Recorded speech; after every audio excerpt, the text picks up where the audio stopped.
Hi అండి. Welcome back to SS Telugu audio నవలలు. ఈరోజు మీరు వినబోయే నవల నిరీక్షణ. ఉన్నవ విజయలక్ష్మి గారు రచించారు. 1967లో వచ్చిందండి ఈ నవల. ఇక నవలకు వెళ్ళిపోదాం. ఏమండి, మిమ్మల్ని ఆగండి అన్న కేక విని వెనుతిరిగి చూసింది రాధ. ఎవరో తన వైపే పరిగెట్టుకుంటూ వస్తున్నారు. ఆయనెవరో అంత దూరం నుంచి గుర్తించడానికి వీలు కావడం లేదు. ఎవరో తనకి పరిచయం లేని వ్యక్తిలాగే ఉన్నాడు. ఒక అపరిచితుడు తనని పిలవడం ఏమిటి? ఇంకెవరనుకుని పిలుస్తున్నాడో? అయినా ఎవరు పిలిచినా తను ఆగదలుచుకోలేదు. తనని చూసి కూడా ఆగకుండా గబగబా అడుగులు వేసుకుంటూ ముందుకు పోతున్న రాధని పొరుగు పొరుగునొచ్చి భుజం పట్టుకుని ఆ పట్టాల మీద నుండి తప్పించడానికి ప్రయత్నించాడా వ్యక్తి. రాధ అతని పట్టు విడిపించుకోవడానికి పెనుగులాడుతూ, నన్ను వదలండి, నా దారికి అడ్డం రావడం మర్యాద కాదు. అసలు మీరెవరో కూడా నాకు తెలీదు. నన్ను చూసి ఇంకెవరు అనుకుని పొరపాటు పడుతున్నారేమో అంది. చెప్తుంటే ఏంటా మూర్ఖత్వం? ఇంకా కొద్ది క్షణాలే వ్యవధుంది. మీరిలా పెనుగులాడుతుంటే అన్యాయంగా ఎదురం చచ్చిపోతాం, రండి అంటూ ఎంత బలవంతం చేసినా రాధ ఆ పట్టాలను దాటి బయటకు రావడానికి నిరాకరించడంతో ఆ వ్యక్తి చటుక్కున తన 2 చేతులతో రాధని లేవనెత్తి ఆ పట్టాలు దాటి 4-5 అడుగులు వేశాడో లేదో పెద్ద పెట్టున చప్పుడు చేసుకుంటూ తన గమ్యం చేరడానికి ఎక్కడలేని ఆతృత కనిపిస్తూ వెళ్లిపోయింది జనతా ఎక్స్ప్రెస్.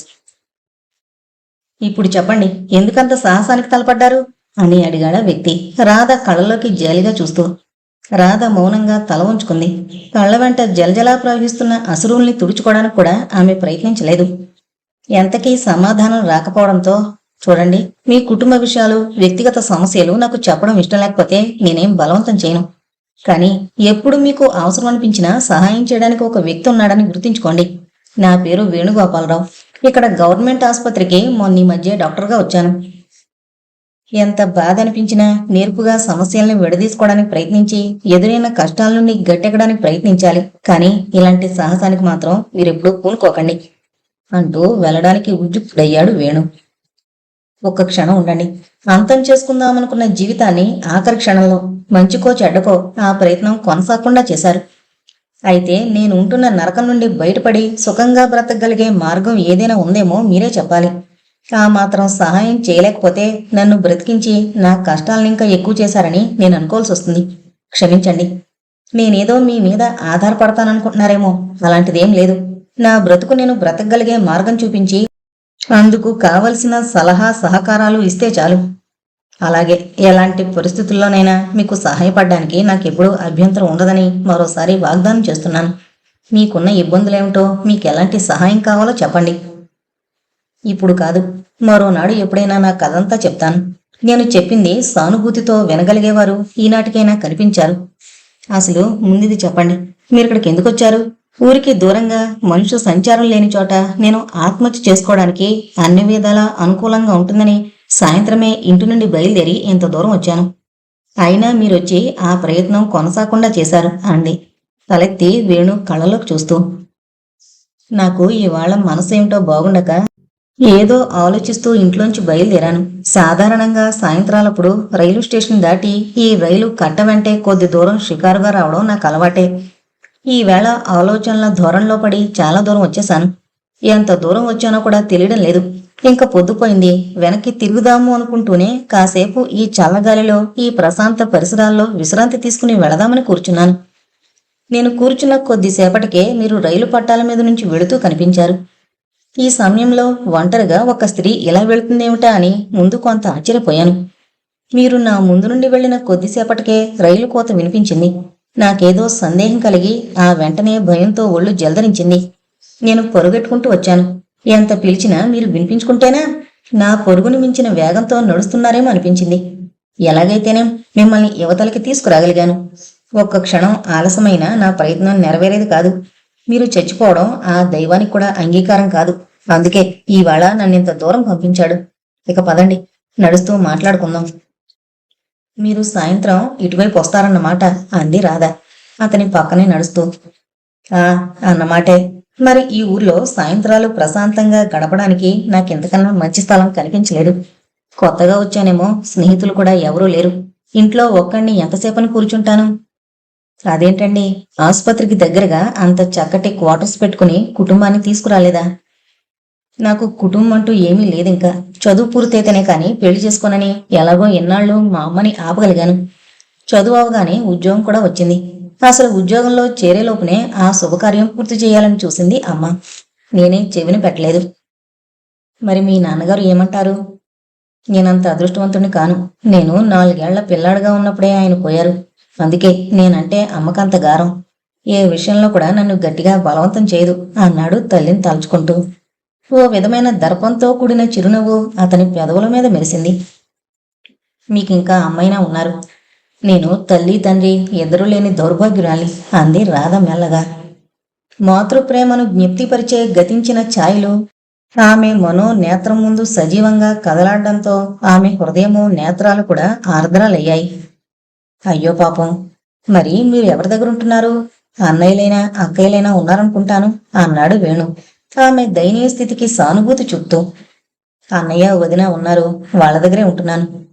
మీకు అన్నయ్యలు అక్కయ్యలు ఎంతమంది? అంది రాధ. వేణు కుటుంబ విషయాల్లో అనవసరమైన కుతూహలం చూపిస్తున్నానేమోనని సంకోచిస్తూనే. ఒక అన్నయ్య ఉన్నాడు, నాకన్నా 15 సంవత్సరాలు పెద్ద. అతనికి 4 పిల్లలు. బిఎల్ పాస్ అయి స్వంత ఊళ్ళోనే ప్రాక్టీస్ చేస్తున్నాడు. అసలు నేను కూడా అక్కడే ప్రాక్టీస్ పెట్టాలని మా అందరి అభిమతమును. కానీ కొద్ది కాలమైన ఉద్యోగం చేస్తే ఎక్కువ అనుభవం గడించొచ్చని ఈ ఉద్యోగంలో చేరాను. అన్నట్లు మీ ఇల్లు ఇటువైపు? ఇంత చీకట్లో ఒంటరిగా వెళ్ళగలరా? నేనొచ్చి దిగబెట్టినా అన్నాడు వేణు. అప్పటికే వాళ్ళు స్టేషన్ దాటి బయటికి రావడంతో.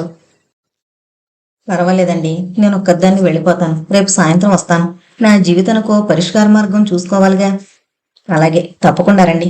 నేను ఇందాక చూపించిన మామిడి చెట్టు కిందే కూర్చుని మీకోసం ఎదురు చూస్తుంటాను. ఉండండి, రిక్షాలో వెళుదురుగాని, నడిచి వెళితే బాగా ఆలస్యం అయిపోతుంది అంటూ వేణు రిక్షాని పిలవబోయేంతలో, అబ్బే వద్దండి, నాకు నడక అలవాటే, త్వరగానే వెళ్ళిపోతాను అంటూ అతనికి ఇంకా మాట్లాడడానికి అవకాశం ఇవ్వకుండా గబగబా అడుగులు వేసుకుంటూ వెళ్ళిపోయింది రాధ. రాధ వెళ్లిన వైపే చూస్తూ ఒక నిట్టూర్పు విడిచి తన బంగ్లా వైపు సాగిపోయాడు వేణు. రాత్రి పొద్దుపోయి ఇంటికి చేరిన చెల్లెలికి వీధి వరండాలోనే ఎదురైన ప్రకాశం, ఎక్కడికి వెళ్ళవమ్మా అని అడిగాడు. ఏమీ జరగనట్లే. అన్నగారి కంఠంలోని సహజత్వం రాధలో కొండంత ధైర్యాన్ని కలిగించింది. పార్వతి గారింటికి అన్నయ్య అంది తలంచుకుని. ఆ మాటలు నమ్మలేనట్లు ఒకసారి చెల్లెలి మొహంలోకి చూసి, నేను అలాగే అనుకున్నానులే. అయినా ఇంత పొద్దుపోయేదాకా ఎన్నడూ ఉండకమ్మా. సరే పద భోంచేద్దాం అంటూ లోపలికి దారి తీశాడు. అప్పటికి మిగతా అందరి భోజనాలు అయిపోయాయి. అన్నా చెల్లెళ్ల కోసం అన్నీ మూతలు పెట్టించి వెళ్లి పడుకుంది కామాక్షి. ప్రకాశం కూడా పీట వాల్చుకుని కూర్చోవడం చూసిన రాధ, అదేంటన్నయ్య, నువ్వు అన్నం తినకుండా కూర్చున్నావా అంది. అప్పుడే కాళ్ళు కడుక్కుని పెరట్లోంచి వస్తూ. నీకొక్కదానికి సహించదని ఉండిపోయానమ్మా. అయినా ఇప్పుడు మాత్రం ఏమంత ఆలస్యమైంది అన్నాడు చెల్లెలకు కూడా ఇంకో పీట వాలుస్తూ. ఆ సమయంలో రాధకసలు అన్నం తినాలని లేదు. తను తిన్నంటే ప్రకాశమో తిండు. అప్పటి పరిస్థితి అలాంటిది. ఇక అతన్ని చిన్నబుచ్చడం ఇష్టం లేక ఇద్దరికీ కంచాలు పెట్టి వడ్డించింది. ఇద్దరూ మౌనంగానే భోజనం అయిందనిపించి చేతులు కడుక్కున్నారు. మాటిమాటికి చెమరుస్తున్న కళ్ళని ఒత్తుకుంటూ ఆ సాయంత్రం తనకి జరిగిన అవమానాన్ని గురించే ఆలోచిస్తూ పడుకుంది రాధ. ఇక ఆ ఇంట్లో అలాంటి అవమానాలు కష్టాలు సహిస్తూ బ్రతకడం సాధ్యం కాదని, ఎలాగైనా సరే ప్రాణత్యాగం చేసుకోవాలని గాఢంగా నిర్ణయించుకుని ఇంట్లోంచి బయలుదేరింది. కాని అది నెరవేరలేదు. బ్రతుకుండి ఇంకా ఎన్ని బాధలు పడాలో. అసలు చిన్నప్పుడే సుఖపడిందో అంతే. ఈ మధ్య అంతా కష్టాలతోనే గడిచిపోతోంది. ఇక ముందైనా సుఖంగా బ్రతకగలిగే మార్గం చూసుకోవాలి. అందుకు పార్వతి ఏదైనా సహాయం చేయగలదు. ఇందాకటి పెద్ద మనిషి కూడా పాపం తనంటే ఎంతో జాలి సానుభూతి చూపిస్తూ తన కథంతా వినాలనుకున్నాడు. ఆయన కూడా మంచివాళ్లాగానే ఉన్నాడు. రేపెప్పుడైనా వీలు చూసుకుని వెళ్లి తన కథంతా చెప్పేయాలి. పార్వతి సహాయం చేయలేనంటే ఇతనైనా ఎక్కడైనా ఏదైనా ఉద్యోగం చూపించగలడేమో కనుక్కోవచ్చు. కాని కుటుంబ పరువు ప్రతిష్టల్ని గంగలో కలిపి అడిగిన వాళ్ళందరికీ తన జీవితంలో మంచి చెడ్ల గురించి చెప్పుకోవడం భవ్యంగా ఉంటుందా? ఎవరికీ చెప్పకుండా ఉండాలని ఎంత బాధనైనా మనసులోనే దాచుకుని గుట్టుగా పడుంది ఎంతకాలం. ఇక దాన్ని అలా అణిచిపెట్టడం సాధ్యం కాదు. ఎవరికైనా చెప్పుకుంటే ఈ హృదయ భారం కొంతైనా తీరే అవకాశం ఉంది. దానివల్ల ఇంకో మంచి కూడా జరగచ్చు. ఏం ఆ మాత్రం జీవనాధారం పార్వతి చూపించలేదా? ఏమో, పార్వతి తనలాంటి స్త్రీయే. ఎక్కడని ప్రయత్నాలు చేయగలదు. ఎంతకీ ఆమె భర్త ఏమంటాడో, అసలు అతను ఎలాంటివాడో కూడా తెలీదు. ఈ దిక్కులేని వాళ్ళందరికీ ఉద్యోగాలు చూపిస్తూ కూర్చోవడమేనా నీ పని అంటాడేమో. ఏది ఎలా ఉన్నా సహాయం చేయడానికి తనంత తాను ముందుకొచ్చిన వ్యక్తికి తన జీవిత చరిత్ర తెలియజేయడంలో ఎలాంటి తప్పు లేదు అంటూ ఓ నిశ్చయానికొచ్చిన రాధ మనసు గతంలోకి జారిపోయింది. రామనాథం గారు ఒక సామాన్య గృహస్థు. భార్య శాంతమ్మ గారు అన్ని విధాలా ఆయనకు అనుకూలవతి.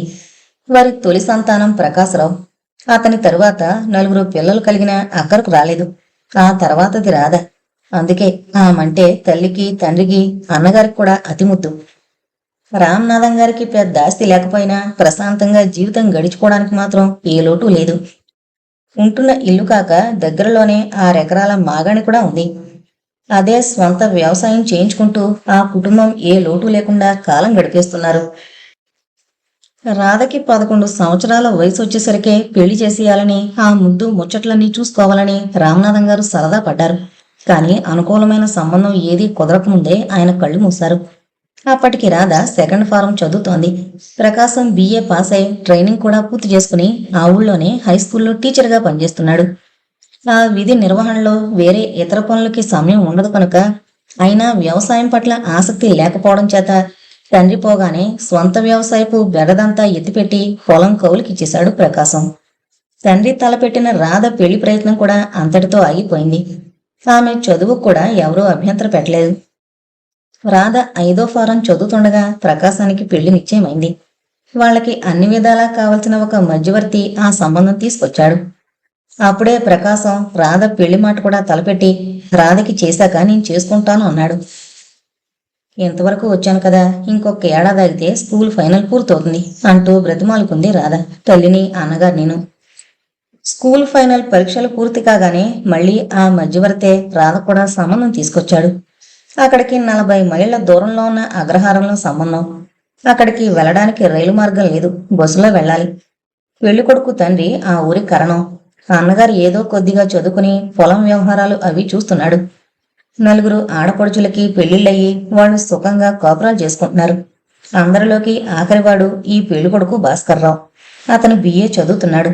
వారు మంచి స్థితిమంతులు, అబ్బాయి బాగుంటాడు, చదువుకుంటున్నాడు అని చెప్పి ఆ సంబంధం నిశ్చయించారు పెద్దలంతా. రాధ కూడా అభ్యంతరమేమీ లేకపోయింది. రామనాథం గారు పోయే ముందు రాసిన విల్లు ప్రకారం ఇల్లు 2 ఎకరాల పొలం ప్రకాశానికి, 2 ఎకరాలు రాధకి, మిగతా 2 ఎకరాలు శాంతం గారికి చెందుతాయి. రాధ 2 ఎకరాలు అమ్మేసి 3,000 కట్నమిచ్చి ఇంకో 2-3,000 ఖర్చు పెట్టి ఉన్నంతలో బాగా చేశారు పెళ్లి. శాంతమ్మ గారి పేరున్న పొలం రాధకి, ప్రకాశానికి చెరో ఎకరం ఇస్తుందని మధ్యవర్తి పెళ్లి వారితో ముందే చెప్పేశాడు. పెళ్ళైన వెంటనే వాళ్ళు రాధని తీసుకువెళ్లిపోయారు. అక్కడికి వెళ్లిన తర్వాత భర్తని గురించిన వివరాలు ఒక్కొక్కటే తెలియసాగాయి రాధకి. అతను ఎన్నిసార్లు పరీక్షకు వెళ్లినా BA ఒక్క పార్ట్ కూడా పాస్ కాలేదు. కాలేజీలో చదివే రోజుల్లో హాస్టల్లో ఉన్నప్పుడు అతనికి రకరకాల వ్యక్తులు స్నేహితులయ్యారు.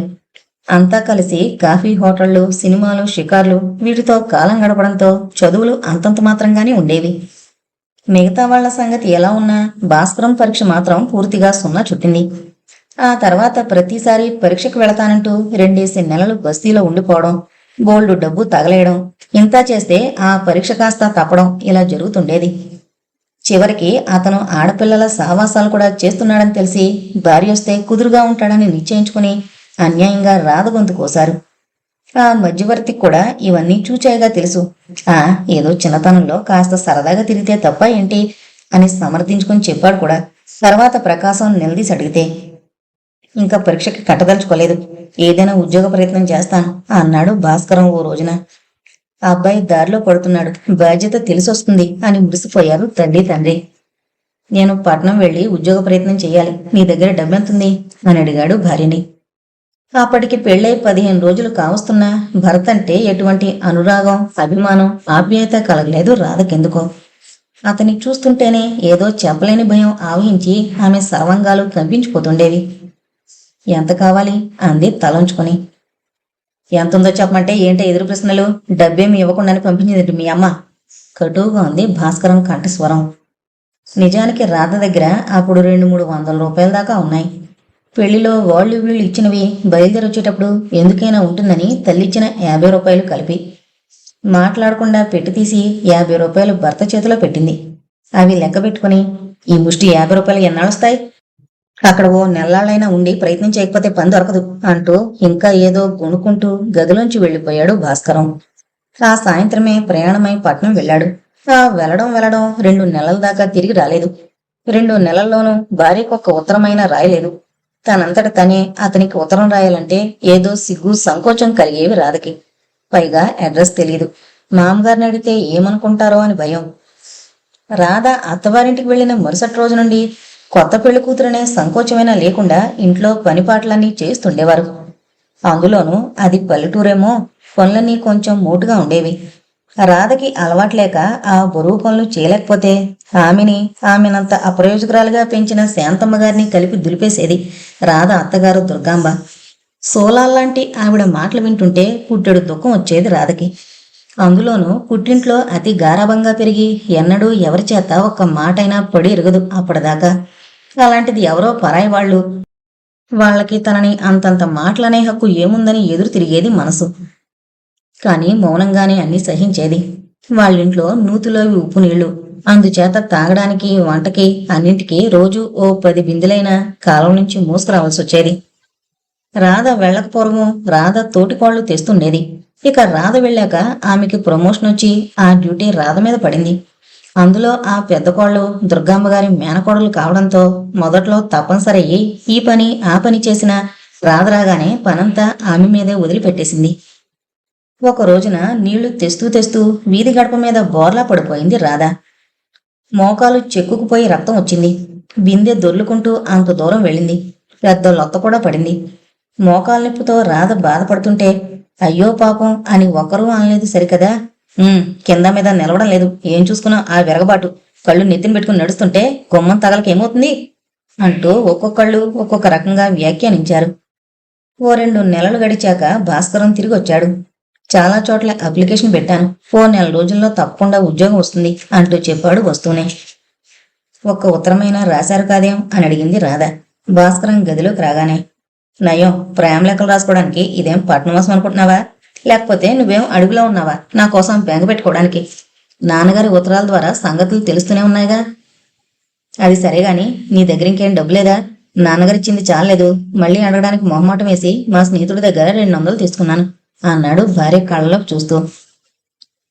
మొదట లేదని 50 ఇచ్చి అప్పుడుందంటే ఏమైనా అనుకుంటాడని భయపడి, నా దగ్గర ఇంకేం లేదండి, ఉన్నదేదో మొన్ననే ఇచ్చానుగా అంది తల వంచుకుని నెమ్మదిగా. ఉద్ధరించావు అంటూ కళ్ళు మూసుకొని పడుకున్నాడు. రాధ మనసు నీరు కారిపోయింది. మామగారిచ్చిన డబ్బు నేనిచ్చిన డబ్బు కాకుండా ఇంకా 200 అప్పు చేసుకొచ్చారట. 100కి 100 ఖర్చు అవడానికి అదేం బొంబాయి కలకత్తా లాంటి మహానగరం కాదే. డబ్బు మంచినీళ్ల ప్రాయంగా తగలేస్తూ స్నేహితులతో గడుపుతూ ఇంట్లో భార్యని నిర్లక్ష్యం చేసే ఈ వ్యక్తిలో అసలు మార్పు అనేది వస్తుందా అంటూ ఆమె హృదయం ఆక్రోశించింది. ఆ తర్వాత 2-3 రోజులకే ప్రకాశం దగ్గర నుండి ఉత్తరం వచ్చింది. ఆషాఢమాసం వచ్చేలోగా 2 రోజుల్లో వచ్చి రాధని తీసుకువెళతానని రాశాడు. రెండో నాడు ప్రకాశం వచ్చేసరికి రాధ పెరటి వసార అలుకుతోంది, మట్టి పేడ పెట్టి. వాళ్ళింట్లో గదులు వరండా అన్నీ కూడా మన్నే. ఈ మట్టి నేల అలుక్కోవడం తెలిగిపోవడంతో ప్రకాశం రాధను చూస్తూనే ఆశ్చర్యపోయాడు. రాధకు అన్ని పనులు చేతనయ్యాయే అన్నాడు తృప్తిగా నవ్వుతూ. సంబడం, ఆ బిందు చూడు ఎంత లొత్తపోయిందో. దీని తాతల్లాంటి బిందెలతో నీళ్లు తెచ్చేవాళ్ళం నేను నా పెద్ద కోళ్లను. ఈ లిక్కి బిందె మొయ్యలేక కింద పడేసింది నీ చెల్లెలు సుకుమారి. అసలు నేనే అలుకుంటానన్నాను వసారా. పొద్దున్నే నువ్వు వచ్చేసరికి తనేదో పని చేసి అలసిపోతున్నట్లు కనిపించాలనుకుందేమో. నా చేతిలో పని లాక్కుంది ఇప్పుడే అని దుర్గాంబగారు గయ్యమని చెప్తుంటే రాధ నోటు మాట్లాక అలాగే ఉండిపోయింది. ప్రకాశం మరేం మాట్లాడకుండా తల వంచుకుని వెళ్ళిపోయాడు. రాధ సిగ్గుతో కుచించుకుపోయింది. 11 గంటల వేళ మగవాళ్ళందరికీ కంచాలు పెట్టి మంచినీళ్లు అవి అమర్చింది రాధ. దుర్గాంబగారు వడ్డిస్తోంది. ఇంకా ఎవరు వచ్చి పీటల మీద కూర్చోలేదు. రోజులాగే నేతిగిన్నె పట్టుకుని నుంచింది రాధ. ఇంతలో అత్తగారికి ఎంత వచ్చిందో పెద్ద కోడల్ని పిలిచి రాధ చేతిలో నేతిగిన్నె తీసుకోమంది. రాధ అయోమయంగా చూస్తుంటే, పొద్దున్నే మీ అన్నయ్య అన్నాడుగా ఎక్కడేదో పనిచేసి కష్టపడిపోతున్నావని, నువ్వు వెళ్ళి కాసేపు పడుకో అంది రుసూసలాడుతూ. కళ్లలో సుళ్ళు తిరుగుతున్న నీళ్లు కిందకి రాలకుండా అతి ప్రయత్నం మీద ఆపుకుంటూ పెరట్లోకి వెళ్ళిపోయింది రాధ. భోంచేస్తూ అన్నాడు ప్రకాశం. రేపు మళ్ళీ మంచిది కాదట, సాయంత్రం బస్కే రాధని తీసుకువెళతా అని. దుర్గాంబగారు వగేరాలు ఏమీ అభ్యంతరం చెప్పలేదు. ఆ మధ్యాహ్నం గదిలో కూర్చుని బట్టలు సర్దుకుంటోంది రాధ. పుట్టింటికి ప్రయాణం అనేసరికి ఆ అమ్మాయి గారికి భలే హుషారుగా ఉంది అంటూ నవ్వుతూ వెళ్లి మంచం మీద కూర్చున్నాడు భాస్కరం. పోనీ ఉండిపోతాలేండి అంది రాధ. అబ్బా, ఈ ఆషాఢ మాసం అడ్డుగా ఎలాగా అమ్మ వాళ్ళు పంపించేస్తారనే అంత ధైర్యంగా చేస్తున్నావు అన్నాడు. సంభాషణ చాలా సరసంగానే జరుగుతోంది. నాకు ఈ పల్లెటూరులో ఏం తోచదు, అందుకే ఎక్కువ రోజులు బస్తీలో గడుపుతా. ఓ రేడియో అయినా ఉంటే కొంత కాలక్షేపం అవుతుంది అక్కడ. నువ్వు వచ్చేటప్పుడు ఓ రేడియో తెచ్చుకోరాదు, నీకు కాస్త కాలక్షేపంగా ఉంటుంది. ఇంకా నేనెటు ఉద్యోగ ప్రయత్నం కోసం తరచూ పట్నం వెళ్లవలసిన వాణ్ణే అన్నాడు తన మనసులో కోరిక కొంచెం కొంచెం బయట పెడుతూ. చూస్తాను అంది రాధ తలంచుకొని. తను రేడియో ఎలా కొనగలదు, మళ్ళీ అన్నయ్య డబ్బు ఎక్కడి నుంచి తెస్తాడు అని ఆలోచిస్తోంది. చూడటమేమిటి నీ మొహం, అది అల్లుడి హక్కు. పెళ్ళైన మొదటేడాది అల్లుడికి ఆషాఢ పట్టి ఇస్తారు. మా ఆయన రేడియో కావాలన్నారని చెప్పు. నాకు కావలసింది రేడియో. మీరింకేదో ఇస్తానన్నా నేను తీసుకోను. ప్రతి ఏడు అడుగుతానా? ఏదో ముద్దు ముచ్చట జరిపించుకోవాల్సిన సమయంలోనేనా అడగకపోతే ఎలా అన్నాడు. రేడియో అంటే ఏం 300 అవుతుందో అంది భయం భయంగా. 300 పెట్టి బొక్కు రేడియో నాకు అక్కర్లే. నేను మంచి మోడల్ సెలెక్ట్ చేసుకున్నా, దాని ధర 450. అలాంటిదే కావాలి అన్నాడు. అతని కంఠంలో తెచ్చిపెట్టుకున్న ఆప్యాయత పోయి సహజమైన కర్కసత్వం బయటపడింది. రాధకు అప్పటికే భయంతో నాలుక తడారిపోయింది. ఒళ్లంతా చిరుజమటలు పోస్తున్నాయి. అంత డబ్బు అన్నయ్య దగ్గర ఉంటుందో లేదో, అతన్ని ఇబ్బంది పెట్టడం బాగుంటుందా అంది ప్రాధేయపడుతున్నట్లు. అన్నయ్య దగ్గర లేకపోతే మీ అమ్మని అడుగు. ఆ డబ్బు పొలం కూడా పట్టుకుపోతుందా ఏమిటి మనకి పెట్టకపోతే? నువ్వు ఎవరికి చెప్పుకుంటావో నాకు అనవసరం. నాకు రేడియో తెప్పించిచ్చే బాధ్యత నీది అంటూ తలుపు తీసుకుని వెళ్లిపోయాడు. వివాహం అన్నా, దాంపత్య జీవితం అన్నా ప్రతి కన్యలాగే బంగారు కలలు కంటూ ఆ ఇంట్లో అడుగుపెట్టిన రాధ తన కలలని ఆ ఇంట్లో ఎవరికి కూడా మానవత్వం అనేది లేకపోగా కనీసం కట్టుకున్న భర్తైనా ఒక మనిషిగా ప్రవర్తించే, తననొక మనిషిగా గుర్తించే అవకాశం లేదని గ్రహించుకుంది. ఎప్పటికైనా మంచి రోజులనేవి రాకపోతాయా, తను సుఖంగా కాలం గడపలేకపోతుందా అనే ఆశే ఆమెకి మిగిలిపోయింది. ఆ సాయంత్రమే అన్నగారితో కలిసి పుట్టింటికొచ్చింది. వారం రోజుల తర్వాత ఓ సాయంకాలం శాంతమ్మ గారు ప్రకాశం కూర్చుని అల్లుడికి పంపవలసిన ఆషాఢ పట్టిని గురించి మాట్లాడుకుంటున్నారు. 100 రూపాయల్లో వస్తువేదైనా ఇవ్వాలని వాళ్ళ ఉద్దేశం. ఏం కొనాలో నిశ్చయించుకోలేక ఆ భారం ప్రకాశం రాధ మీద పెట్టాడు. పోనీ ఓ 100 రూపాయలు మనీ ఆర్డర్ చేసేయమంటావేంటమ్మా అన్నాడు చెల్లెలతో. నాకేం తెలుస్తుందన్నయ్య, మీ ఇష్టం అంది లేని నవ్వు తెచ్చుకుంటూ. కూతురి మొహంలో ఏం భావాలు చదివిందో నేను తర్వాత కనుక్కుంటానులే, ఇప్పుడంత తొందరే ఉంది అంది శాంతమ్మ గారు నెమ్మదిగా. ప్రకాశం వెళ్ళిపోయాక రాధ తలనిమురుతూ, అతను ఏమైనా కావాలని నీతో చెప్పాడేంటమ్మా అంది. తల్లి లాలంలోని చల్లదనానికి రాధ కళ్ళు రెండు వర్షించాయి. తల్లి చూడకుండా ఉండాలని తల ఉంచేసుకుంటుంటే ఆవిడ కూతురు గెడ్డం పట్టి మొహం తన వైపు తిప్పుకొని చెంపల మీద జలజలా రాలుతున్న కన్నిటిని తన కొంగుతో తుడిచి, చ తప్పమ్మా, కొత్త కాపురం చిలకా గోరింకల్లా ఉండాల్సిన రోజుల్లో ఆ కన్నీళ్ళేమిటి తల్లి? ఏం జరిగిందో చెప్పు. ఆడపిల్లలు మనసు విప్పి తల్లి దగ్గర కాకపోతే ఇంకెవరితో చెప్పుకుంటారమ్మా, చెప్పు అంటూ బొజ్జగించింది. ఆయనకి రేడియో కావాలటమ్మా అంది తలంచుకుని. ఎంత అవుతుందో? ఇప్పుడు డబ్బేదమ్మా, మొన్న పెళ్లికి 400-500 అక్కడక్కడ తేవలసి వచ్చింది. ఏదో నా పొలం ఉంది కదా, ఆ పంట మీద తీర్చుకోవచ్చునని. ఆ పెళ్లి సమయంలో వాళ్ళకేమీ కోపాలు రాకుండా అడిగినవన్నీ బాగానే జరిపాం.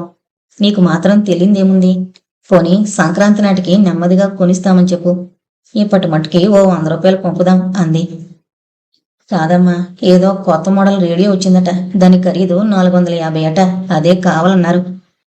ఈ ఆషాఢ మాసంలోనే అది కొనిపించిచ్చే బాధ్యత నాదేనట, ఇవ్వకపోతే వారి కోపం వస్తుందమ్మా అంటూ తల్లి ఒడిలో తలపెట్టుకునే బావురు మంది రాదా.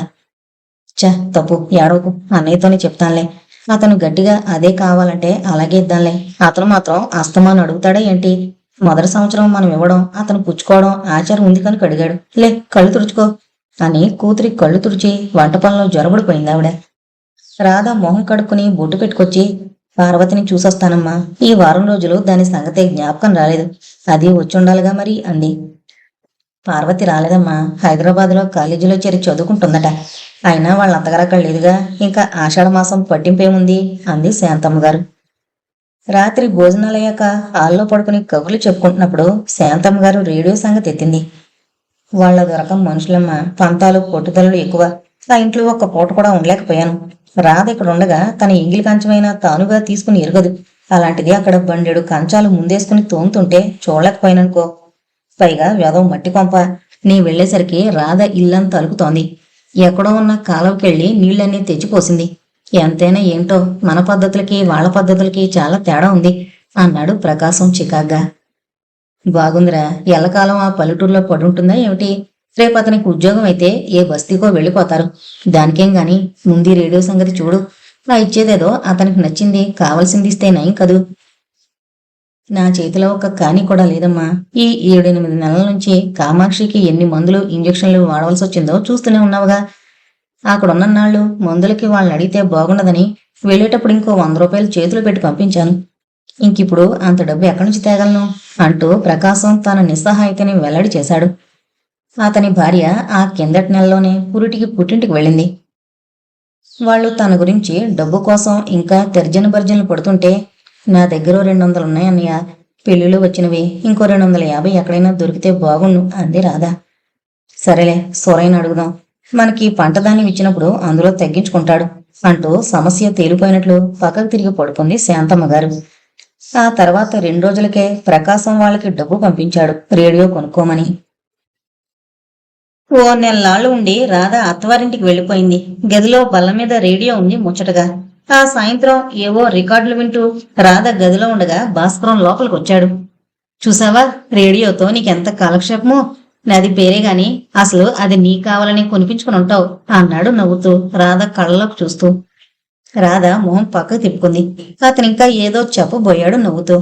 ఇంతలోనే కంచు గంటల దుర్గమ్మ గారి కంఠం మోగింది. అయ్యో అయ్యో, ఎంత సిగ్గులేంతనమో. పట్టపగల గదిలో దూరి ఏంటా సరసాలు? ఎన్నాళ్ళుండి కాపురాలు చేస్తున్నాం కానీ ఎన్నడూ ఎరుగుమమ్మా ఈ విడ్డూరం. అవును మరి, బస్తీ పిల్ల, చదువుకున్న పిల్ల, మాల ఎలా ఉంటుంది? అందులో ఆ రేడియో ఒకటి కొనిచ్చాడుగా అన్నగారు. ఇంక ఇల్లు సంసారం అక్కర్లేదు, 24 గంటలు దాంతోనే కాలక్షేపం చేయొచ్చు. రాధ రేడియో ఆపేసి యువతలకొచ్చేసిన ఆవిడ దండకం సాగిస్తూనే ఉంది. ఆ రోజంతా రాధతో మాట్లాడలేదు. ఇంకా ఆనాటి నుండి మళ్ళీ ఎప్పుడూ రేడియో ముట్టుకోలేదు రాధ. అంతకు ముందు చేసిన ఉద్యోగ ప్రయత్నాలు ఫలించలేదేమో. ఉన్నట్లుండి ఓ రోజు మళ్లీ బస్తీకి ప్రయాణం అయ్యాడు భాస్కరం. వెళుతూ వెళుతూ డబ్బేమైనా ఉంటాయి అన్నాడు భార్యతో.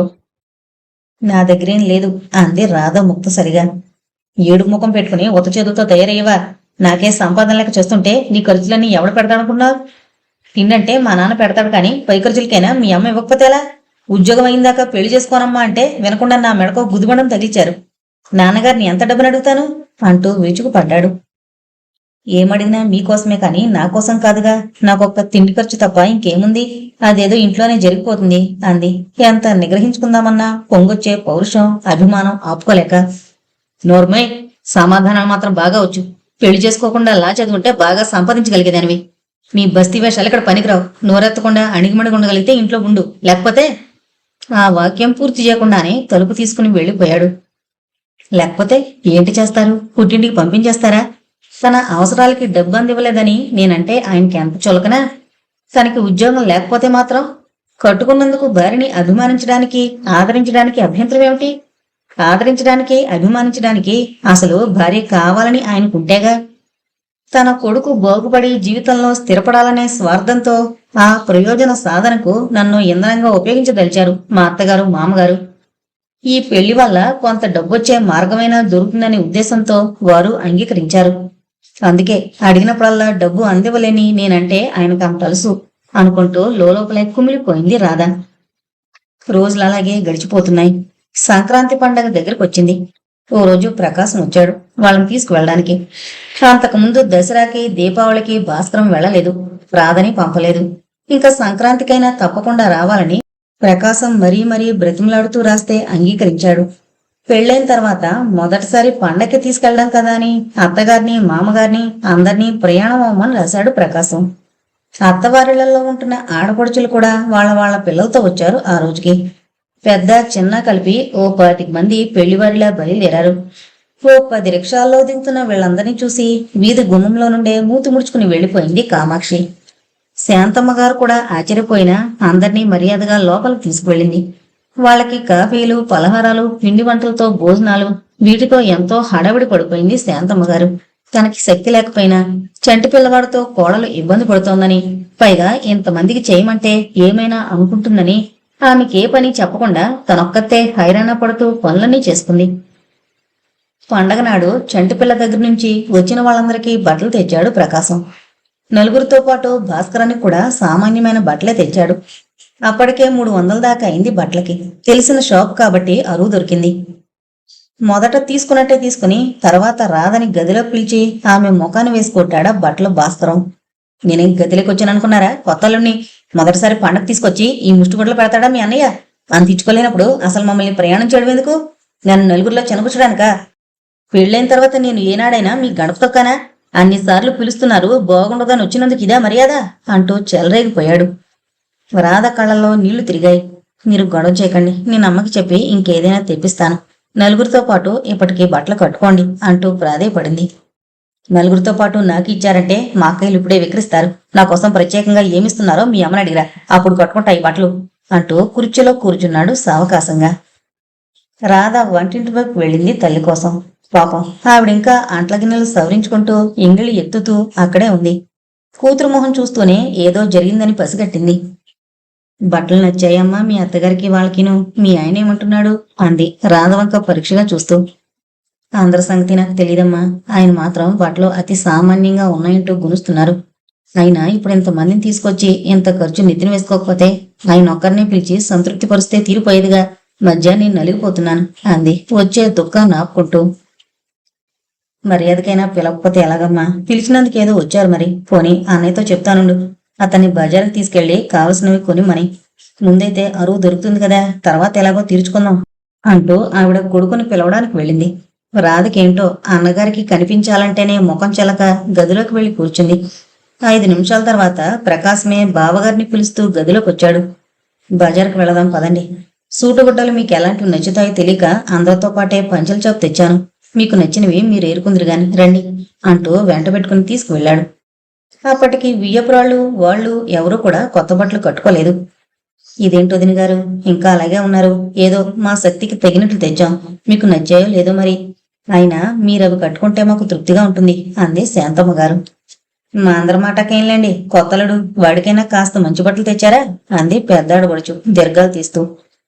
అతనికి కావలసినవి ఎంచుకోమని ఆ అబ్బాయి ఇప్పుడే బజార్కి తీసుకువెళ్లాడు. వాళ్ళు ఓ 10 నిమిషాల్లో వచ్చేస్తారు. ఈలోగా మీరంతా కట్టుకోండి అంటూ ఆవిడ అందరినీ బలవంత పెడితే అంతా కొత్త బట్టలతో ముస్తాబయ్యారు. ఇంతలో ప్రకాశం వాళ్ళు రాని వచ్చారు. అతను చెల్లెల్ని చోటుకు పిలిచి అతనికి నచ్చినవి ఈ ఊళ్ళోనే లేవటమ్మా, డబ్బిస్తే అతని కొనుక్కుంటాడు, ఎంతమ్మంటాడు అడుగు అన్నాడు. రాధ గదిలోకి వెళ్లేసరికి భర్త, అత్తగారు, ఆడపడుచులు అంతా నవ్వుకుంటూ కబుర్లు చెప్పుకుంటున్నారు. రాధని చూసి ఆడపడుచు, అదేంట్రాదా ప్రతిదీ నోరు తెరిచి అడిగితేనే కాని తెలియదేమిటి మీ వాళ్ళకి? పండకి సరదాగా ఓ సిల్క్ సూట్ కుట్టించాలని తెలియపోయిందా? అయినా ఈ ఊళ్ళో శుభ్రమైన గుడ్డ మొక్కే దొరకలేదట. ఓ 100 రూపాయలు మనం ఈసారి పట్నం వెళ్ళినప్పుడు అక్కడ కొనుక్కుంటాడు. అందాక కొత్త పంచె కట్టేసుకోరా, పండగ పూట అల్లుడు కొత్త బట్టలు కట్టుకోలేదంటే వాళ్ళు చిన్నపుచ్చుకుంటారు అని మరదల్ని తమ్ముణ్ణి హెచ్చరించి వెళ్లిపోయింది. మళ్లీ 100 రూపాయలు తేవడం ఎంత కష్టమో గ్రహించినా సిగ్గు, అభిమానం అన్నీ విడిచి తల్లితో ఆ విషయం చెప్పింది రాధ.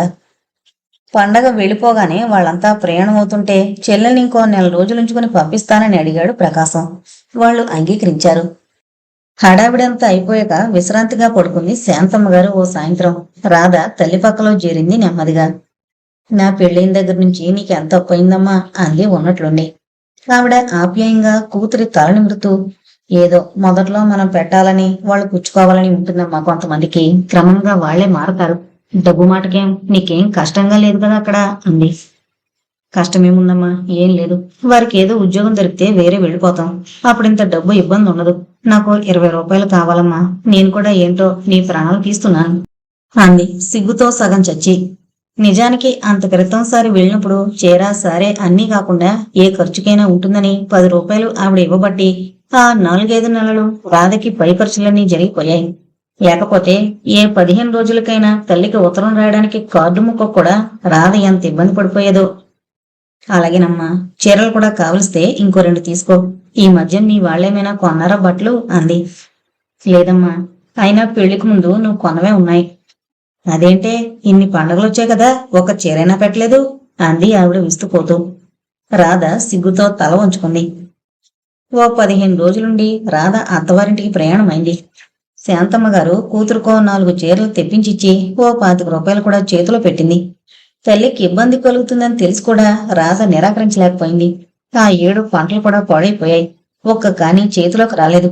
అప్పటిదాకా చేసిన అప్పు మాత్రం ఓ 1000 రూపాయలకు పైగా ఉంది. ఇంకో నెల్లాళ్ళుండమని తల్లి బలవంతం చేసింది. కానీ రాధకే ఎలాగో అనిపించింది.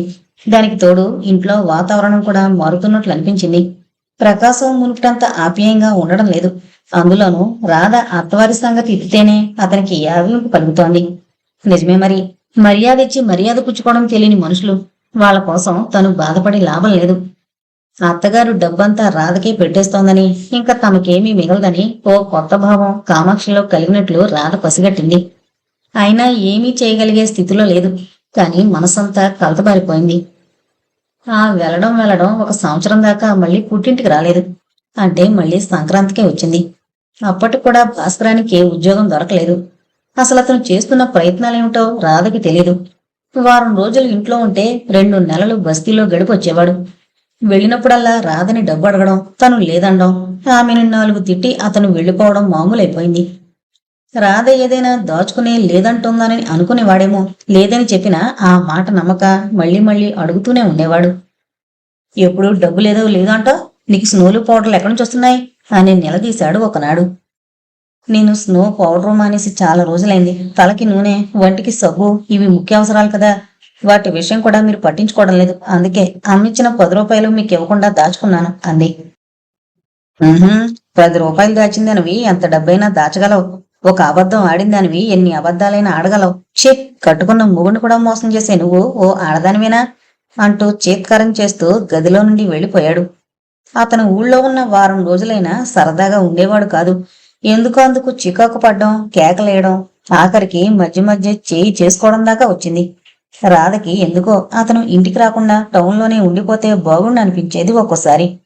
కాని భర్త తనని నిర్లక్ష్యం చేస్తున్నా అతనిలో ఎలాగైనా పరివర్తన తీసుకొచ్చి తనవాడిగా చేసుకోవాల్సిన బాధ్యత తనదేనని మధ్య మధ్య గుర్తొస్తుండేది. ఆ ఊళ్ళో ఉండి తనేమీ సాధించలేదు. అక్కడి వాతావరణం అలాంటిది. కొడుకు సంగతి తెలిసుండి కూడా అతను ఊరించి వచ్చేసరికి కోడల మీద ఉన్నవి లేనివి గోళ్లు కల్పించి చెబుతుండేది దుర్గామ్మగారు. వాటిలో నిజానిజాలు కూడా ఆలోచించకుండా భార్యని గుడ్డిని బాదినట్లు బాధేవాడతను. ఆవిడికి అదేం ఆనందమో మరి. అప్పటితో తృప్తిపడి ఊరుకునేది.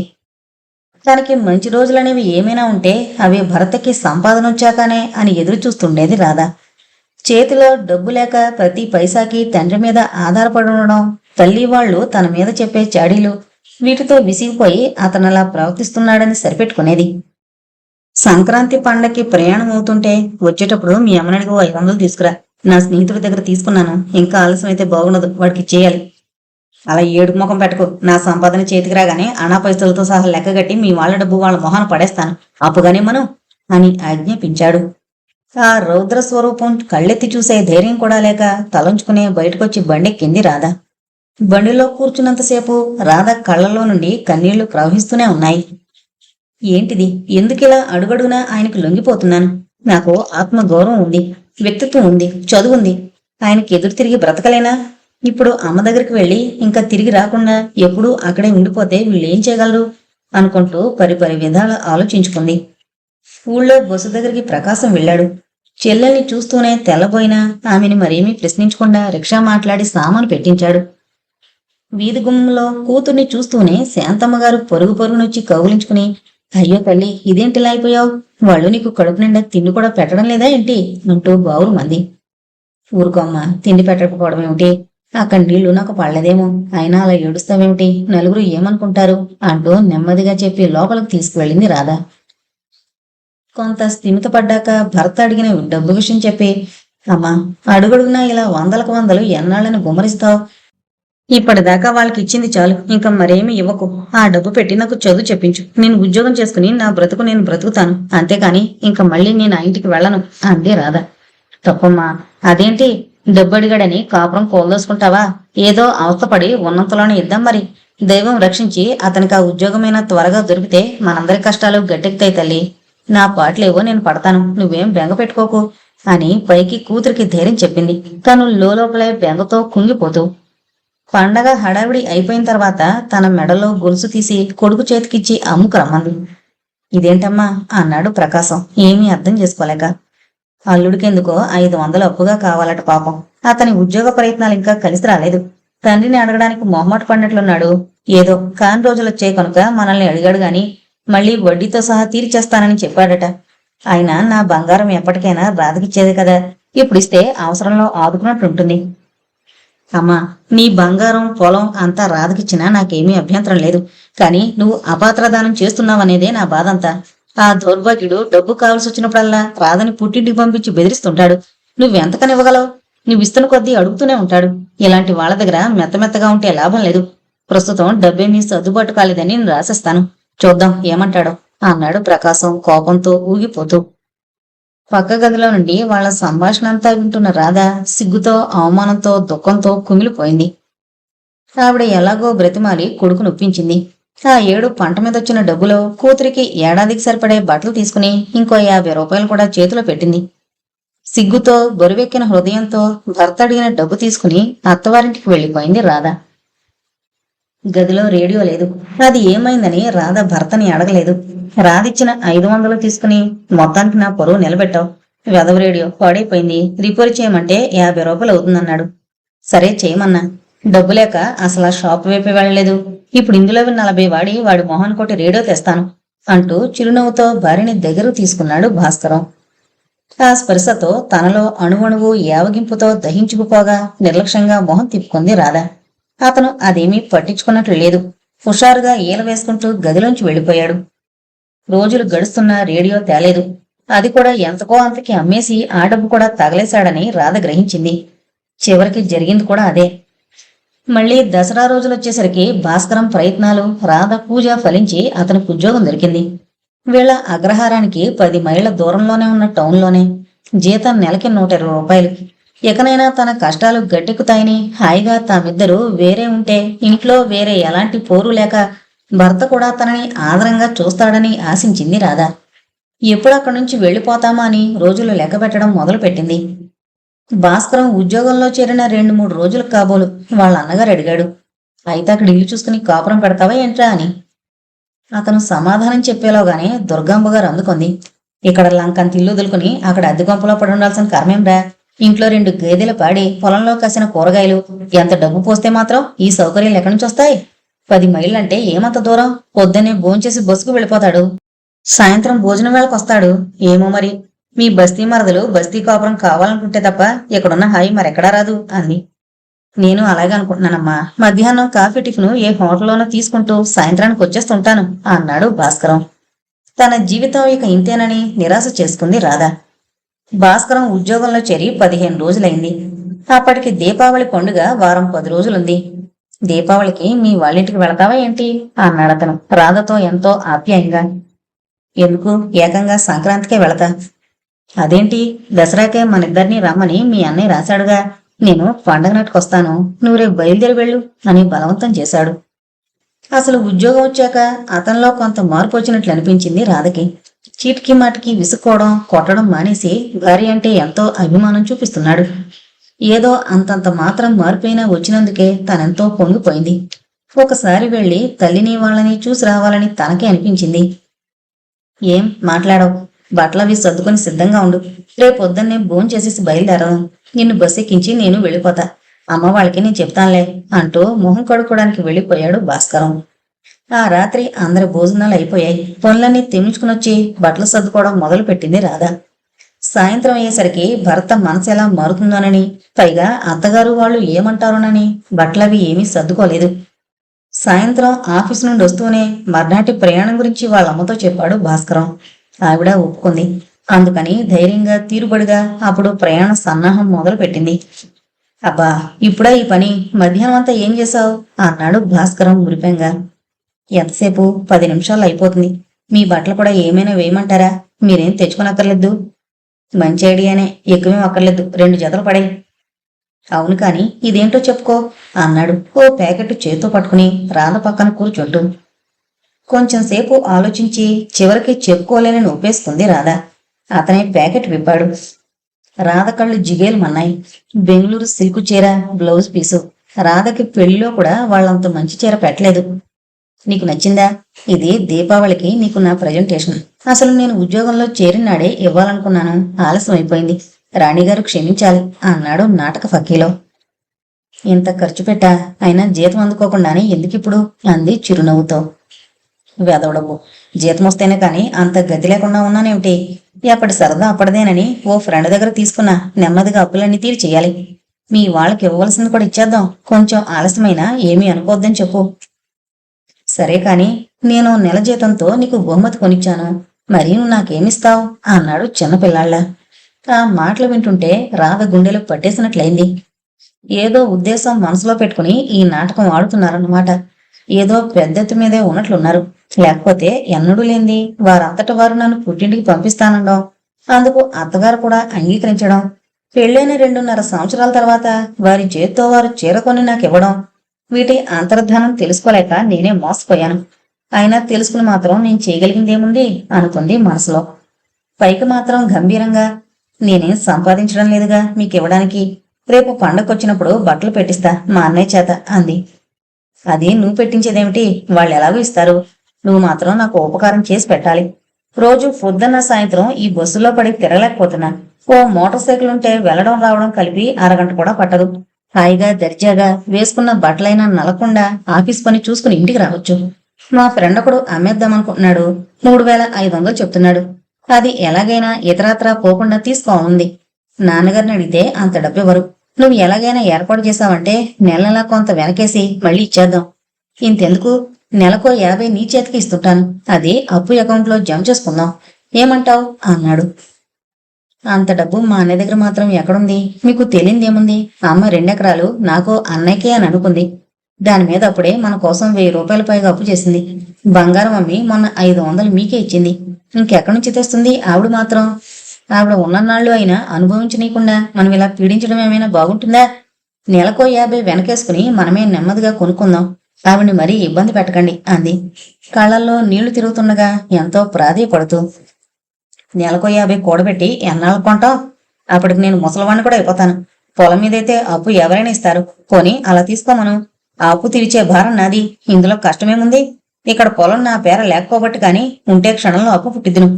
అక్కడికి 500-600 దాకా అయితే మా స్నేహితులే సర్దుబాటు చేస్తారు. కొంచెం పెద్ద మొత్తం కనుక నీ ముందు చేయి చాపాల్సి వస్తుంది. ఎలా వీలవుతుందో నువ్వే ఆలోచించు అంటూ లేచి వెళ్లి పడుకున్నాడు.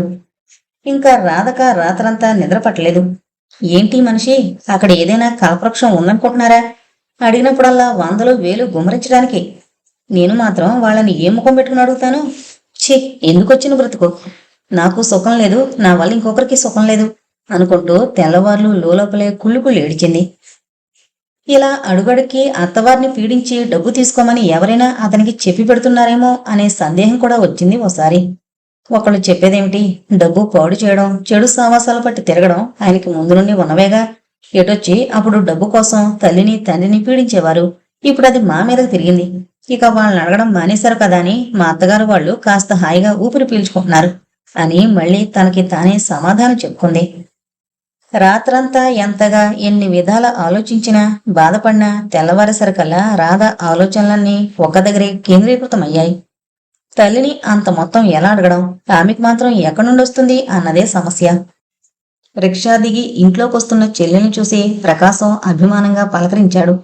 అదేంటమ్మా ఉత్తరమైనా రాయకుండా వచ్చావు? బావగారికి మా మీద దయ కలిగినట్లుంది.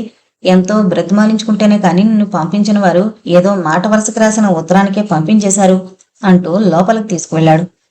ఒక్కదానివి వచ్చావమ్మా, అల్లుడు రాలేదా అంటూ తడిచేయి కొంగుతో తుడుచుకుంటూ వంటింట్లోంచి వచ్చింది శాంతమ్మ గారు.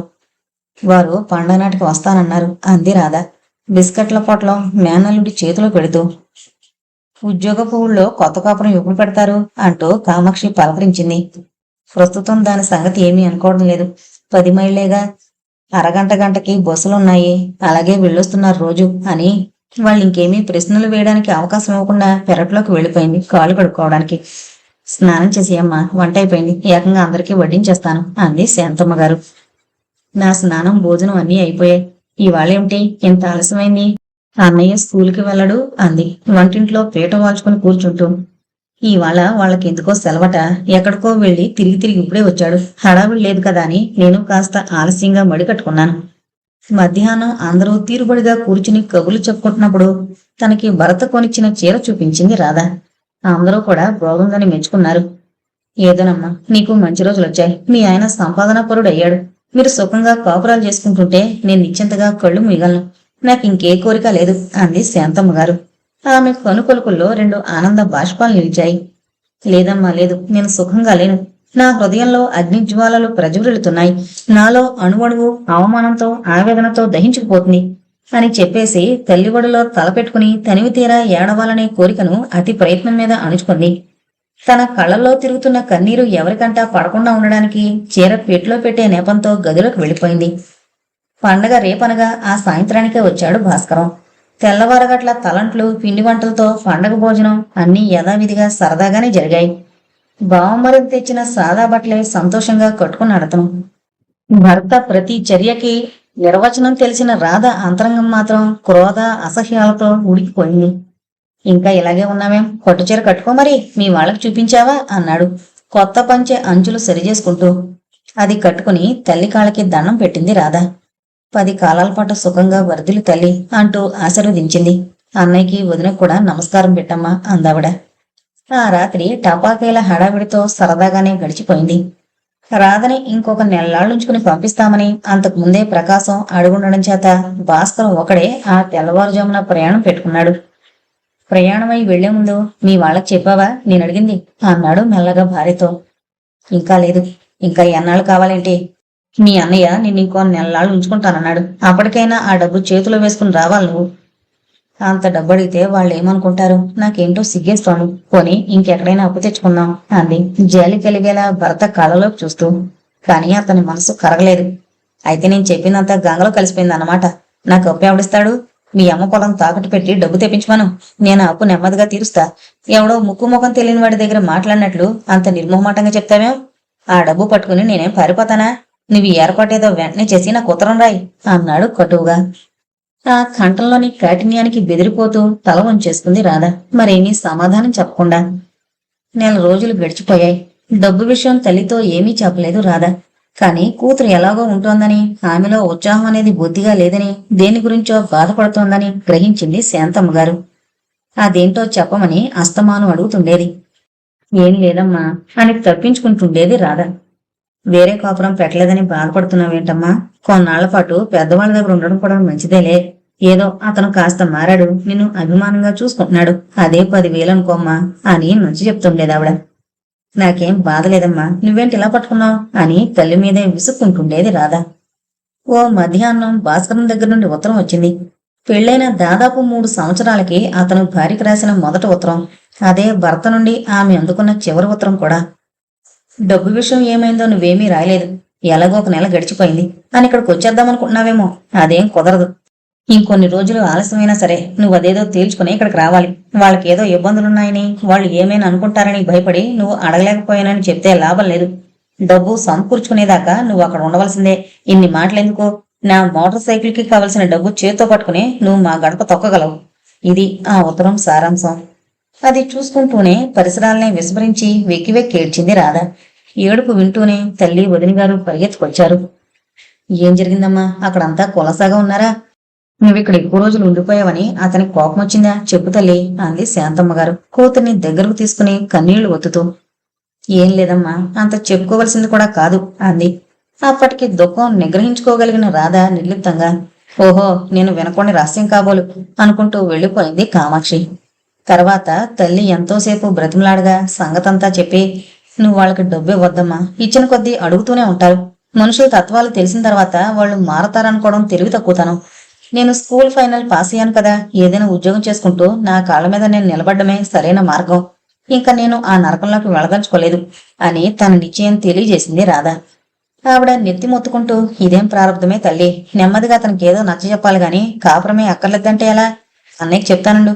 మీ ఆయన్ని మామగారిని కలుసుకుని సంగతి సందర్భాలన్నీ చెప్పి చూస్తాడు. ఇది మనసులో పెట్టుకునేనమ్మా, వచ్చినప్పటి నుండి అలా కుమిలిపోతున్నావు. మీరిద్దరూ ఏదో కీచులాడుకున్నారేమో అనుకున్నాను, కానీ ఇలాంటి పేచీ పెడతాడని నేను ఊహించలేకపోయాను. లేచి మొహం కడుకో, నెమ్మదిగా అన్ని సంగతులు ఆలోచిద్దాం. ఇప్పుడు ఆ ఉత్తరానికి నువ్వేదైనా జవాబు రాద్దామా మరి అంది. నేను ఈ ఉత్తరానికి జవాబు రాయను. ఆ ఇంటికి వెళ్లి కాపురమో చేయను. నన్ను విసిగించుకో. నిజంగా నా సుఖం కోరేదానివైతే నా బ్రతుకు నన్ను బ్రతకని అని తల్లినే కసురుకుంది రాధ. ఆవిడ మరేమీ మాట్లాడలేదు. 4-5 రోజులు గడిచిపోయాయి. అన్ని సంగతులు ఆవిడ కొడుకుతో చెప్పింది. అతను చెల్లెలి మామగారిని కలుసుకుని వస్తానని వెళ్ళాడు. ఆయన అసలు మాట్లాడడానికే అవకాశం ఇవ్వకుండా ఆ విషయంలో కలగజేసుకోవడానికి వాడేం చంటిపిల్లాడు కాదు. ఇవన్నీ నువ్వు మీ బామ్మరతోటే మాట్లాడి పరిష్కారం చేసుకో అని తప్పుకున్నాడు తెలివిగా. ప్రకాశం భాస్కరాన్ని కూడా కలుసుకున్నాడు. నేనే ఊరికి అడగలే, అప్పుగా ఇవ్వడానికి కూడా మీకు అంత బాధ ఎందుకు? మీరు పై వాళ్ళకిచ్చే వడ్డీ కూడా నా దగ్గరే వసూలు చేసుకుందరు గాని మీకు మాత్రం ఏ 10 మంది ఉన్నారని ఒక గానక చెల్లెలు అల్లుడు ముచ్చటపడి అడుగునందుకైనా ఇవ్వచ్చు. దానికింత రాద్ధాంతం చేస్తారా? ఏదో సమయానికి చేతులు లేక మిమ్మల్ని అడిగితే నలుగురిలోనూ నా పరువు కూడా తీసేశారు అంటూ ఎగిరిపడ్డాడతను. ప్రకాశం ఇంకా ఏదో చెప్పబోతే వినకుండా గదిలోకి వెళ్లిపోయి తలుపులు వేసేసుకున్నాడు. కాసేపు కూర్చుని చేసేది లేక ఇంటికొచ్చేశాడు ప్రకాశం.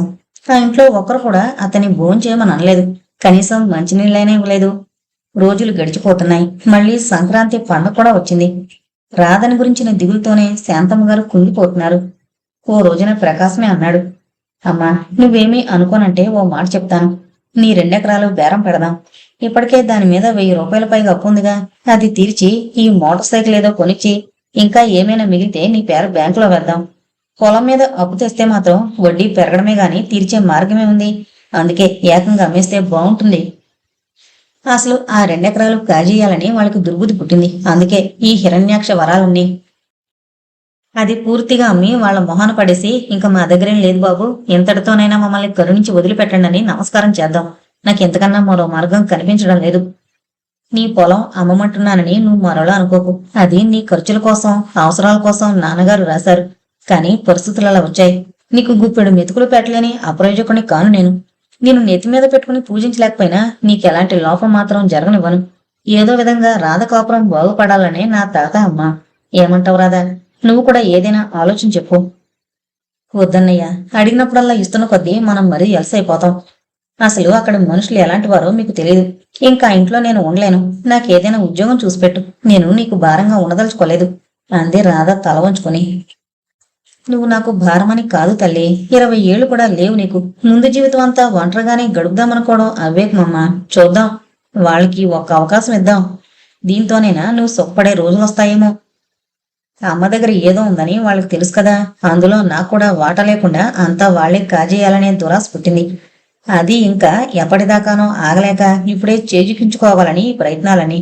పొలం పూర్తిగా అమ్మేశామని తెలిస్తే ఇంకేమడుగుతారులే. ఏమంటావు చెప్పు అంటూ చెల్లెలి సమాధానం కోసం ఎదురు చూశాడు. రాధ అంగీకరించినట్లు మౌనంగా తల వంచింది. సరే, నీ ఇష్టం వచ్చినట్లే కానీ నాయనా. ఎవరికైనా అది సుఖపడ్డమే కదా కావాలి. నీకేమీ ఇవ్వలేకపోతున్నాననే బాధ మాత్రం నన్ను వదలదు. పోనీ బంగారమైన కోడలికిచ్చాను కాదు. అప్పుడు అదమ్మి అల్లుడికిస్తే పొలంలో సగం వాటా నీకు ఉంటుంది కదా అనుకున్నాను అంది శాంతమ్మ గారు బాధపడుతూ. నువ్వు ఇవ్వకపోవడం ఏంటమ్మా? ఇప్పుడు నేను అనుభవిస్తోందంతా నాన్నగారిచ్చింది కాదా? నాన్నగారు ఒకటి నువ్వొకటినా? నువ్వదేం మనసులో పెట్టుకోకు. ప్రకాశం ఆ మాటలుంటుంటే కామాక్షి మూతి 3 వంకర్లు తిప్పుకుంటూ వెళ్ళిపోయింది. అసలు భాస్కరం దగ్గర నుండి ఉత్తరం వచ్చిన రోజు నుండి ఆమె అత్త ఆడబిడ్డలతో సరిగ్గా మాట్లాడడం లేదు. ఇంట్లో మనిషే కదా అని శాంతమ్మ గారు అన్ని విషయాలు చెప్పబోతే ఆ రహస్యాలని నాకెందుకులేండి అని విదిలించుకుని వెళ్ళిపోయేది. తర్వాత 10 రోజులకే పొలం అమ్మకం జరిగిపోయింది. పాతప్పులన్నీ తీర్చి ఓ 500 బ్యాంకులో వేసి బావగారు అడిగిన 3500 తీసుకుని చెల్లెల్ని వెంటబెట్టుకుని అగ్రహారం ప్రయాణం అయ్యాడు ప్రకాశం. డబ్బు తీసుకుని ఏమీ జరగనట్లే మామూలుగా అతన్ని మర్యాద చేశారు వాళ్ళు.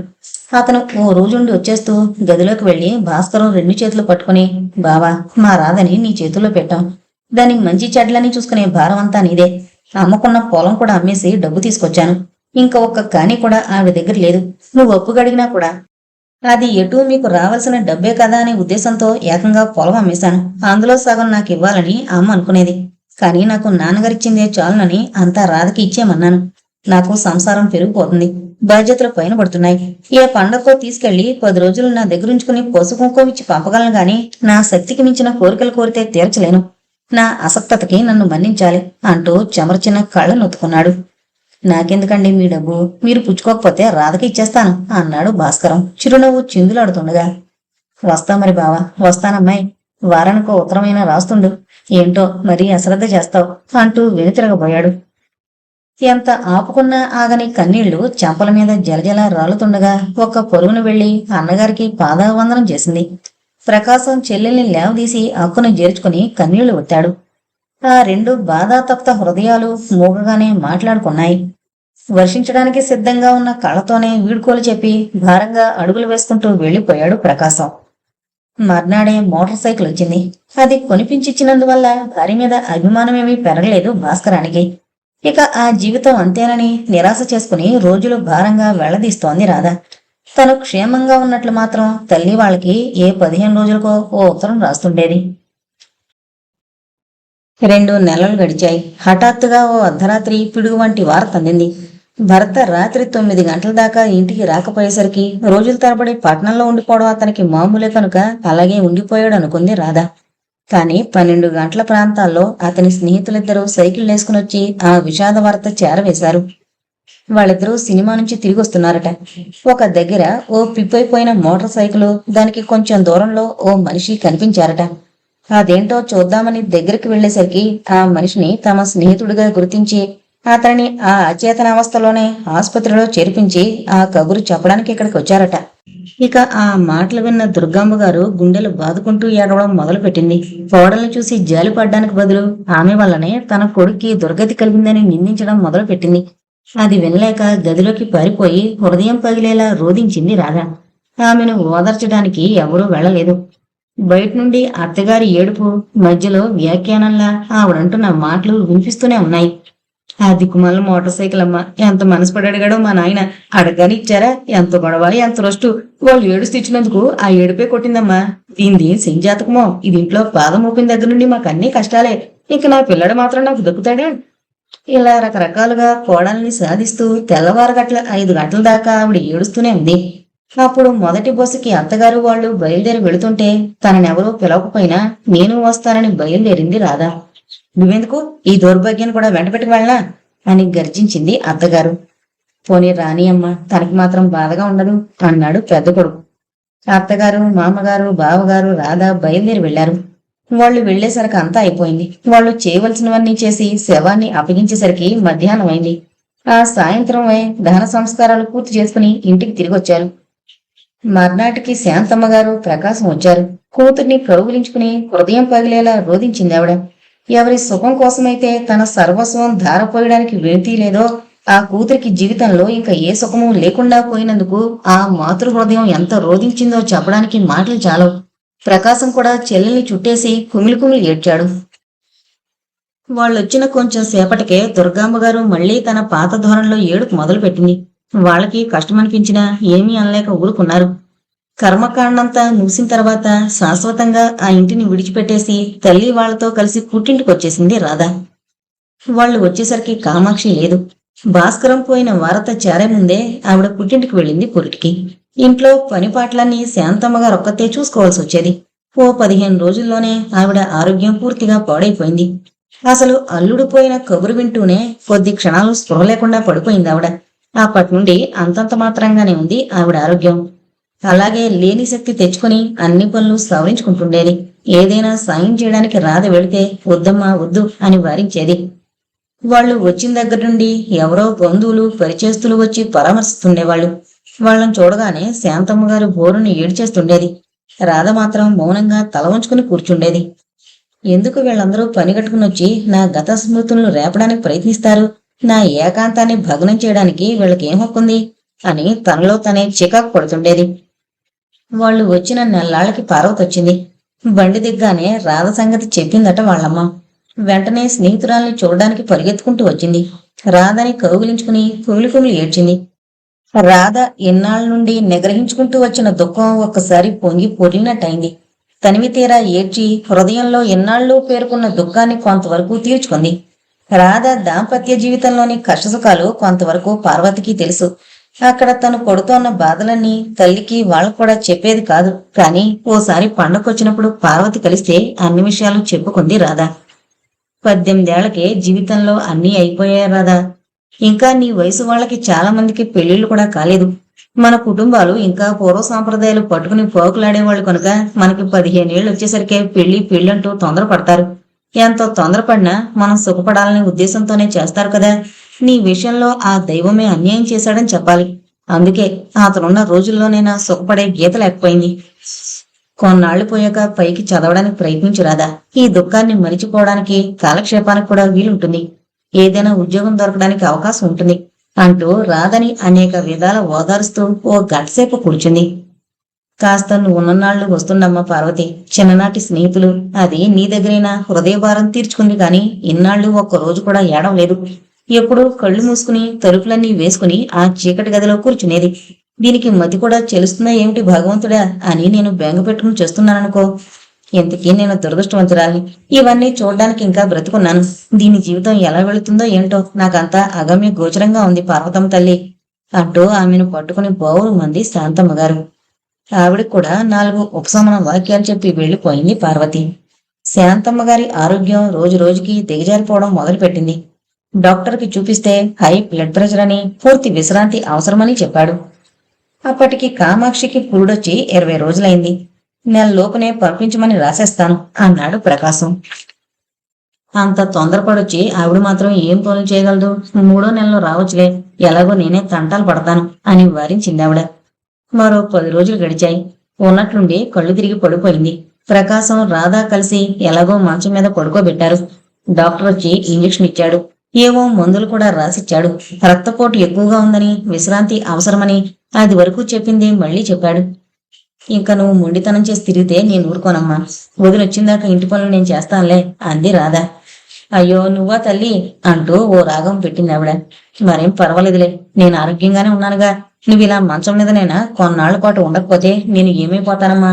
నా కోసమేనా నువ్వు డాక్టర్ చెప్పినట్లు మందులు విశ్రాంతి తీసుకోవాలి అంటూ బ్రతిమాలుకుంది ఆవిడ పక్కలో కూర్చుని. తర్వాత ఓ 10 రోజులకి కామాక్షి వచ్చింది. ఆవిడ వచ్చాక కూడా 2 పిల్లలతో ఆవిడికి తీరదని సగం పని రాధే చేస్తుండేది. తల్లి సంరక్షణాభారం కూడా తన మీదే ఉండేది. ఆనాడు వేసిన పడక ఆవిడ మళ్లీ మామూలుగా లేచి తిరగలేదు. కాలకృత్యాలు తీర్చుకోవడానికి, బలవంతం మీద 2 మెతుకులు తినడానికి తప్ప అసలు ఆవిడ లేవగలిగేదే కాదు. అలా మంచం మీద పడుకుని గంటల తరబడి శూన్యంలోకి చూస్తూ తీరని మనోవ్యధతో రోజు రోజుకి కృషించిపోసాగింది. మధ్య మధ్య కొడుకును పిలిచి, రాధని ఏం చేస్తావురా, దాని భారం నీదే అంటూ అతని చేయి పట్టుకుని కళ్ళనీళ్లు పెట్టుకునేది. రాధని నా కడుపులో పెట్టుకుని కాపాడతానమ్మా. అది నా బిడ్డ అనుకుంటాను. నువ్వు దానికోసం ఏమీ బెంగ పెట్టుకోకు. అయినా నువ్వు ధైర్యం తెచ్చుకుని లేచి తిరిగి దానికి ధైర్యం చెప్పాలి కాని నువ్వే ఇలా దిగాలు పడిపోతుంటే చిన్నపిల్ల తనేమైపోతుందో ఆలోచించావా అనేవాడు ప్రకాశం.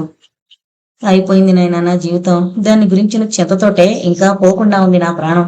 నువ్వు దాని విషయంలో మాటిచ్చావంటే నిశ్చింతగా చచ్చిపోతా. పోనీ అది ఇష్టపడితే చదువుకోవడానికి ఏమైనా వీలుంటుందేమో కనుక్కోరా అంది ఆవిడ ఓ రోజు. అలాగేనమ్మా, ప్రైవేటుగా చదవడానికి అవకాశాలు ఉన్నాయేమో చూస్తాను. ఈ ఊళ్ళో కాలేజీ లేదు కదా, ఇంకో చోటికి పంపించి చదివించాలంటే బోల్డు డబ్బు కావాలి. నీకు తెలియదేముంది. అయినా ఇప్పుడే తనకి చదువుకి ఉద్యోగానికి తొందర ఏంటమ్మా. కొద్ది రోజులు పోని అన్నీ ఆలోచిద్దాం. ఈలోగా కాలక్షేపానికి కావలిస్తే నేను రోజు స్కూలు లైబ్రరీ నుంచి పుస్తకాలు తెచ్చిస్తాను, చదువుకోవచ్చు. నువ్వు రాధ కోసమైనా లేచి తిరగడానికి ప్రయత్నించాలి. ఇలా మనోవ్యాధితో కృషించిపోతుంటే మందులేమీ పనిచేయడం లేదు. జరిగిన దానికి మనం ఎంత బాధపడినా పోయిన మనిషి రాడు కదా. మన శక్తి వంచన లేకుండా రాధ సుఖపడాలనే అతను కోరిన కోరికలన్నీ తీర్చాం.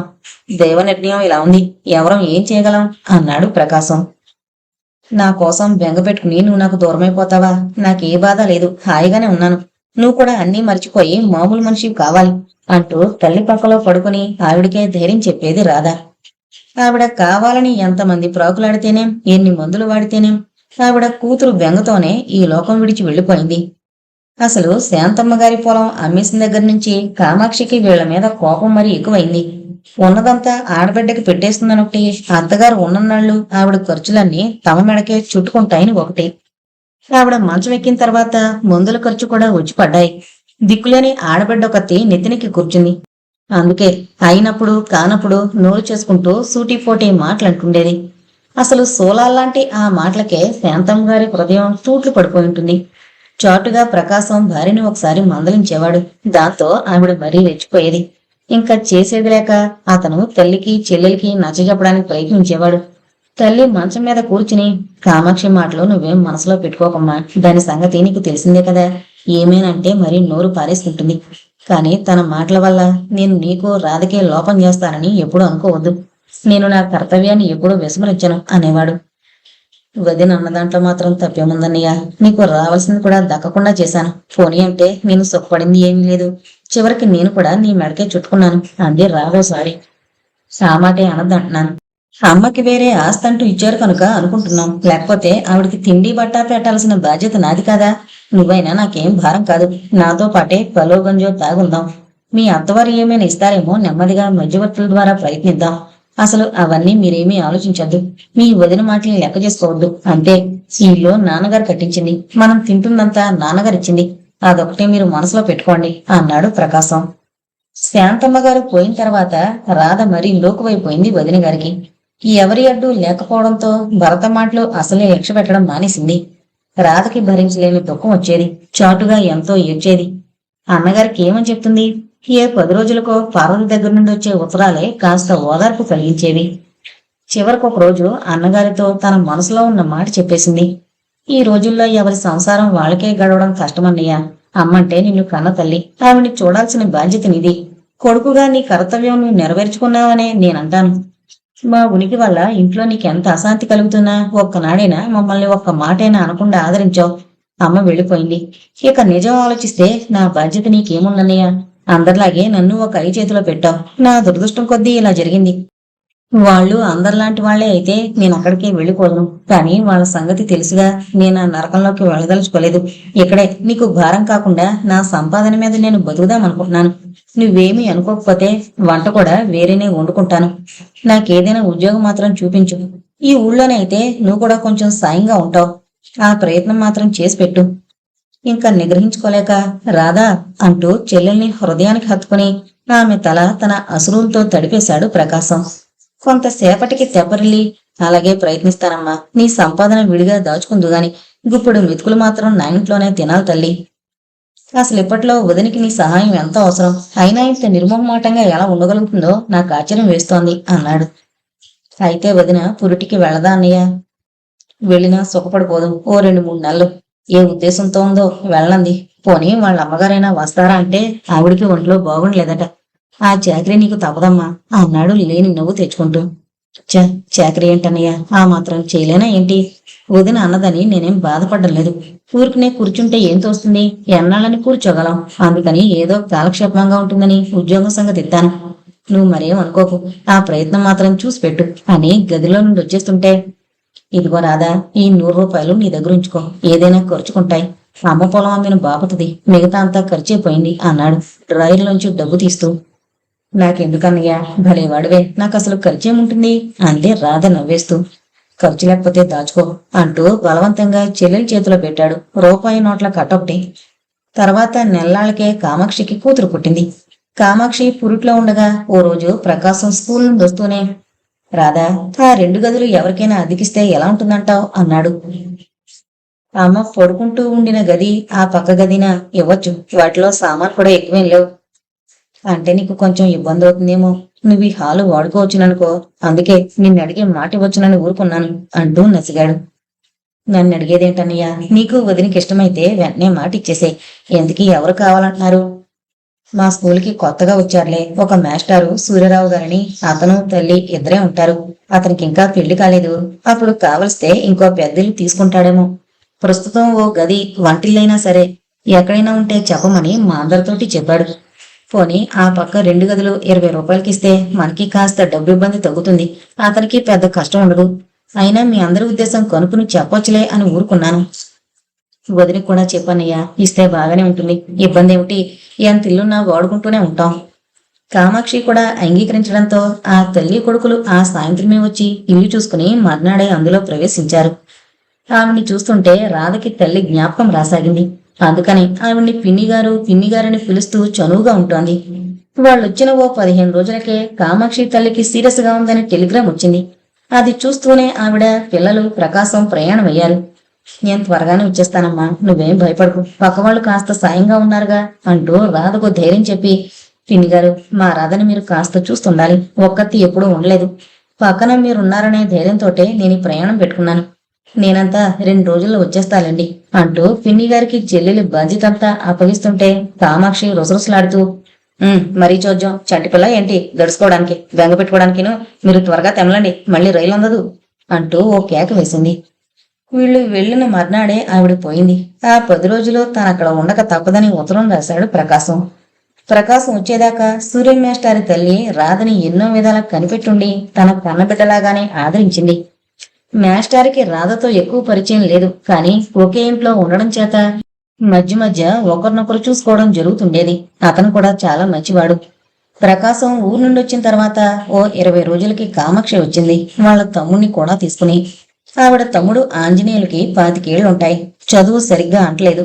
4-5 చోట్ల ఉద్యోగాలు చేశాడు గాని ఒక్కదానిలోనూ నిలకడుండక యజమానులతో పోట్లాట పెట్టుకుని మానేసేవాడు. ఇన్నాళ్లు ఉండే తల్లి కూడా పోవడంతో ఇక అతను మరీ తెగిన గాలిపటంలా తిరుగుతాడని అక్కగారు తీసుకొచ్చేసింది. ఇక్కడే ఏదో ఉద్యోగం చూపించి తమ్ముణ్ణి తన కళ్ళ ముందే ఉంచుకోవాలని ఆవిడ అభిలాష. ఉన్నదానిలో కొంత ఖర్చైపోగా కొంత ఈ ఆంజనేయులు తగలయ్యగా ఇప్పుడు చిన్న ఇల్లు తప్ప ఇంకేం మిగలలేదు వాళ్ళకి. ఆ ఇంట్లోనైనా సగం వాటా వాళ్ల పేతండ్రి గారిది. నెమ్మది మీద తమ వాటా అమ్మకానికి పెట్టడమో ఏదో చెయ్యొచ్చునని ముందైతే తమ్ముణ్ణి తనతో కూడా తీసుకొచ్చేసింది ఆవిడ. అతనంటే రాధకి ఎందుకో సదభిప్రాయం కలగలేదు. మొదటి చూపులోనే ఆమె ఆ అభిప్రాయంతో అంగీకారంతో నిమిత్తమేమిటి? అది కామాక్షి ఇల్లు. ఆ ఇంటికి ఆమె తమ్ముణ్ణి తెచ్చుకునే హక్కు ఆమెకుంది. అయితే బావమరదంటే ప్రకాశానికి ఎలాంటి అభిప్రాయం ఉందో రాధకి తెలీదు. అతన్ని గురించి వాళ్ళిద్దరూ ఎప్పుడూ మాట్లాడుకోలేదు. అతను వచ్చిన దగ్గర నుండి రాధతో ఎంతో చనువుగా ఉండడానికి ప్రయత్నిస్తూ పనున్నా లేకపోయినా ఏదో వాగుతుండేవాడు. రాధకి అతని ప్రవర్తన నచ్చకపోయినా చేసేది లేక ఏదో సమాధానం చెప్తూ సాధ్యమైనంత వరకు ముభావంగా ఉంటుండేది. అతన్ని ఓ వెకిలి మనిషి కింద ఎందుకు పనికిరానివాడుగా జమకట్టిందే కాని అతని వల్ల ఎవరికి ఎలాంటి అపకారం హాని జరుగుతుందని ఆమె అనుకోలేదు. అతను రాధ గత జీవితాన్ని గురించి ఆమె భర్తని గురించి ఏవేవో ప్రశ్నలు వేస్తుంటే ఇతనికి ఎందుకీ అనవసర ప్రసంగమని లోపలే విసుక్కునేది. కాని తన మీదేదో సానుభూతి చూపిస్తున్నట్లు నటిస్తూ తనకు దగ్గర కావాలని అతను ప్రయత్నిస్తున్నాడని ఆమె గ్రహించలేకపోయింది. ఓ సాయంత్రం రాధ వంట చేస్తుంటే వచ్చి అక్కడ పీట వాల్చుకుని కూర్చున్నాడు. కామాక్షి పేరంటానికి వెళ్ళింది. పిల్లల్ని ఆడిస్తూ ప్రకాశం వీధి గదిలో ఉన్నాడు. ఆంజనేయులు వచ్చి కూర్చుంటూ కొంతసేపు రాధ అందాన్ని వర్ణిస్తూ పోగొట్టడం మొదలు పెట్టాడు. తర్వాత, ఏంటో నిన్ను చూస్తే వేరే జాలేస్తోంది రాధా. నువ్వు పాపం జీవితంలో ఏం చూసావని ఎంత చిన్న వయసులో ఉండి కూడా నువ్వు ఇలా ఉండిపోవాలనుకోవడం ఏం బాగుండలేదు. పోనీ అని మా అక్కయ్యకి బావకైనా నీకు మళ్ళీ పెళ్లి చేద్దామన్న ఉద్దేశం ఎందుకు కలగలేదో. వాళ్ళు మాత్రం హాయిగా పిల్ల పాపలతో సుఖంగా సంసారం చేసుకుంటున్నారు. నీ సుఖం గురించి వాళ్ళకేం పడినట్లు లేదు.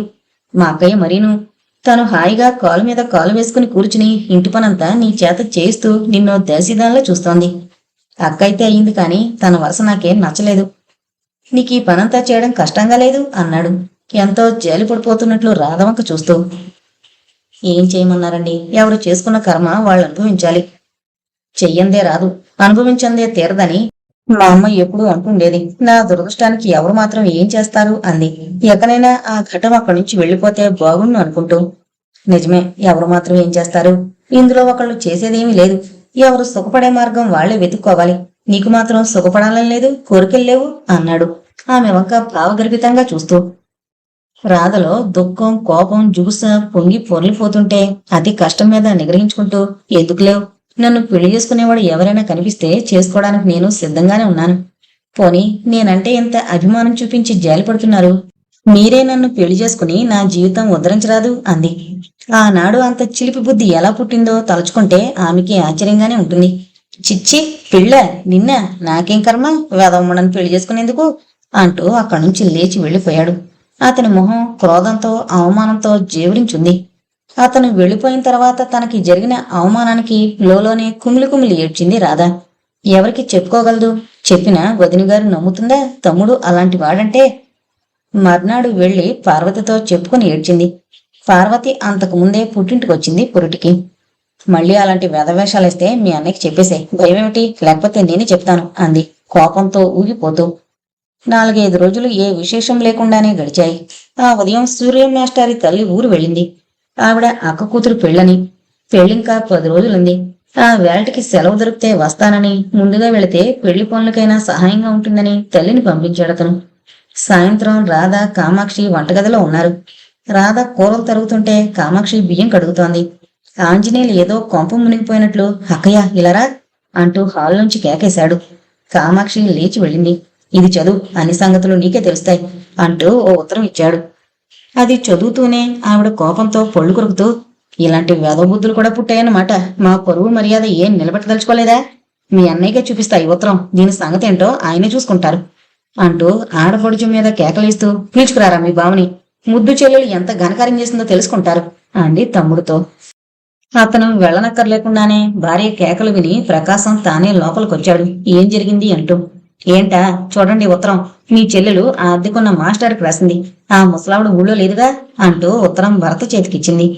అంతవరకు అసలు ఆ ఉత్తరంలో ఏముందో తెలియక అయోమయంగా చూస్తున్న రాధ ఆ మాటలు వింటూనే దెబ్బతిన్నట్లు విలవిల్లాడుతూ, అబద్ధం వదినా, అసలు ఆ ఉత్తరం ఏంటో నాకు తెలీదు, అది నేను రాయలేదు అంటూ రెండు చేతుల్లోనూ ముఖం దాచుకుని వెక్కి వెక్కి ఏడవడం మొదలు పెట్టింది. ఆ ఉత్తరం చదువుకున్న ప్రకాశం కొద్ది క్షణాలు నిశ్చేష్టుడై నిలబడిపోయాడు. కొంతసేపటికి తేరుకుని, నేను నమ్మను, ఇది రాధ రాసిన ఉత్తరం కాదు, అది అసలు అలాంటి పిల్ల కాదు అన్నాడు ఆ ఉత్తరం ముక్కలు ముక్కలు చేస్తూ. సరే, రుజువు దొరికినా నమ్మకపోతే ఎలా? అయినా మీరు నమ్మకపోయినంత మాత్రాన నిజం మాసిపోదు. ఛీ, ఇలాంటి వెధవ బ్రతుకు బ్రతికే కంటే ఎందులోనైనా పడి చావడం మేలు. ఇదేనా కూతురైతేనా ఆ కత్తి పెడతాం ముక్కలు ముక్కలు చేసి వదిలిపెడదును. మీరు కాబట్టి చెల్లెలు ఎలాంటి పనులు చేసినా నోరు మూసుకుని కూర్చున్నారు. కామాక్షి నోటికి హద్దు లేకపోయింది. రాధ చట్టుకున్న వదిన గారి రెండు కాళ్ళు పట్టుకుని, అబద్ధం వదిన, అదంతా అబద్ధం, ఆ ఉత్తరం నేను రాయలేదు, నా మాట నమ్ము, నువ్వు చెప్పేదాకా అసలు ఆ ఉత్తరం ఏంటో నాకు తెలీదు, ఇందులో ఏదో మోసం ఉంది, నేను ఎలాంటిదానో నీకు తెలీదా అంటూ కన్నీళ్లతో ఆమె పాదాలు తడిపేస్తూ తన నిర్దోషిత్వాన్ని నిరూపించుకోవడానికి శత విధాలా ప్రయత్నించింది. అయినా కామాక్షి నమ్మలేదు. నిర్దాక్షిణ్యంగా కాళ్ళు వెనక్కి తీసుకుని వెళ్లిపోయింది. అసలు ఇలాంటిదేదో జరుగుతుందని నేను అనుకుంటూనే ఉన్నాను. మొన్న నోనాడు నన్ను పెళ్లి చేసుకుంటావా అని అడిగింది అక్కయ్య. అంజీ ఫిర్యాదు చేశాడు అక్కగారితో. చూసారా మీ చెల్లి ఎంత తెగించిందో, ఈ వెధముండని కట్టుకునేంత కర్మ వాడికేం పట్లే, దీని బుద్ధి ఎలాంటిదని తెలిస్తే అసలు నేను వాడిని తీసుకురాకపోదును, వాడు లొంగలేదని కాబోలు ఆ మాస్టర్ మీద విసిరింది వల అంటూ కామాక్షి కసిదేరా రాధ హృదయాన్ని ముక్కలు ముక్కలు చేసింది. నిజమా తల్లి, అతను అలా అడిగావా అన్నాడు ప్రకాశం నమ్మలేనట్లు. అంతమంది చెప్తున్నా అతనికి చెల్లెలో విశ్వాసం సడలిపోలేదు. ఈ జీవితం ఇలా ఎన్నాళ్ళు గడుపుతావు, మళ్ళీ పెళ్లి చేసుకో అని ఆయన అంటుంటే, అయితే మీరు చేసుకుంటారా అని అడిగాను హాస్యంగా అంది రాధ అపరాధిలా తలంచుకుని. చి, ఎంత సిగ్గుమాల సంగతి, పోనీ ఇప్పటికైనా నమ్ముతారా అని నిలదీసింది కామాక్షి. ప్రకాశం మౌనంగా బయటకు వెళ్లిపోయాడు. అన్నగారు కూడా తనని శంకిస్తున్నారేమోననే ఊహ కలిగేసరికి రాధకి జీవితం మీదే రోత పుట్టింది. నాకు ఎవరూ లేరు, నేను ఎవరి కోసం బ్రతకాలి అనే భావం ఆ క్షణంలోనే మొలకెత్తి గాఢంగా నాటుకుపోయింది ఆమె హృదయంలో. కనుచీకటి పడుతోండగా ఎవరో చూడకుండా ఇల్లు విడిచి వెళ్లిపోయింది. ఎన్ని అవాంతరాలొచ్చినా వెనుకంజ వేయదలుచుకోలేదు. తను చెయ్యని అక్రమానికి దోషిగా నిలబడి నలుగురి చేత చీ అనిపించుకుంటూ బ్రతికే కంటే అదే ఉత్తమ మార్గం అనిపించింది. ఈ అక్రమానికంతా మూల కారణం ఎవరో గ్రహించుకోగలిగింది, ఆంజనేయులు. ఆమె తనకి లొంగి రాలేదన్న కసి, ద్వేషం, పగ అతనిలో ప్రతీకారాన్ని ప్రజ్వలింపజేశాయి. సమయం చూసి సాధించాడు. వెర్రిబోగులవాడు, వెకిలివాడు అని రాధ నిర్లక్ష్యం చేసిన వాడే ఆమె జీవితంలో చిచ్చు రగిల్చాడు. సిగ్గుపడి ఆమె అన్నగారికి చెప్పుకోలేకపోయిన సంఘటనని తనకి అనుకూలంగా మార్చి చెప్పుకున్నాడు. గతాన్ని తలచుకున్న కొద్దీ ఆమెకు దుఃఖం ఆగలేదు. అవిరాళంగా స్రవిస్తోన్న అసురుదారులను ఒత్తుకోవడానికి కూడా ప్రయత్నించకుండా తలగల్లో తలదుర్చి నిశ్శబ్దంగా రోధిస్తోన్న రాధ ఏ తెల్లవారగట్లో నిద్రాదేవి ఒడిలో వాలిపోయింది. ఏంటమ్మోయ్ ఆ పడక, అర్ధరాత్రి దాకా షికార్లు కొట్టురావడం, బారెడు పొద్దెక్కిందాకా నిద్ర లేవకపోవడం అంటూ కామాక్షి గొంతు కంగు మండంతో ఉలిక్కిపడి కళ్ళు తెరిచింది. బాధకంగా ఒళ్ళు విరుచుకుంటూ లేవబోతే, ఎక్కడెక్కడ తిరిగొచ్చావమ్మా, నేను నిన్నేదో అనేశానని నువ్వు రోషం వచ్చి ఎందులోనైనా పడి చావడానికి వెళ్ళావని మీ అన్నయ్య నా ప్రాణాలు తోడేశారు. నాకేమవసరం నిన్ననేందుకు? చెల్లెలు ఎలాంటిదైనా ఆయనకే సిగ్గు అవమానం లేనప్పుడు నాకా ఏంటి? ఇదిగోనమ్మా, మీ ఆటలకి నేనేమీ అడ్డురాను, కానీ నువ్వు మాత్రం బలవంతాన ప్రాణాలు తీసుకోకు. నువ్వు అలా చేస్తే నన్ను ప్రాణాలతోటే తగలేస్తారు మీ అన్నయ్య అంటూ ఇంకో ఇంత విషం కక్కింది కామాక్షి. రాధ సమాధానం చెప్పలేదు. ఏమీ జరగనట్లే తన పనులు తాను చేసుకోవడం మొదలుపెట్టింది. సాయంత్రమైంది. పార్వతింటికి వెళ్ళొస్తాను వదినా అని చెప్పి వేణుగోపాలరావుని కలుసుకోవడానికి బయలుదేరింది. సంగ్రహంగా తన చరిత్రంతా చెప్పి మూర్ఖంగా సాహసానికి పూనుకున్నాను అన్నారు నిన్న. ఇప్పుడు చెప్పండి, ఇలాంటి పరిస్థితుల్లో చిక్కుకున్న ఏ వ్యక్తికైనా మరణం కంటే శరణ్యం వేరే ఏమైనా ఉందా? ఆ మరణం కూడా నాకు అందకుండా పోయింది అంది రాధ తల ఉంచుకుని వేలితో మట్టిలో గీతలు గీస్తూ. కన్నీటితో తడిసి బరువెక్కిన కనురెప్పలను భారంగా పైకెత్తుతూ, మీ నిర్ణయానికి వెనకాల ఇన్ని విషాద సంఘటనలు ఉన్నాయనుకోలేదు. తొందరపడి ఆ మాట అన్నందుకు మీరేమీ అనుకోకండి. కానీ నాదొక కోరిక. ఇక ముందు ఎలాంటి పరిస్థితుల్లోనూ అలాంటి సాహసం చేయనని నాకు మాట ఇవ్వండి అన్నాడు, తన హృదయంలోని జాలి, సానుభూతి అంతా ఆ మాటల్లో పొందుపరుస్తూ. ఇక అలాంటి పని చేయదలుచుకోలేదు. ఆ క్షణంలో ఏదో ఆవేశపడ్డానే కాని ఇప్పుడు ఆలోచిస్తే అదెంత తెలివి తక్కువ పనో తెలిసొస్తోంది. నేను చచ్చిపోయి సాధించేదేముంది? బ్రతుకుంటే ఏ నాటికైనా సుఖపడే రోజులు రావచ్చు. ఒకనాటికైనా అన్నయ్య, వదిన నాలో ఎలాంటి కళంకము లేదని గుర్తించొచ్చు. ఇక నేను చావుని గురించి ఆలోచించదలుచుకోలేదు. ఎక్కడైనా చిన్న ఉద్యోగం చూసుకుని స్వతంత్రంగా పొట్ట పోసుకోగలననే ధైర్యం కలుగుతోంది. మీలో కలిగిన ఆత్మవిశ్వాసానికి చాలా సంతోషం. నేనే ఈ ఊరికి కొత్తగా వచ్చాను.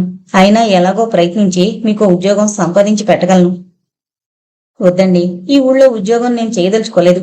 ఈ ఊరికి, ఇక్కడ మనుషులకి దూరంగా వెళ్ళిపోవాలని గట్టిగా నిశ్చయించుకున్నాను. ఇంట్లో అందరి చేత అంత హీనంగా చూడబడుతూ ఆ ఇంట్లో ఉండడం నా వల్ల కాదు. అన్నయ్యకి నా మీద ఎలాంటి అనుమానం లేదని నేను అనుకుంటున్నాను. అయినా నిన్నటి నుండి అన్నయ్య ఎదుట పడ్డానికే సిగ్గుతో చచ్చిపోతున్నాను. ఎన్నాళ్ళని తప్పించుకుని తిరుగుతాను. అందుకే ఇంకా ఇంట్లో ఉండడం సాధ్యం కాదని నిశ్చయించుకున్నాను. ఈ విశాల ప్రపంచంలో నన్ను ఆదరించే వ్యక్తి ఒక్క పార్వతే. తన దగ్గర ఉండి ఏ ప్రయత్నాలైనా చేసుకోవచ్చు. అసలు తనే ప్రయత్నించి నాకేదో ఇంత జీవిక చూపించగలదు. కాని తను వెళ్ళడానికి ఇంకా 3 నెలలైనా పడుతుంది. అప్పటిదాకా నేను ఇక్కడ ఉండాలి. ఈ జరిగిందంతా వింటే తనేం సలహా చెప్తుందో చూడాలి. సరే, రేపు వెళ్ళి ఆమె సలహా కూడా తీసుకోండి. మీరెక్కడున్నా నన్నొక స్నేహితుడిగా గుర్తించుకోగలిగితే సంతోషిస్తాను. ఎంత మాటన్నారు. మీరు నా ప్రాణదాత.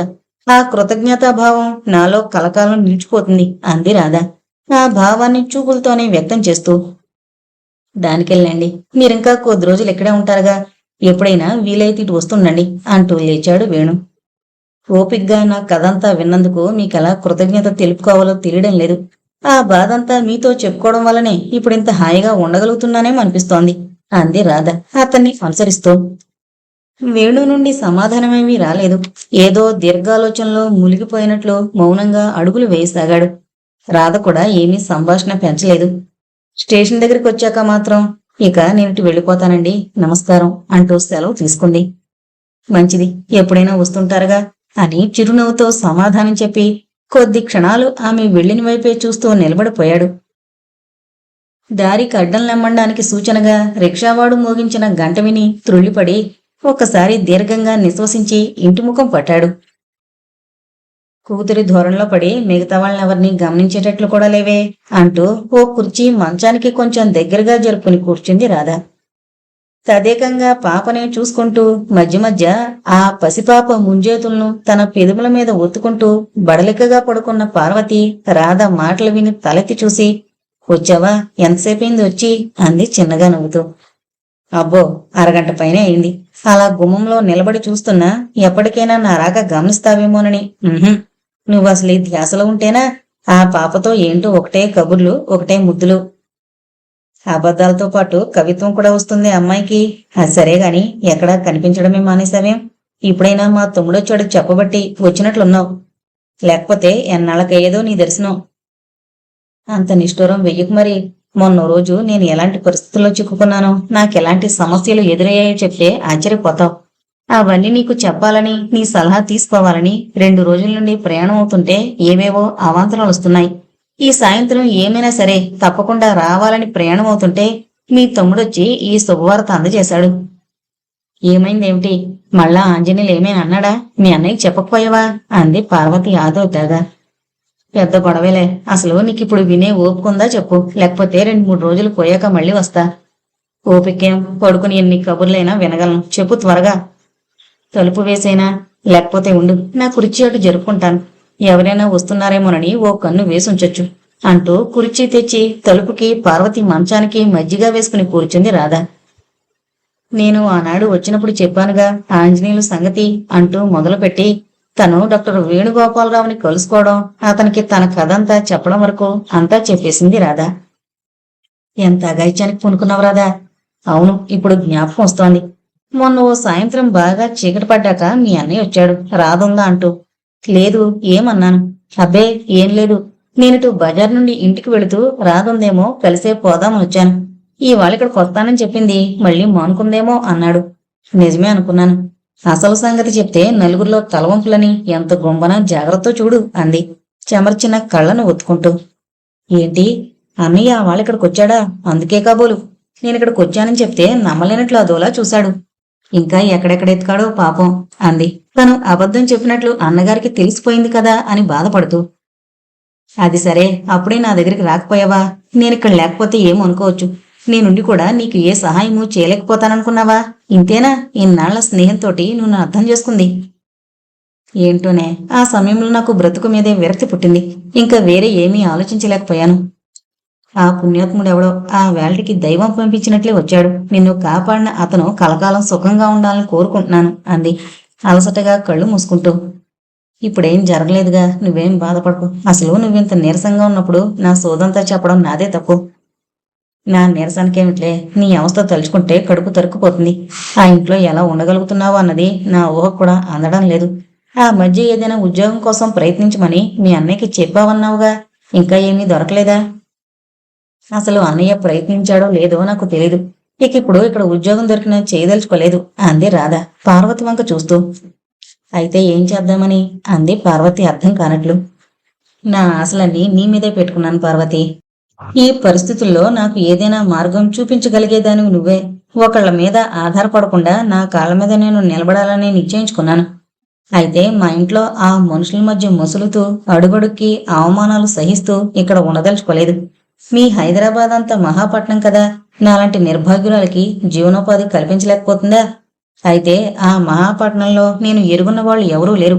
ఎక్కడ ఉండాలో, ఉద్యోగాల కోసం ఎక్కడ ప్రయత్నించాలో, ఎవరిని కలుసుకోవాలో నాకేమీ తెలీదు. నువ్వు వెళ్ళిన తర్వాత నేను మీ దగ్గరికి రావాలనుకుంటున్నాను.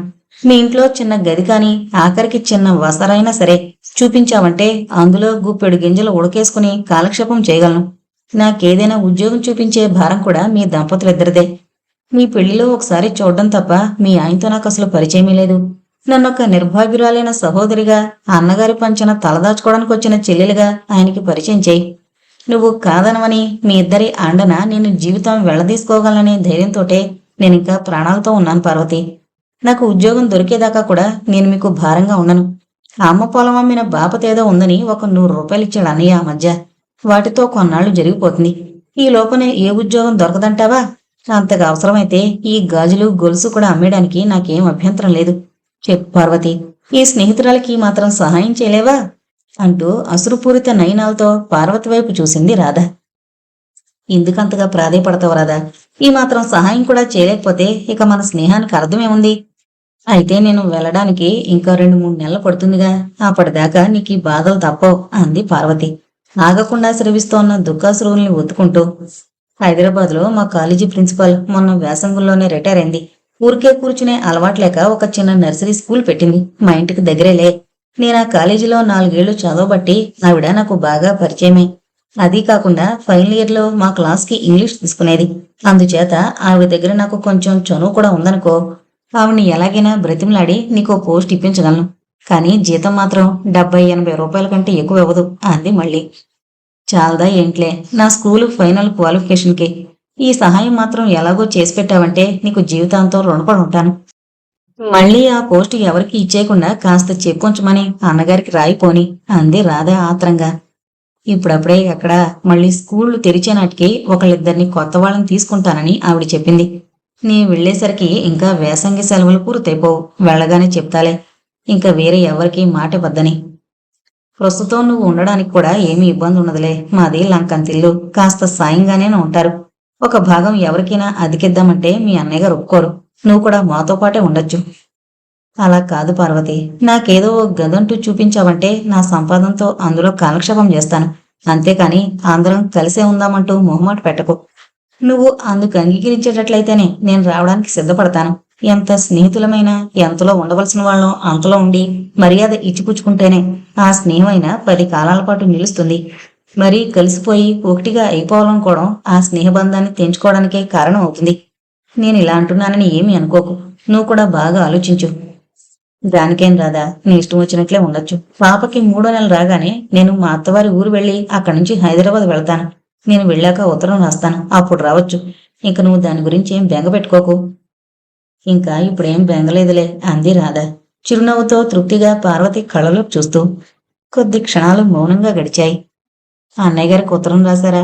బారసాల నాటికి వస్తారేమో అంది రాధే మళ్ళీ. ఆయనకు అలాంటి వేడుకలేం ఇష్టం ఉండవు. అయినా 11 రోజుల దాకా ఆగుతారా? ఉదయమే టెలిగ్రామ్ ఇచ్చారు నాన్నగారు. అది అందగానే ఈ పాటికే బయలుదేరి ఉండాలి. నయమే, నేను రేపు వచ్చాను కాదు ఈ గొడవంతా చెప్పుకోవడానికి. వస్తే మాత్రమేం, వాళ్ళ నాన్నగారితో కబుర్లు చెప్పడానికి పాపను అప్పచెప్పి మనిద్దరం కబుర్లు చెప్పుకుంటూ కూర్చుందాం అంది పార్వతి మురిపెంగా, పాప బొగ్గలు మృదువుగా రాస్తూ. ఆ దృశ్యం చూసి రాధ మనసులో ఎంత అదృష్టవంతురాలు అన్న భావం మెదిలింది. మరుక్షణమే ఆత్మపరీక్ష చేసుకుని, ఛ ఏంటిది, పార్వతి అదృష్టాన్ని చూసి నేను ఈర్షపడుతున్నానా? వద్దు భగవాన్, అలాంటి భావం నాకెప్పటికీ కలగనివ్వకు. పార్వతి బిడ్డా పాపలతో 10 కాలాల పాటు సుఖంగా ఉండాలని నా కోరిక అనుకుంది. వస్తాను పార్వతి, చీకటి కూడా పడుతోంది, 4 రోజులకు ఒకసారి వస్తుంటాలే అని పార్వతికి చెప్పేసి ఇంటికి వెళ్ళిపోయింది రాధ. ఏంటండి అంత దీర్ఘంగా ఆలోచిస్తున్నారు అంటూ రాధ పలకరించేసరికి పరధ్యానంగా ఎటో చూస్తూ కూర్చున్న వేణు ఉలికిపడి సర్దుకుని, ఓ మీరా రండి అన్నాడు. మా పార్వతికి కూతురు పుట్టిందండి అంది రాధ అతనికి కొద్ది దూరంలో కూర్చుంటూ. ఓహో, అందుక ఈ వారం రోజుల్లోనూ ఒక్కసారైనా ఇటు రాలేదు. ఏదో మాట వరుస అన్నారే కాని నిజంగా వస్తారా అనుకున్నాను. నా మాట మీద ఆ మాత్రం గౌరవం ఉంచి వచ్చినందుకు చాలా సంతోషం. మొన్న జరిగిందంతా ఆవిడికి చెప్పారా? ఆవిడ ఏమన్నారు అన్నాడు కుతూహలంగా రాధ మొహంలోకి చూస్తూ. చెప్పాను. అంతా విని తనెంతో బాధపడింది. సమయానికి అడ్డుపడ్డారని మిమ్మల్ని ఎంతో మెచ్చుకుంది. ముఖ్యమైన శుభవార్త ఏంటంటే హైదరాబాద్ లో పార్వతి గారింటికి దగ్గరలోనే వాళ్ళ రిటైర్డ్ ప్రిన్సిపల్ ఒక నర్సరీ స్కూల్ పెట్టిందంట. అందులో ఓ పోస్టు నాకు తప్పకుండా ఇప్పిస్తానని వాగ్దానం చేసింది. తను హైదరాబాద్ వెళ్ళగానే నాకు ఉత్తరం రాస్తుంది. అందుకోగాని నేను రైలు ఎక్కేస్తాను. మహా అయితే 3 నెలలే నాకు ఈ బందికాన అంది రాధ ఉత్సాహంగా. చాలా సంతోషం. మరి హైదరాబాద్ వెళితే మమ్మల్ని అందరినీ మర్చిపోతారేమో.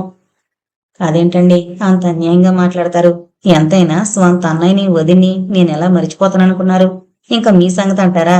మీరు అతిశయోక్తి అనుకున్నా పర్వాలేదు కానీ ప్రతి క్షణం మీరు నా కళ్ళ ముందు నిలబడినట్లే ఉంటుంది.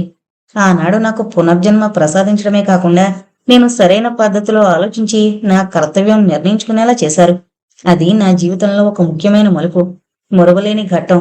నేను ఎక్కడున్నా ఎలా ఉన్నా మిమ్మల్ని మరిచిపోవడం జరగదు అంది రాధ వేణువంక కృతజ్ఞతాపూర్వకంగా చూస్తూ. అయితే ఒక విధంగా మీ జీవిత పదం నిర్ణయం అయిపోయినట్లే. తర్వాత ఏం చేద్దామనుకుంటున్నారు? ఇంకా చేయడానికి ఏముంది?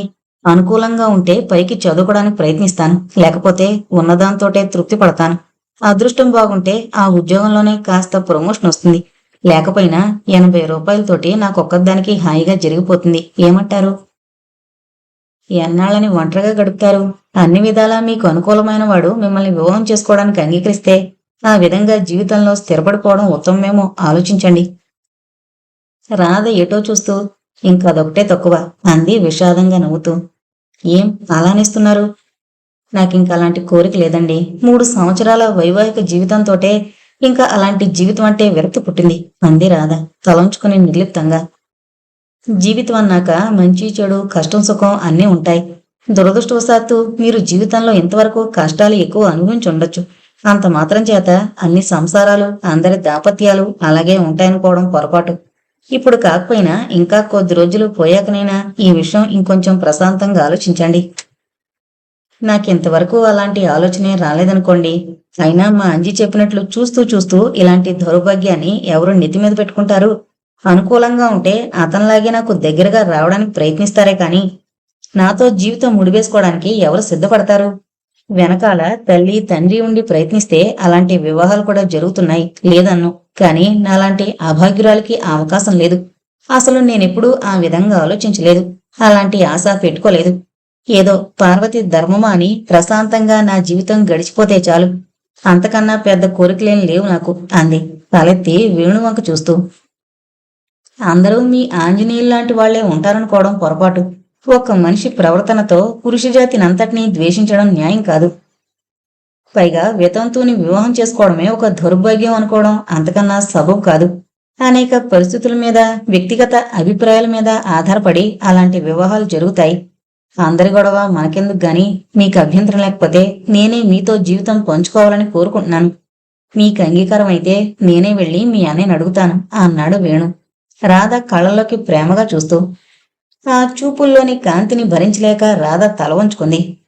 మీకు కూడా నేనింత లోకువైపోతాను అనుకోలేదు. మీరు అన్నంత మాత్రాన అలాంటి ప్రలోభంలో పడే అవివేకిని కాదు, క్షమించండి.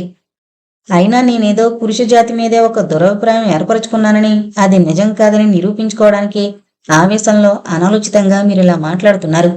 నేనేదో మాట వరస అన్నానే కాని అందరూ అలాంటి వాళ్లేనని నా ఉద్దేశం కాదు. మీరంటే నాకెంతో గౌరవము, అభిమానం ఉన్నాయి. అవి అలాగే నిలుపుకోవడానికి ప్రయత్నిద్దాం. మరింక వెళతాను అంటూ లేచి నిలబడింది. ఒక క్షణం ఉండండి అంటూ వేణు కూడా లేచి నిలబడి, నేనేమీ అనాలోచితంగానూ ఆవేశంలోనూ అన్న మాటలు కావు, హృదయపూర్వకంగా చెప్తున్నాను. మీరు నా కోరిక మన్నించగలిగితే నేనెంతో అదృష్టవంతుణ్ణి. మీరు బాగా ఆలోచించుకునే నాకు సమాధానం చెప్పండి. రేపు మీకోసం ఎదురు చూస్తుంటాను. తప్పకుండా వస్తారు కదూ అన్నాడు. రాధ సమాధానం ఏమీ చెప్పకుండా తలంచుకుని ఖాళీ బొట్నం వేలితో నేల మీద రాస్తూ నిల్చుంది. ప్లీజ్ నన్ను అపార్థం చేసుకోకండి. నా మీద ఏమాత్రం గౌరవం ఉన్నా ఇంటికెళ్ళి ప్రశాంతంగా ఈ విషయం ఆలోచించుకోండి. ఒకవేళ నా ప్రతిపాదన మీకు అంగీకారం కాకపోయినా కనీసం ఆ సంగతి చెప్పడానికైనా రేపొకసారి రండి. తర్వాతైనా మీరిక్కడ ఉన్ననాళ్ళు మనం స్నేహితులుగా కలుసుకోవడానికి మీకెలాంటి అభ్యంతరం ఉండదనుకుంటాను. చెప్పండి, రేపు తప్పకుండా వస్తారు కదూ? ఆ కంఠంలోని మార్దవానికి కట్టుబడిపోయిన రాధ ఒక్కసారి తలెత్తి చూసింది. క్షణం వారి చూపులు కలుసుకున్నాయి. ప్రశాంతమైన అతని మొహంలో, కళ్లల్లో, చిరునవ్వుల్లో ఎలాంటి మాలిన్యము లేని పవిత్రతే గోచరించింది. ఆ క్షణంలో ఆమెలోని ప్రతి అణువు ఒక్కసారిగా మేల్కొని ఒక్కో ఒక్కో అని ఉద్బోధించినట్లయింది. అప్రయత్నంగానే ఆ భావం కళ్లల్లో వ్యక్తం చేస్తూ తలూపింది. మర్నాడు సాయంత్రం రాధను చూస్తూనే చిరునవ్వుతో పలకరించి ఏం నిశ్చయించుకున్నారు అంటూ సంభాషణ మొదలు పెట్టాడు వేణు. నా ఆలోచన ఎటూ తెక్కుండా ఉండండి. ఇలాంటి జీవిత సమస్య ఒక రోజులో తేల్చుకోలేమేమో అనిపిస్తోంది. అయినా మీకు ఇలాంటి ఊహ కలగడం నాకు చాలా ఆశ్చర్యాన్ని కలిగిస్తోంది. నా విషాద గాథంతా విన్నందువల్ల జాలి చేత నన్ను ఉద్ధరించాలనే అభిమానంతో మీకు అలాంటి ఉద్దేశం కలిగిందేమో. రాధ చెప్పేది పూర్తి చేయనివ్వకుండానే వేణు అందుకున్నాడు. మీరు పొరబడుతున్నారు. మిమ్మల్ని ఉద్ధరించాలని కాని, ఏదో ఆదర్శం కోసం కాని నేను ఈ నిశ్చయానికి రాలేదు. మిమ్మల్ని చూసిన క్షణంలోనే మీరంటే సద్భావం, అభిమానం నాలో కలిగాయి. మీ పరిచయం కోసం నా మనసు తాతాలాడింది. ఆ మొదటి రోజుని మనం విడిపోయే ముందు నాలో ఎలాంటి భావాలు కలిగాయో చెప్తే మీరు నమ్మరు. మళ్ళీ కలుసుకుంటాం కదా అని నిగ్రహించుకున్నాను. మర్నాడు మీ కథంతా విని మీరు వితంతువని తెలుసుకున్న తర్వాత కూడా మీ సాహచర్యం కోసం తాతాలాడానే కాని నా నిశ్చయం మారలేదు. మీ కన్నీటిగాద నాలో మీ పట్ల జాలి, సానుభూతి ఇనుమడింపజేసిన మాట యథార్థమే.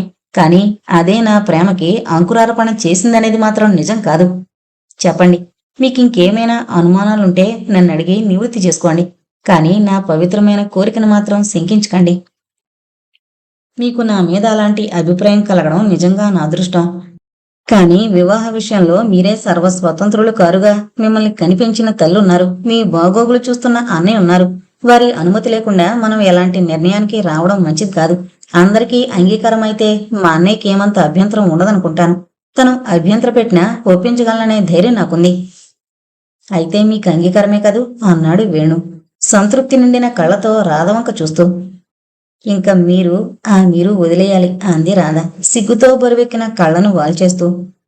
అంగీకరించాం అంటూ నిండుగా నవ్వాడు వేణు. రాధ కూడా ఆ నవ్వులో శృతి కలిపింది. ఆ క్షణంలోనే వారి పరిచయం ఎంతో వృద్ధి పొందినట్లు, అసలు ఆ అనుబంధం ఏనాటిదో అన్న భావన కలిగాయి ఆ ఇద్దరిలో. అంతలోనే రాధ కళ్ళు చెమ్మగిల్లాయి. కనుకోలుకుల నుండి అసురు కణాలు జాలువారి చెక్కిళ్లను తడిపేస్తుంటే చటుక్కున తల వంచుకుంది. వేణు మృదువుగా ఆమె గెడ్డం పట్టి తల పైకెత్తి ఆ కన్నీరొత్తుతూ, ఎందుకు రాదా ఈ కన్నీరు అన్నాడు అంతకన్నా మృదువుగా, ఆప్యాయంగా.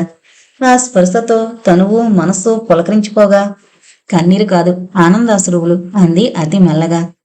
కారు చీకటి అలముకున్న నా జీవితాన్ని ఓ కాంతి కిరణం తన వెలుగుతో నింపేస్తుందని నేను కలలో కూడా అనుకోలేదు. కల కాదు రాదా, ఇది నిజం. ఈనాడు కలిసిన ఈ చేతులు జీవితాంతం ఇలా కలిసే ఉంటాయి. సుఖాల్లో కష్టాల్లో ఎప్పుడూ కూడా నీ చేయి విడిచిపెట్టనని ప్రమాణం చేస్తున్నాను అన్నాడు రాధ చేతిని తన చేతిలోకి తీసుకుంటూ. మీరు చాలా సాహసం చేస్తున్నారేమో అనిపిస్తోంది. ముందు మీ అమ్మగారి అనుమతి, ఆశీర్వాదం మనకి ముఖ్యం. వారిని ఎదిరించి నన్ను వివాహం చేసుకుని ఈ వృద్ధాప్యంలో వారికి మనశ్శాంతి లేకుండా చేయడం నా అభిమతం కాదు అంది నెమ్మదిగా, తన చేతిని వేణు చేతిలోంచి విడిపించుకుంటూ. మా అమ్మ సంగతి నీకు తెలియదు రాదా? చిన్నప్పటి నుండి కూడా ఆవిడ నేను కోరిందేది కాదనలేదు. పూర్వాచార పరాయణురాలైన ప్రస్తుత పరిస్థితుల్ని, ముఖ్యంగా నా మనసుని అర్థం చేసుకుని నా కోరిక మన్నిస్తుంది. అయినా నాది ఏమాత్రం అనుచితమైన కోరిక? నీకా భయం ఏమీ అక్కర్లేదు. ఆమె తప్పకుండా అనుమతిస్తుంది. ఇవాళే అమ్మకు ఉత్తరం రాసిస్తాను అన్నాడు ఉత్సాహంగా. వద్దు, ఉత్తరం వల్ల పరిస్థితులన్నీ అవగాహన అయ్యే అవకాశం ఉండదు. మీరే స్వయంగా వెళ్ళి చెప్తే బాగుంటుందేమో. చొరవ తీసుకుని మీకు సలహా ఇస్తున్నందుకు మరేమీ అనుకోకండి. సలహా ఏమిటి? ఇవాళ నుండి నన్ను ఆజ్ఞాపించే హక్కు నీకు ఇచ్చేస్తున్నాను. నువ్వు చెప్పిందే బాగుంది. కానీ మరి 1-2 నెలల దాకా సెలవు దొరకదేమో. ఏదో వంకతో ఆలస్యం చేస్తున్నానని నువ్వు నన్ను అపార్థం చేసుకోకుండా ఉంటే చాలు. మీ మంచితనాన్ని, అభిమానాన్ని అనుమానించే మూర్ఖురాల్ని కాను. మరింక వెళదామా? చీకటి పడుతోంది. మరి నువ్వు రోజూ వస్తుండాలి. ఏవో వంకలు పెడితే నేను ఒప్పుకోను. అసలు కాస్త ఆలస్యమైందంటే నిన్ను వెతుకుంటూ మీ ఇంటికొచ్చేస్తాను అన్నాడు చిలిపిగా రాధ కళ్ళలోకి చూస్తూ. నయం, అంత పని మాత్రం చేయకండి. కథ అడ్డం తిరగలదు. ఈ మాత్రం స్వేచ్ఛను కూడా అరికెట్టేస్తుంది మా వదిన అంది నవ్వుతూ. అంతలోనే గంభీరంగా, మరి నేనిలా అన్నందుకేమీ అనుకోకండి. పరిస్థితులు మనకి అనుకూలంగా ఉంటే అన్నయ్యని ఒప్పించడం ఏమంత కష్టం కాదు. అంతా సిద్ధమయ్యాక వదిన ఒప్పుకోకపోయినా నేను అన్నయ్య లక్ష్య పెట్టం. కానీ మొదటే అందరి దృష్టిలో పడ్డం, 10 మంది 10 రకాలుగా మనల్ని విమర్శించడం ఎందుకని? అమ్మగారు అంగీకరించినాడు నేనే స్వయంగా తీసుకెళ్లి మిమ్మల్ని అన్నయ్యకి పరిచయం చేస్తాను. ఆ అదృష్టం కోసమే నేను ఎదురు చూస్తుంటాను అంది లేస్తూ. నాకంత మాత్రం తెలీదా రాదా? అయినా నేను రేపటి నుండే సెలవు కోసం ప్రయత్నిస్తానులే అంటూ రాధ చెయ్యి ఆసరాగా తీసుకుని లేచి నిలబడ్డాడు బయలుదేరడానికి. 4 రోజులకు ఒకసారి వస్తానని చెప్పి వెళ్ళావు. 10 రోజులకి ఇవాళ గుర్తొచ్చానా నేను అంటూ నిష్ఠూరమాడింది పార్వతి రాధని చూస్తూనే. ఏంటో అశ్రద్ధ అయిపోయింది. అన్నయ్య గారున్నారా? మీ అత్తగారు వాళ్ళు ఎవరైనా వచ్చారా అంటూ పాప మంచం మీదే ఓ చివరగా కూర్చుంది రాధ. సరేలే, ఆయనకి నాళ్ళుండే తీరుబడి కూడానా? నేను అనుకున్నట్లే టెలిగ్రామ్ అందగానే బయలుదేరారు. 2 రోజుల నుండి వెళ్ళిపోయారు. నీ సంగతంతా చెప్పాను. తప్పకుండా సహాయం చేస్తానన్నారు. ఆ టీచర్ ఉద్యోగం కాకపోయినా ఇంకెక్కడైనా ప్రయత్నించి పెడతానన్నారు. అసలు ఆ 2 రోజుల్లో నువ్వు వస్తావేమో వారికి పరిచయం చేద్దామనుకున్నాను. నీలాంటి స్నేహితురాలు ఉన్నందుకు నాకెంతో గర్వంగా ఉంది పార్వతి. మీ ఆయనది కూడా నీలాంటి సహృదయమే కావడం మరీ అదృష్టం. సరే కాని కూతురిని చూసుకుని ఏమన్నారు? ఏమంటారు? అచ్చంగా ఆయన పోలికేనట. ఆ అమ్మ వాళ్ళు కాదన్నా ఆయన ఒప్పుకోవడం లేదు అంది పార్వతి నిండుగా నవ్వుతూ. అలవాటుగా ఏదో మాట్లాడుతుందే కాని రాధ ఏదో ఆలోచిస్తూనే ఉంది. వేణుగోపాలరావు సంగతి అప్పుడే చెప్పడమా మానడమా అన్నది ఎంతకీ నిశ్చయించుకోలేకపోతోంది. ఏంటా పరధ్యానం? అంత తీవ్రంగా ఆలోచించాల్సిన సమస్య ఏమొచ్చింది నీకిప్పుడు? నీ కాబోయే ఉద్యోగం గురించా, హైదరాబాద్ గురించా, లేక మీ అన్నయ్య వదినల గురించా? చెప్పు అంది పార్వతి. ఈ వారం రోజుల నుండి నీకు చెప్దామా వద్దా అని తెగ ఆలోచిస్తున్నాను. అసలు నీకు చెప్పి నీ సలహా తీసుకుందే నాకు తోచదనుకో. కాని ఎలా చెప్పాలి అనేదే ఆలోచన. అంతా విని నన్ను ఎగతాళి పట్టించుకేం అంది రాధ తలంచుకుని. నీ మొహం చూస్తేనే ఇదేదో తీవ్రమైన సమస్య అనిపిస్తోంది. అది ఎలాంటిదైనా సరే స్నేహితురాలుగా సలహా ఇస్తాను కానీ నిన్ను ఎగతాళి చేస్తానా? అసలు నీకు అనుమానం ఎందుకొచ్చింది? పిచ్చి పిచ్చి ఆలోచనలు పెట్టుకోక చెప్పు, అదేంటో త్వరగా అంటూ తొందర పెట్టింది పార్వతి. ఏం లేదు, ఆ వాళ్ళ చెప్పలేదా డాక్టర్ వేణుగోపాలరావని? ఆయన్ని మొన్న కలుసుకుని చెప్పాను. నాకు హైదరాబాద్లో టీచర్ ఉద్యోగం దొరకబోతుందని, నువ్వు పాపతో వెళ్ళగానే నాకు ఉత్తరం రాస్తావని, కొద్ది రోజుల్లోనే నేను ఈ ఊరు విడిచి వెళ్ళిపోతానని. తర్వాత ఏం చెప్పాలో తోచక ఆలోచనలో పడింది. అప్పటికే జరిగింది ఊహించగలిగిన పార్వతి. అయితే నువ్వు రోజూ అతన్ని కలుసుకుంటున్నావన్నమాట అంది. ఎంత మామూలుగా ఉందామనుకున్నా ఆమె కళ్ళు మాత్రం నవ్వుని దాచుకోలేకపోయాయి. అది కనిపెట్టిన రాధ కలవరపాటుని దాచుకుంటూ, అదిగో ఆ అడ్డు ప్రశ్నలే వెయ్యకు, నన్ను చెప్పని పూర్తిగా అంది చిరాకు అభినయిస్తూ. 1 నిమిషం 2 నిమిషాలు గడిచాయి. ఇంకా నువ్వెలాగో చెప్పలేవు కాని అదేదో నేనే చెప్తాను. అతను నిన్ను ప్రేమించానన్నాడు, అవునా అంది పార్వతి నిశ్శబ్దాన్ని భంగం చేస్తూ. రాధ కళ్ళు సిగ్గుతో వాలిపోయాయి. హృదయంలో కలిగిన మధుర భావాలు వదనంలో ప్రతిబింబించకుండా దాచుకోవడానికి వ్యర్థ ప్రయత్నం చేస్తూ, ప్రేమించడం కాదు, నాకు అభ్యంతరం లేకపోతే నన్ను వివాహం చేసుకుంటానన్నారు అంది. మరి ఆ రెండింటికి తేడా ఏంటో? కావలసినంత ఉంది. మా అంజీ లాంటి అపరోచులందరూ కనిపించిన ఆడదానల్లా ప్రేమించేస్తారు. ఆ అమ్మాయి కాస్త తెలివి తక్కువదైతే ఆ ప్రేమ ప్రవాహంలో పడి కొట్టుకుపోయి చివరికి ఆఘాతంలో పడుతుంది. నిజం రాదా, నువ్వు చెప్పదలుచుకుంది నాకు అర్థమైంది.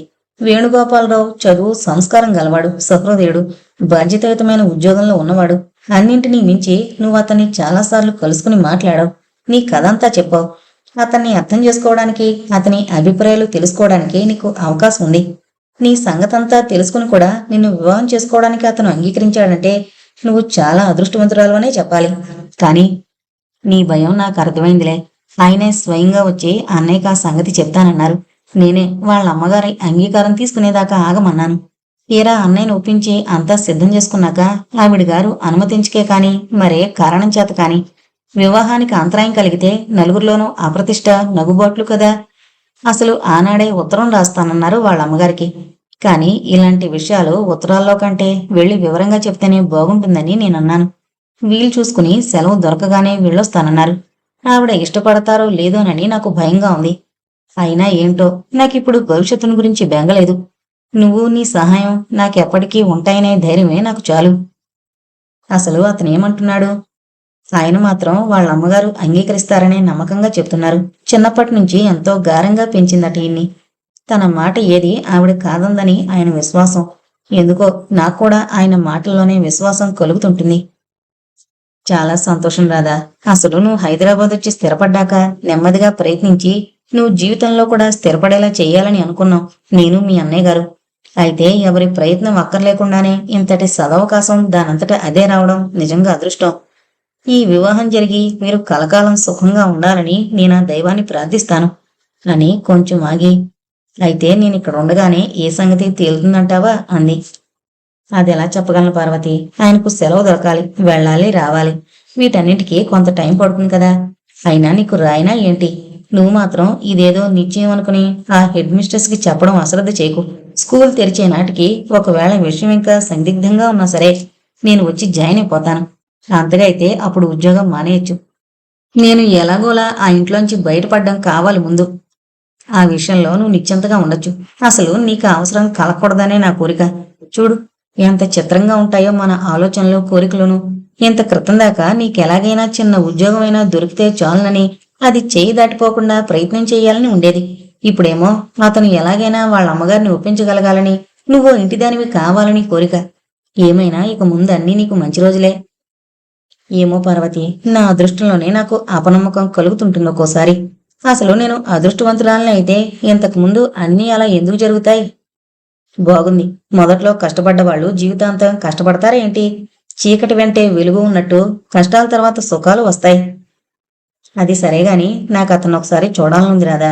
ఎలా వీలవుతుందంటావు? పోనీ అందాక ఎలా ఉంటాడో వర్ణించి చెప్పు. అందగడనుకుంటాలే అంది కొంటిగా రాధ కళ్ళలోకి చూస్తూ. రాధ బుగ్గలు సిగ్గుతో ఎరిపెక్కాయి. ఆ విశాల నేత్రాల్లో దాచుకోలేని ఆనందం తళుక్కున మెరిసిందొక్క క్షణం. మరుక్షణంలోనే ఏదో భయం, అవ్యక్తమైన ఆందోళన దోబుచులాడింది ఆమె వదనంలో. నన్ను హాస్యం చేయడానికి ఇదా సమయం పార్వతి? అంత అదృష్టమే పడితే వారిని నీకు చూపించకుండాను, పరిచయం చేయకుండాను ఉంటానా? అంతా సవ్యంగానే జరుగుతుంది. అలా అడుగడుక్కి అనుమానాలు, భయాలు పెట్టుకుని కుంగిపోకు. ఈసారి కలుసుకున్నప్పుడు ఓ ఫోటో అయినా అడుగు. నాకు చూపించి దాచుకుందుగానే నీ దగ్గరే. నువ్విలా గొడవ చేస్తే నేను రావడం మానేస్తాను అని చిరుకోపం ప్రదర్శించింది రాధ. ఆ సంగతి తెలుస్తూనే ఉంది. ఆ వేణుగోపాల్ని మాటలకే మైమరిచి నన్ను మరిచిపోయావు. అయితే కాస్త 10 రోజులకు ఒకసారైనా కనిపిస్తుండు అతని సంగతులు చెప్పడానికి. పార్వతి అదే ధోరణిలో ఇంకా ఏదో చెప్పబోతుంటే, ఇంకొస్తాను బాబు, చీకటి పడిపోయింది అంటూ లేచింది రాధ. సాయంత్రం 6 గంటలైంది. అస్తమిస్తున్న సూర్యుని ఎర్రని కాంతిలో ఆ పరిసరాలన్నీ వింత సోయగాన్ని వెదజల్లుతున్నాయి. ఊరికి దూరంగా ఏ విధమైన రొద, గందరగోళం లేకుండా ప్రశాంతంగా, నిర్మలంగా ఉన్న ఆ పరిసరాలు, మందంగా వీస్తున్న స్వచ్ఛమైన చల్లని గాలి ఉదయం నుండి అలసిపోయిన శరీరానికి, మెదడుకి హాయిని కలిగిస్తుండగా క్షణక్షణానికి చేతివాచి చూసుకుంటూ రాధ కోసం ఎదురు చూస్తున్నాడు వేణు. కొద్దిసేపటి తర్వాత దూరంగా వయ్యారంగా నడుచుకుంటూ వస్తున్న రాధ కనిపించింది. లేచి 4 అడుగులు ఎదురు వెళ్లి చిరునవ్వుతో పలకరించి, ఏమింత ఆలస్యం? ఇవాళ నిన్నట్లాగే చేస్తామేమో అనుకున్నాను అన్నాడు. నడకలో, కళ్లల్లో, చిరునవ్వులో ఏదో కొత్తదనం నింపుకొచ్చిన రాధని పరీక్షగా చూస్తూ. అతని చూపుల నుండి తప్పించుకుంటూ మొహం పక్కకు తిప్పుకుని, పార్వతి నిన్న ఊరికి వెళ్ళిపోయింది అంది రుమాలు కింద పరుచుకుని కూర్చుంటూ. అప్పుడే వెళ్ళిపోయారా? పాపకి 3 నెలలు వచ్చిందా అన్నాడు ఆశ్చర్యపోతూ. బాగుంది. ఇంకా వారం రోజులకి 3 నెలలు వెళ్ళిపోతాయి కూడాను. రోజులు మనకి తెలియకుండానే పొరుగెడుతున్నాయి. 15 రోజుల కిందటే తను వెళ్ళిపోవలసింది. పాపకి ఒంట్లో బాగుండలేదని ఆగిపోయింది. మళ్ళీ మంచి రోజు కుదరదని అప్పటికప్పుడు ప్రయాణం పెట్టుకుని నాకు కబురు చేసింది. అందుకే నేను ఇక్కడికి రావడానికి వీలున్నదని ముందుగా చెప్పలేకపోయాను. వెళ్ళగానే అక్కడ పరిస్థితులన్నీ కనుక్కుని ఉత్తరం రాయమన్నాను. కొద్ది రోజుల్లోనే స్కూళ్లు తెరుస్తారు కదా. నేను ఏం నిశ్చయించుకుంది తనకి రాస్తే. ఏం? నీకు నా మీద ఏమైనా అనుమానంగా ఉందా? ఇంక నువ్వు ఆ ఉద్యోగం ప్రసక్తి తీసుకురావద్దు. ఎంతకీ అసలు సంగతి నీకు చెప్పనే లేదు. నాకు సెలవు దొరికింది. రేపు సాయంత్రం బయలుదేరి మా ఊరు వెళుతున్నాను. అమ్మని ఒప్పించగలననే ధైర్యం ఉంది నాకు. ఒకవేళ ఆవిడ అభ్యంతర పెట్టినా నేను నిన్ను వదులుకుంటానని అనుకుంటున్నావా? ఎవరు అడ్డు పెట్టినా అభ్యంతర పెట్టినా సర్వభూతాల సాక్షిగా ఆనాడు చేసిన ప్రమాణానికి బద్రునయ్యే ఉంటాను. మన వివాహాన్ని సమర్థించలేని వాళ్ళకి కొన్నాళ్లు కోపాలు వస్తాయి. నెమ్మదిగా అవే సర్దుకుంటాయి. నేను మళ్ళీ వారం రోజుల్లో వచ్చేస్తాను. అప్పటికి మీ అన్నయ్య వాళ్ళు కూడా వచ్చేస్తే ముహూర్తం పెట్టుకోవడమే. అసలు నీకా శుభవార్త ఎప్పుడు చెప్దామా అని ఎదురు చూస్తుంటే రాగానే నువ్వింకేమో మొదలు పెట్టావు. నువ్వింకేమీ ఆలోచించుకో. నా మీద ఆ మాత్రం నమ్మకం ఉంచు అన్నాడు ఆప్యాయంగా రాధ చెయ్యి తన చేతిలోకి తీసుకుని అనురాగంతో ఆమె కళ్ళలోకి చూస్తూ. ఈ రోజునే అంత మంచి వార్త వినగలగడం ఒక విశేషమే. చాలా కాలం తర్వాత ఈ మాత్రం సంతోషంగాను ఉత్సాహంగాను ఈ రోజు గడపగలుగుతున్నందుకు నాకెంతో సంతోషంగా ఉంది పొద్దుటి నుండి. ఆ సంతోషాన్ని ద్విగుణీకృతం చేశాయి మీ మాటలు. ఇవాళ నా పుట్టినరోజు. దాచుకోలేని ఆనందం సంతృప్తి తొణికిసలాడాయి ఆమె ముఖంలోనూ కళ్ళల్లోనూ. నిజం? విష్ యూ హ్యాపీ బర్త్డే అంటూ సున్నితంగా ఆమె చేయనొక్కే. అసలు నిన్ను చూస్తూనే అనుకున్నాను ఏదో విశేషం ఉండుంటుందని. అయినా నాకు మొన్ననే ఎందుకు చెప్పలేదు ఈ సంగతి? ఇప్పుడు మాత్రం మించిపోయిందేముందలే. పద, ఏదైనా హోటల్కి వెళదాం. నీ పుట్టినరోజుకి పార్టీ ఇస్తాను అని లేవబోతుంటే, ఇప్పుడు అలాంటివేమీ పెట్టకండి. మనిద్దరం కలిసి ఏ హోటల్కి వెళ్ళినా రేపు మీరు నేను కూడా నలుగురిలో తలెత్తుకొని తిరగలేం. నేను ఇలా అంటున్నందుకు మీరేమీ అనుకోకండి అంది బ్రతిమలాడుతున్నట్టు. సరే అయితే ఇంకో పని చేద్దాం. ఇంటికే వెళదాం పద. ఇప్పుడు అక్కడెవరూ ఉండరు. వంట చేసి పెట్టేసి ఈ పాటికి వెళ్ళిపోతాడు వంటవాడు. రోజు బోల్డ్ మిగిలిపోవడం, అది పొద్దున్నే పని మనిషి తీసుకువెళ్ళడం అవుతోంది. ఇవాళ ఇద్దరం తృప్తిగా తిందాం. మరేమీ అభ్యంతరం చెప్పుకో అంటూ తను లేచి రాధను కూడా బలవంతంగా చేపట్టుకుని లేవదీశాడు. ఆమెకి మరేమీ ఆలోచించడానికి అనడానికి వ్యవధి ఇవ్వకుండా. రాధ మరేమీ మాట్లాడకుండా తలంచుకుని అతని పక్కనే నడవసాగింది. ఏంటలా మోగునం పట్టావు? నేను మొదట్లో అడిగిన దానికి సమాధానం చెప్పనేలేదు. మీ అన్నయ్య వారం రోజుల్లో వచ్చేస్తారా? అసలు ఈ పాటికే రావాల్సింది. వెళ్ళి 20 రోజులు కావస్తోంది. అన్నయ్య ఎక్కడా కూడా ఇన్నాళ్లు ఉండలేదు ఎప్పుడు. అసలు ఇల్లమ్మకం అది అంటే ఎలాగో ఆలస్యం అవుతుందని అన్నయ్య వెళ్ళన్నాడు మొదట. తన తమ్ముడు వల్ల ఆ పని అసలే కాదని వదినికి భయమేమో అన్నయ్యను కూడా బలవంతం పెట్టి తీసుకెళ్ళింది. ఇంకా ఎక్కువ ఆలస్యం అయ్యేటట్లయితే అన్నయ్య ఒక్కడైనా వస్తాడు. మళ్ళీ స్కూళ్లు తెరిచే రోజులొస్తున్నాయిగా. నేను తిరిగొచ్చేసరికి ఆయన ఒకరైనా వస్తే బాగుండు అన్నాడు స్వాగతంలా. రాధింకేమీ సమాధానం చెప్పలేదు. ఏదో ఆలోచిస్తూ ఉండిపోయింది. గేటు చప్పుడు విని పూల చెట్లకి నీళ్లు పోస్తోన్న నౌకరు కుర్రాడు ఓసారి తలెత్తి చూసి వచ్చింది డాక్టర్ బాబే కావడంతో మళ్ళీ తన పనిలో మునిగిపోయాడు. ఎలా ఉంది ఇల్లు అన్నాడు లోపలికి వెళ్ళాక వేణు. ఎంతసేపు ఒక్క మాట కూడా మాట్లాడకుండా మౌనంగా తనని అనుసరిస్తున్న రాధతో. చాలా బాగుంది. అయితే నీకు నచ్చిందన్నమాట. ఇంకిబ్బంది లేదు అన్నాడు కొంటిగా రాధ కళ్ళలోకి చూస్తూ. రాధ సిగ్గుపడుతూ చూపులు మరల్చుకుని వంటింటి పర్యవేక్షణలో మునిగిపోయింది. ఆ గది చిన్నదైనా చక్కగా పొందిగ్గా ఎక్కడివక్కడ సర్ది పెట్టడం చేత చూడముచ్చటగా ఉంది. వంట చేసి అన్ని టేబుల్ మీద సిద్ధంగా అమర్చి వెళ్ళిపోయాడు వంటవాడు. ఇంకా ఆలోచన మాని కాళ్ళు చేతులు కడుక్కుండా ఆ పక్కనే ఉంది బాత్రూం, నేను బట్టలు మార్చుకుని వస్తాను అంటూ గదిలోకి వెళ్ళిపోయాడు వేణు. రాధ అదేం వినిపించుకోకుండా ఓ కుర్చీలో కూర్చుని టేబుల్ మీద ఆనించుకున్న 2 చేతుల్లోనూ మొహం దాచుకుని దీర్ఘాలోచనలో మునిగిపోయింది. ఏంటి ఇలా వచ్చేసావు? నిజంగా ఈ ఇల్లు నీదే అయిపోతుందనుకుంటున్నావా? నీకు అతనికి మధ్య ఎంతటి అగాధం ఉందో ఒక్కనాడైనా ఆలోచించావా? ఆ అగాధానికి అవతలంచున నిలబడున్న అతను నీ చెయ్యి అందుకుంటాడని ఆశిస్తున్నావా? కొడుకంటే అంత గారమైతే మాత్రం పూర్వాచార పరాయణురాలైన స్త్రీ, పరువు ప్రతిష్ట డబ్బు హోదా అన్నీ ఉన్న స్త్రీ తన కొడుకు ఒక వితంతువుని, అందులోనూ మొదటి భర్తతో 3 సంవత్సరాలు కాపురం చేసిన నిన్ను పెళ్లి చేసుకోవడానికి అంగీకరిస్తుందా? ముందు వెనక ఆలోచించకుండా మురిసిపోతూ కళ్ళు మూసుకుని ప్రవర్తించుకో అంటూ వివేకం వీపు తట్టింది. చ ఆయన అలాంటి వారు కాదు. ఎలాంటి పరిస్థితినైనా ఎదుర్కొని నన్ను చేపడతానని వాగ్దానం చేశారు. ఆ మాట ఎన్నటికీ తప్పరు. ఆయనకు కావలసింది నేను, నా గత చరిత్ర కాదు. అదైనా ఏమీ దాపరకం లేకుండా ఆయనకంతా చెప్పేశాను. అన్నీ తెలిసి చేసుకున్న నిర్ణయం ఇంకెప్పటికీ మారదు.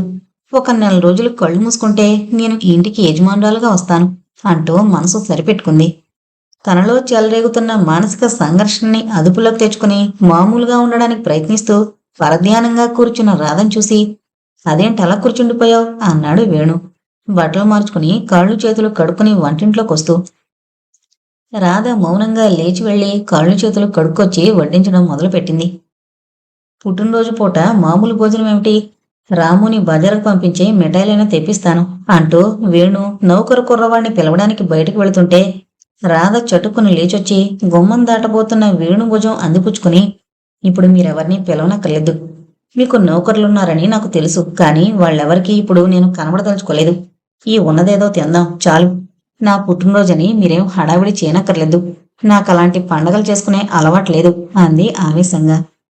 ఆమె ధోరణికి మొదట ఆశ్చర్యపోయినా వెంటనే అర్థం చేసుకుని, పోనీలే, ఇంకనైనా నా చేయికి విముక్తి కలిగిస్తావా? లేకపోతే నా భుజం ఊడి నీ చేతికొచ్చేస్తుందేమో అన్నాడు నవ్వుతూ రాధవంక చూస్తూ.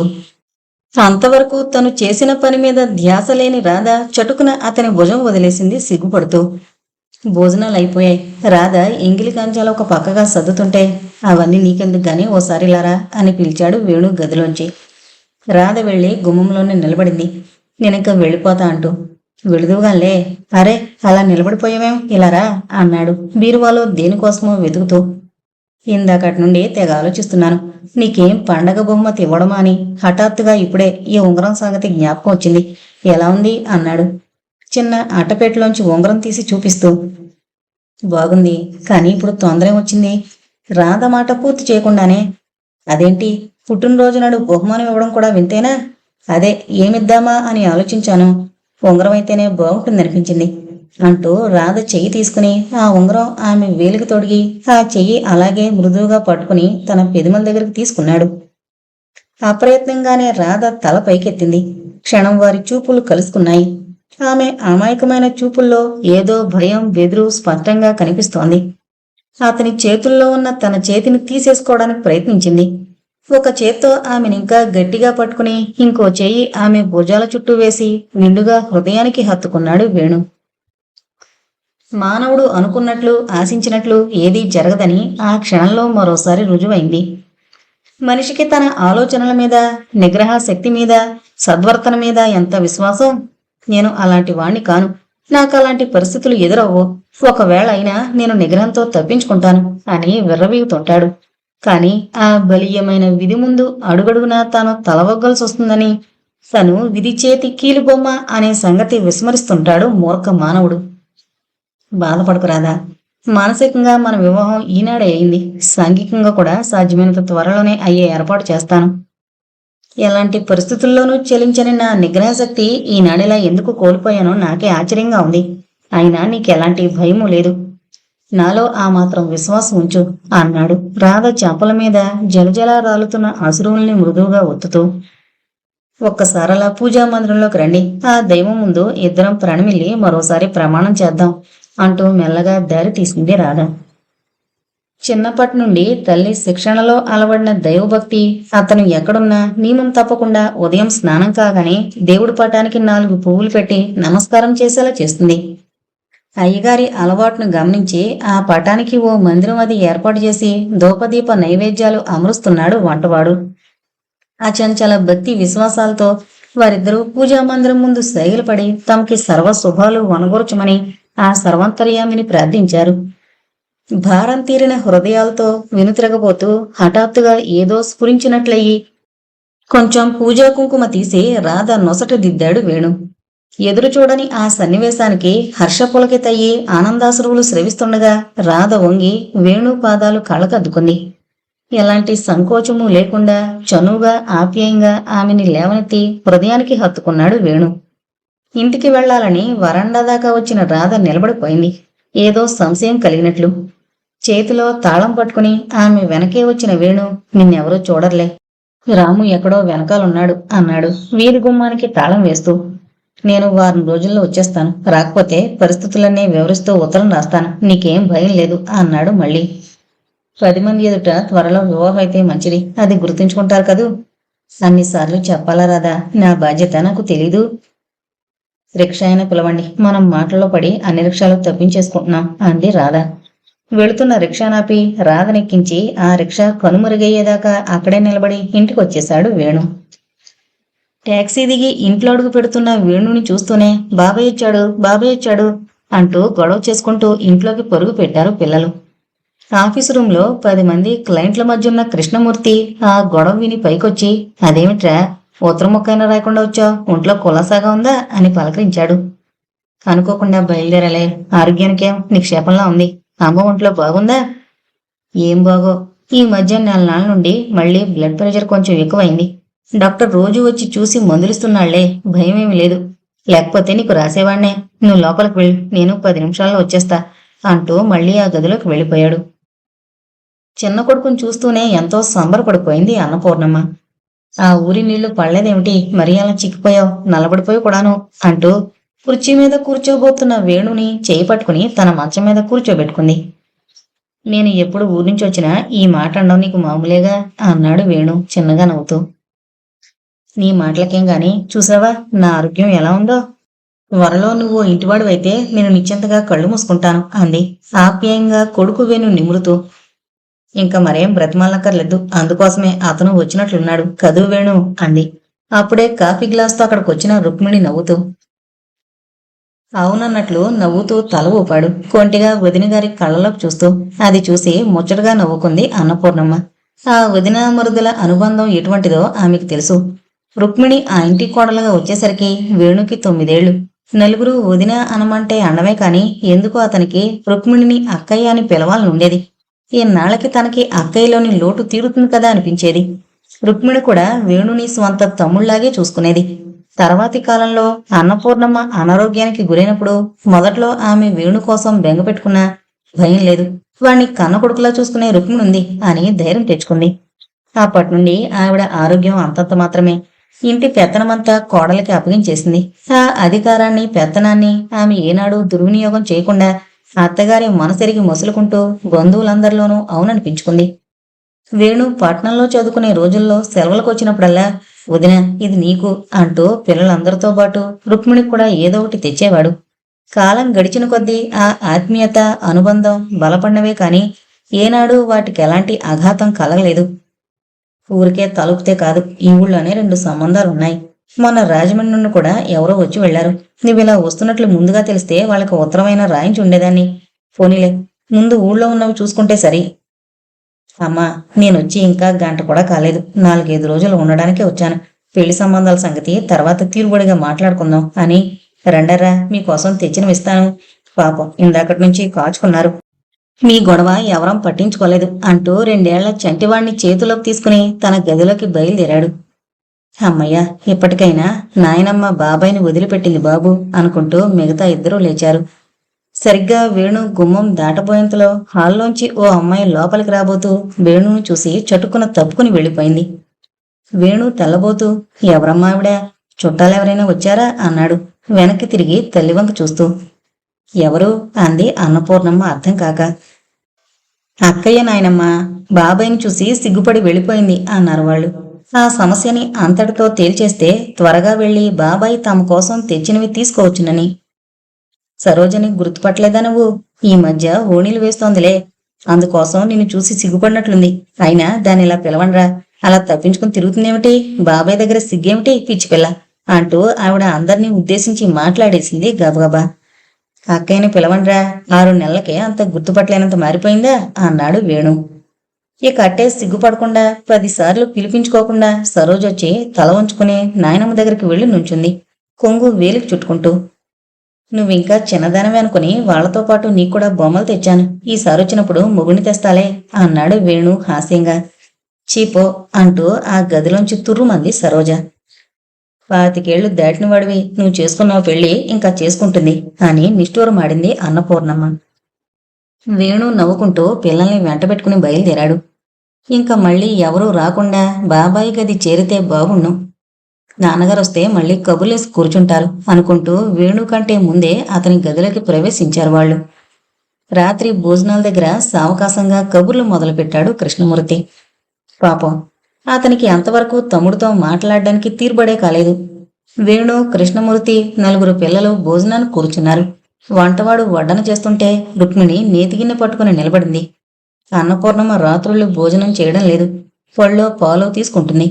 అయినా ఆవిడ ఆ వాళ్ల భోజనాల గదిలోకొచ్చి పీట మీద కూర్చుంది. మాటల సందర్భంలో వేణు పెళ్లి ప్రస్తావన కూడా పెద్ద కొడుకు చేత చేయించొచ్చునని. తల్లి ఆంతర్యం గుర్తించి, ఎరా ఎప్పుడు వెళదామంటావు పిల్లని చూసుకోవడానికి? ముందు ఇక్కడున్న రెండూ చూసుకుంటే అందులో ఏదైనా నచ్చుతుందేమో ఆలోచించుకోవచ్చు. నా మట్టుకి నాకు ఆ డాక్టర్ గారి సంబంధం అయితే బాగుంటుందనంది. అమ్మకి మీ వదిన కూడా అదే ఇష్టంగా ఉంది. అయినా నువ్వు ఆలోచించుకో, వివరాలన్నీ అమ్మ చెప్పే ఉంటుంది అన్నాడు. ఏది చెప్పనిస్తేనా? ప్రయాణం చేసొచ్చాడు, అప్పుడెందుకని నేను ఊరుకున్నాను. ఇప్పుడు నువ్వు చెప్పు, అన్నీ ఆలోచించుకుని మనకి పలానాది అనుకూలంగా ఉంటుందని ముందే అనుకుంటే అదొకటే చూసుకోవచ్చు, లేకపోతే అన్నీ చూసుకుని నిర్ణయించుకోవచ్చు. నేనప్పుడే ఎవరిని చూడదలుచుకోలేదు. మీరెవరికి కబురు పంపకండి అనవసరంగా అన్నాడు వేణు తలంచుకుని అన్నం కలుపుకుంటూ. అన్నపూర్ణమ్మ తెల్లబోయింది. కృష్ణమూర్తి భార్య ముఖం వంక చూశాడు, ఇదేంటి అన్నట్లు. రుక్మిణి మందహాసం చేసింది, ఆ రహస్యమేమిటో తనకు తెలిసిందన్నట్లు. తర్వాత సంభాషణ ఏదో నామమాత్రంగా జరిగింది. వేణు చేకడుకుని వెళ్ళిపోయాడు. కృష్ణమూర్తి భోజనం పూర్తయినా ఆ విషయమేంటో తేల్చుకోవాలి అన్నట్లు అక్కడే కూర్చున్నాడు. పిల్లలంతకు ముందే వెళ్ళిపోయారు. ఏంటమ్మాయి వీడి ధోరణి, మనం అన్ని ఉత్తరాలు రాశాం కదా అని వచ్చాడనుకున్నాను అంది అన్నపూర్ణమ్మ అయోమయంగా రుక్మిణి వంక చూస్తూ. ఏం లేదత్తయ్య, అతని దృష్టిలో ఎవరైనా ఉన్నారేమో. మనం అది కనుక్కోకుండా ఈ సంబంధం చూడు ఆ సంబంధం చూడు అంటుంటే అతనికి చిర్రెత్తుకొస్తుంది. రేపో ఎప్పుడో మీరు నెమ్మదిగా అడగండి, అతని చెప్తాడు. పోనీ ఆ సంగతైనా చెప్పొచ్చుగా, మనమేం కాదంటామా వాడి మాట అన్నాడు కృష్ణమూర్తి చికాగ్గా. అతడికి కోపం ముక్కు మీద ఉంటుంది. హృదయం ఎంత నవనీతమో మాటలంత కర్కశంగా ఉంటాయి. నవ్వుతూ మాట్లాడుతూనే చికాకు కోపం తెచ్చుకుంటాడు. ఏం కోపమో ఏం లోకమో, అందులో మాత్రం తండ్రి పోలుకొచ్చింది. పాపం ఆ అమ్మాయి కాబట్టి ఎక్కడా మాట పైకి వినమనీయకుండా సర్దుకుపోతుంది అంటుంటుంది అన్నపూర్ణం ఇప్పుడు వెళ్ళి మీరేమీ అడగండి, అత్తే కనుక్కుంటారు నెమ్మదిగా అని సర్ది చెప్పేసింది రుక్మిణి. వరండాలో తన కోసం వేసిన పక్క మీద పడుకున్నాడు వేణు ఏదో ఆలోచిస్తూ. కూజాతో నీళ్లు గ్లాసు తీసుకొచ్చి అత్తగారి మంచం దగ్గర పెట్టి, మీ అమ్మతో ఏదైనా రహస్యం చెప్పాలనా ఇక్కడ చేరావు అంటూ మరిదిని ఒకసారి హాస్యం చేసి వెళ్ళిపోయింది రుక్మిణి. పడుకున్న కొంతసేపటికి మెల్లగా అమ్మా అన్నాడు వేణు. ఏం బాబు ఇంకా నిద్రపట్లే? ఆ ఫ్యాన్ కొంచెం తగ్గిద్దు. ఓ రాత్రి వేళ వెన్ను వెంట చలేసుకొస్తుంది, అంత గాలుంటే అంది దుప్పటి కప్పుకుంటూ. వేణు లేచి ఫ్యాన్ తగ్గించొచ్చి తల్లి మంచం మీద కూర్చున్నాడు. నీకు కోడలుగా ఎలాంటి పిల్ల కావాలనుందమ్మా అన్నాడు ఉపోద్ఘాతం ఏమీ లేకుండానే. నీకు తెలీదా, పిల్ల బాగుండి బుద్ధిమంతురాలై మంచి సాంప్రదాయానికి చెందిన కుటుంబంలో నుండి వచ్చి మన హోదాకు తగిందై ఉండాలి. ఆ పైన నీకింకా చదువు సంగీతం కూడా కావాలేమో అంది కొడుకు వంక చూసి నవ్వుతూ. మీకందరికీ సమ్మతమైన నాకు అంగీకారం కాదంటే మానేస్తారా? అదేం ప్రశ్న? అంత బలవంతంగా నీ మెడకు కట్టేదాన్నైతే ఏనాడో చేస్తుందును నీ పెళ్లి. సాంప్రదాయం, పరువు, మర్యాద, హోదా అవన్నీ మేం చూసుకుంటాం. అవన్నీ అనుకూలంగా ఉన్న సంబంధాలే నీకు చెప్తున్నాం. నీకు పిల్ల సమ్మతమైతే మాటిద్దాం అని కదా ఇన్నాళ్ళు ఆగాం. పోనీ నేనిష్టపడిన అమ్మాయికి పై వాటిల్లో కొన్ని లోపిస్తే మీకేమైనా అభ్యంతరం ఉంటుందా? నీ మనసులో ఉన్నదేదో స్పష్టంగా చెప్పు వేణు. వదిన ఇందాక అంది ఈ మాట. ఆ అమ్మాయి ఎవరో చెప్పు. నేను నీ మాట ఎప్పుడు కాదన్నాను? అన్నయ్య అయినా పాపం నా మాటకెప్పుడు ఎదురు చెప్పడు. ఇంతకీ ఎవర్రా అమ్మాయి? నీతో చదువుకున్న పిల్ల అంది నెమ్మదిగా లేచి కూర్చుంటూ. కాదమ్మా, ఈ మధ్యనే పరిచయం అయింది. బాధామయ జీవితాన్ని నుండి విముక్తి పొందే ఉద్దేశంతో ఆత్మహత్యకు తలపడుతున్న సమయంలో నేను ఆమెను రక్షించాను. ఆమెకి తల్లి తండ్రి లేరు. వాళ్ళన్నయ్య ఒక సామాన్యమైన బడిపంతులు. మన అంతస్తుకి ఎంతమాత్రం తోగలేరు. డబ్బు మాటకేం బాబు, నీకు అన్ని విధాలా అనుకూలమైన అమ్మాయి అయితే వేదింటి పిల్లైనా నాకు అభ్యంతరం లేదు. కానీ మిగతా విషయాలు, కులం, గోత్రం, సాంప్రదాయం ఇవన్నీ ఆలోచించావా? అసలు ఆ అమ్మాయికి ఆత్మహత్య చేసుకోవాల్సినంత కష్టాలు ఏమొచ్చాయి? వాళ్ళన్నయ్య పెద్ద పెద్ద కట్నాలిచ్చి పెళ్లి చేయలేకపోయాడనా? లేకపోతే ఏ ముసలివాడికైనా కట్టబెడతానన్నాడనా? ఏంటి కారణం? నీకు కావలసిన కులం, గోత్రం, సాంప్రదాయం అన్నీ కూడా మనకి తగినవే. ఎటొచ్చి నీకు అభ్యంతరం అంటూ ఉంటే అది ఆ అమ్మాయి విషయంలోనే. ఆమె వితంతువు అన్నాడు తల వంచుకుని. వితంతువునా? నువ్వు పెళ్లి చేసుకోవాలనుకుంటున్నావు? అంది అన్నపూర్ణమ్మ తన చెవులను తానే నమ్మలేనట్లు. అవునమ్మా. ఆమె తన జీవిత చరిత్రంతా ఏమాత్రం దాపరికం లేకుండా చెప్పింది. 3 సంవత్సరాలు భర్తతో కాపురం చేసింది. పాపం ఆ 3 సంవత్సరాలు నరకమే అనుభవించింది. ఇక్కడ అన్నగారికి ఆమంటే అభిమానమే, కాని వదినగారనే మాటలు పెట్టే బాధలు పడలేక ప్రాణత్యాగానికి తలపడింది. నేనామెకి మాటిచ్చేశానమ్మా. నువ్వు కూడా అంగీకరించి ఆశీర్వదిస్తావనే ఆశతోనే నేనింత దూరం వచ్చానమ్మా అన్నాడు తల్లి కళ్ళలోకి చూస్తూ. ఏంటిది వేణు, నాకు మతిపోతోంది నీ మాటలు వింటుంటే. కొన్నాళ్లు భర్తతో కాపురం చేసిన పిల్లకి నువ్వెలా మాటిచ్చావు? నేనెలా అంగీకరిస్తాననుకున్నావు? ఈ సంబంధం చేసుకుంటే నలుగురిలో మనకెంత తలవంపులు ఆలోచించావా? ప్రతి మనిషికి ఏవో సమస్యలు, కష్టాలు ఉంటూనే ఉంటాయి. అవన్నీ మనం చక్కపరచగలమా? ఆ అమ్మాయిని ఆ కష్టాల నుంచి తప్పించాలనుకుంటే ఏదైనా శరణాలయంలో చేర్పించు. కావలిస్తే కొంత డబ్బు సహాయం చేయి. అంతేగాని ఇంటి కోడలుగా తీసుకొచ్చి మన వంశానికే అప్రతిష్ట తీసుకురాకు నాయనా అంది బ్రతిమాలుకుంటున్న ధోరణిలో. అలాంటి ఆశ్రమాల్లో చేర్పించాల్సిన అవసరం లేదు. మనం ఏదో ధర్మం చేసినట్లు ఇంత డబ్బిచ్చినా ఆమె తీసుకోదు. ఆమెకి వ్యక్తిత్వం, ఆత్మగౌరవం ఉన్నాయి. చదువుకుంది కూడా. ఉద్యోగం చేసుకుని తన బ్రతుకు తాను బ్రతకగలదు. అవును, చదువుకుంది, బ్రతక నేర్చింది కనుకనే నీ డబ్బు, హోదా, అందం చూసి వల విసిరింది. నువ్వు ఆ పిల్ల మొత్తులో పడి కనిపించిన తల్లిని, ఆమె పరువు ప్రతిష్టల్ని నిర్లక్ష్యం చేస్తున్నావు. నా మీద ఏమైనా అభిమానం, గౌరవం అనే ఉంటే నువ్వు ఆ పిల్లని మర్చిపో. ఈ వివాహానికి నేను ఏమాత్రం సమ్మతించలేను అంది ఆవేశంతో వణుకుతూ. కొడుకు ఇటువంటి అనుచితమైన కోరిక కోరాడేమిటా అనే బాధ ఒకవైపు, అతను తన చేతుల్లో నుండి జారిపోయి ఆ అప్రతిష్ట పని కాస్త చేసేస్తాడేమోననే భయం ఒకవైపు ఆమెని కొంగదీశాయి. ఇంకా మాట్లాడే శక్తి లేనట్లు అలాగే కళ్ళు మూసుకుని కూర్చుండిపోయింది కొద్ది క్షణాలు. నువ్వు ఆమెను గురించి అనుకుంటున్నంత పొరపాటేనమ్మా. వివాహం చేసుకుంటానని నేను మాటిచ్చినా కూడా మీ అమ్మగారి అంగీకారం, ఆశీర్వాదం లేదే వివాహానికి నేను అంగీకరించలేనని నిరాకరించింది. అప్పుడే నీ దగ్గరకు రావాలనుకున్నాను, కానీ సెలవు దొరకలేదు. అయినా నీకెలాంటి అభ్యంతరం ఉండదని, నేనిచ్చిన మాట నిలబెట్టుకుంటానని ఆమెకెన్నో ఆశలు కల్పించాను. వేణు చెప్పేది పూర్తి కాకుండానే మధ్యలో అందుకొని, ఇంకనే నా అంగీకారం ముఖ్యమని ఆ అమ్మాయి అంది కదా, అదే చెప్పు. ఆ ఊరు వెళ్లి ఆ మాట చెప్పడానికి మొహమాటంగా ఉంటే ఆ వెధ ఉద్యోగానికి రాజీనామా ఇచ్చేసాయి. ఇక్కడే ప్రాక్టీస్ పెట్టుకుందు గాని. 2 కొడుకులు నా కళ్ళ ముందే ఉంటారు. కావలిస్తే ఆ అమ్మాయి పేర నేనే రాస్తాను, ఈ వివాహం జరగదని అంది అన్నపూర్ణమ్మ. లాభం లేదమ్మా. నీ కొడుకు ఒక అమాయకురాలి జీవితం నాశనం చేసే దుర్మార్గుడు కావాలని బలవంతం చేయకమ్మా. పరువు, ప్రతిష్ట, మమకారం, బంధుత్వం వీటినన్నింటినీ నిర్లక్ష్యం చేసేనా నా మాట నిలబెట్టుకుని నా ధర్మం నెరవేర్చుకునే శక్తి నాకు కలిగేలా ఆశీర్వదించమ్మా అన్నాడు విదిత కంఠంతో.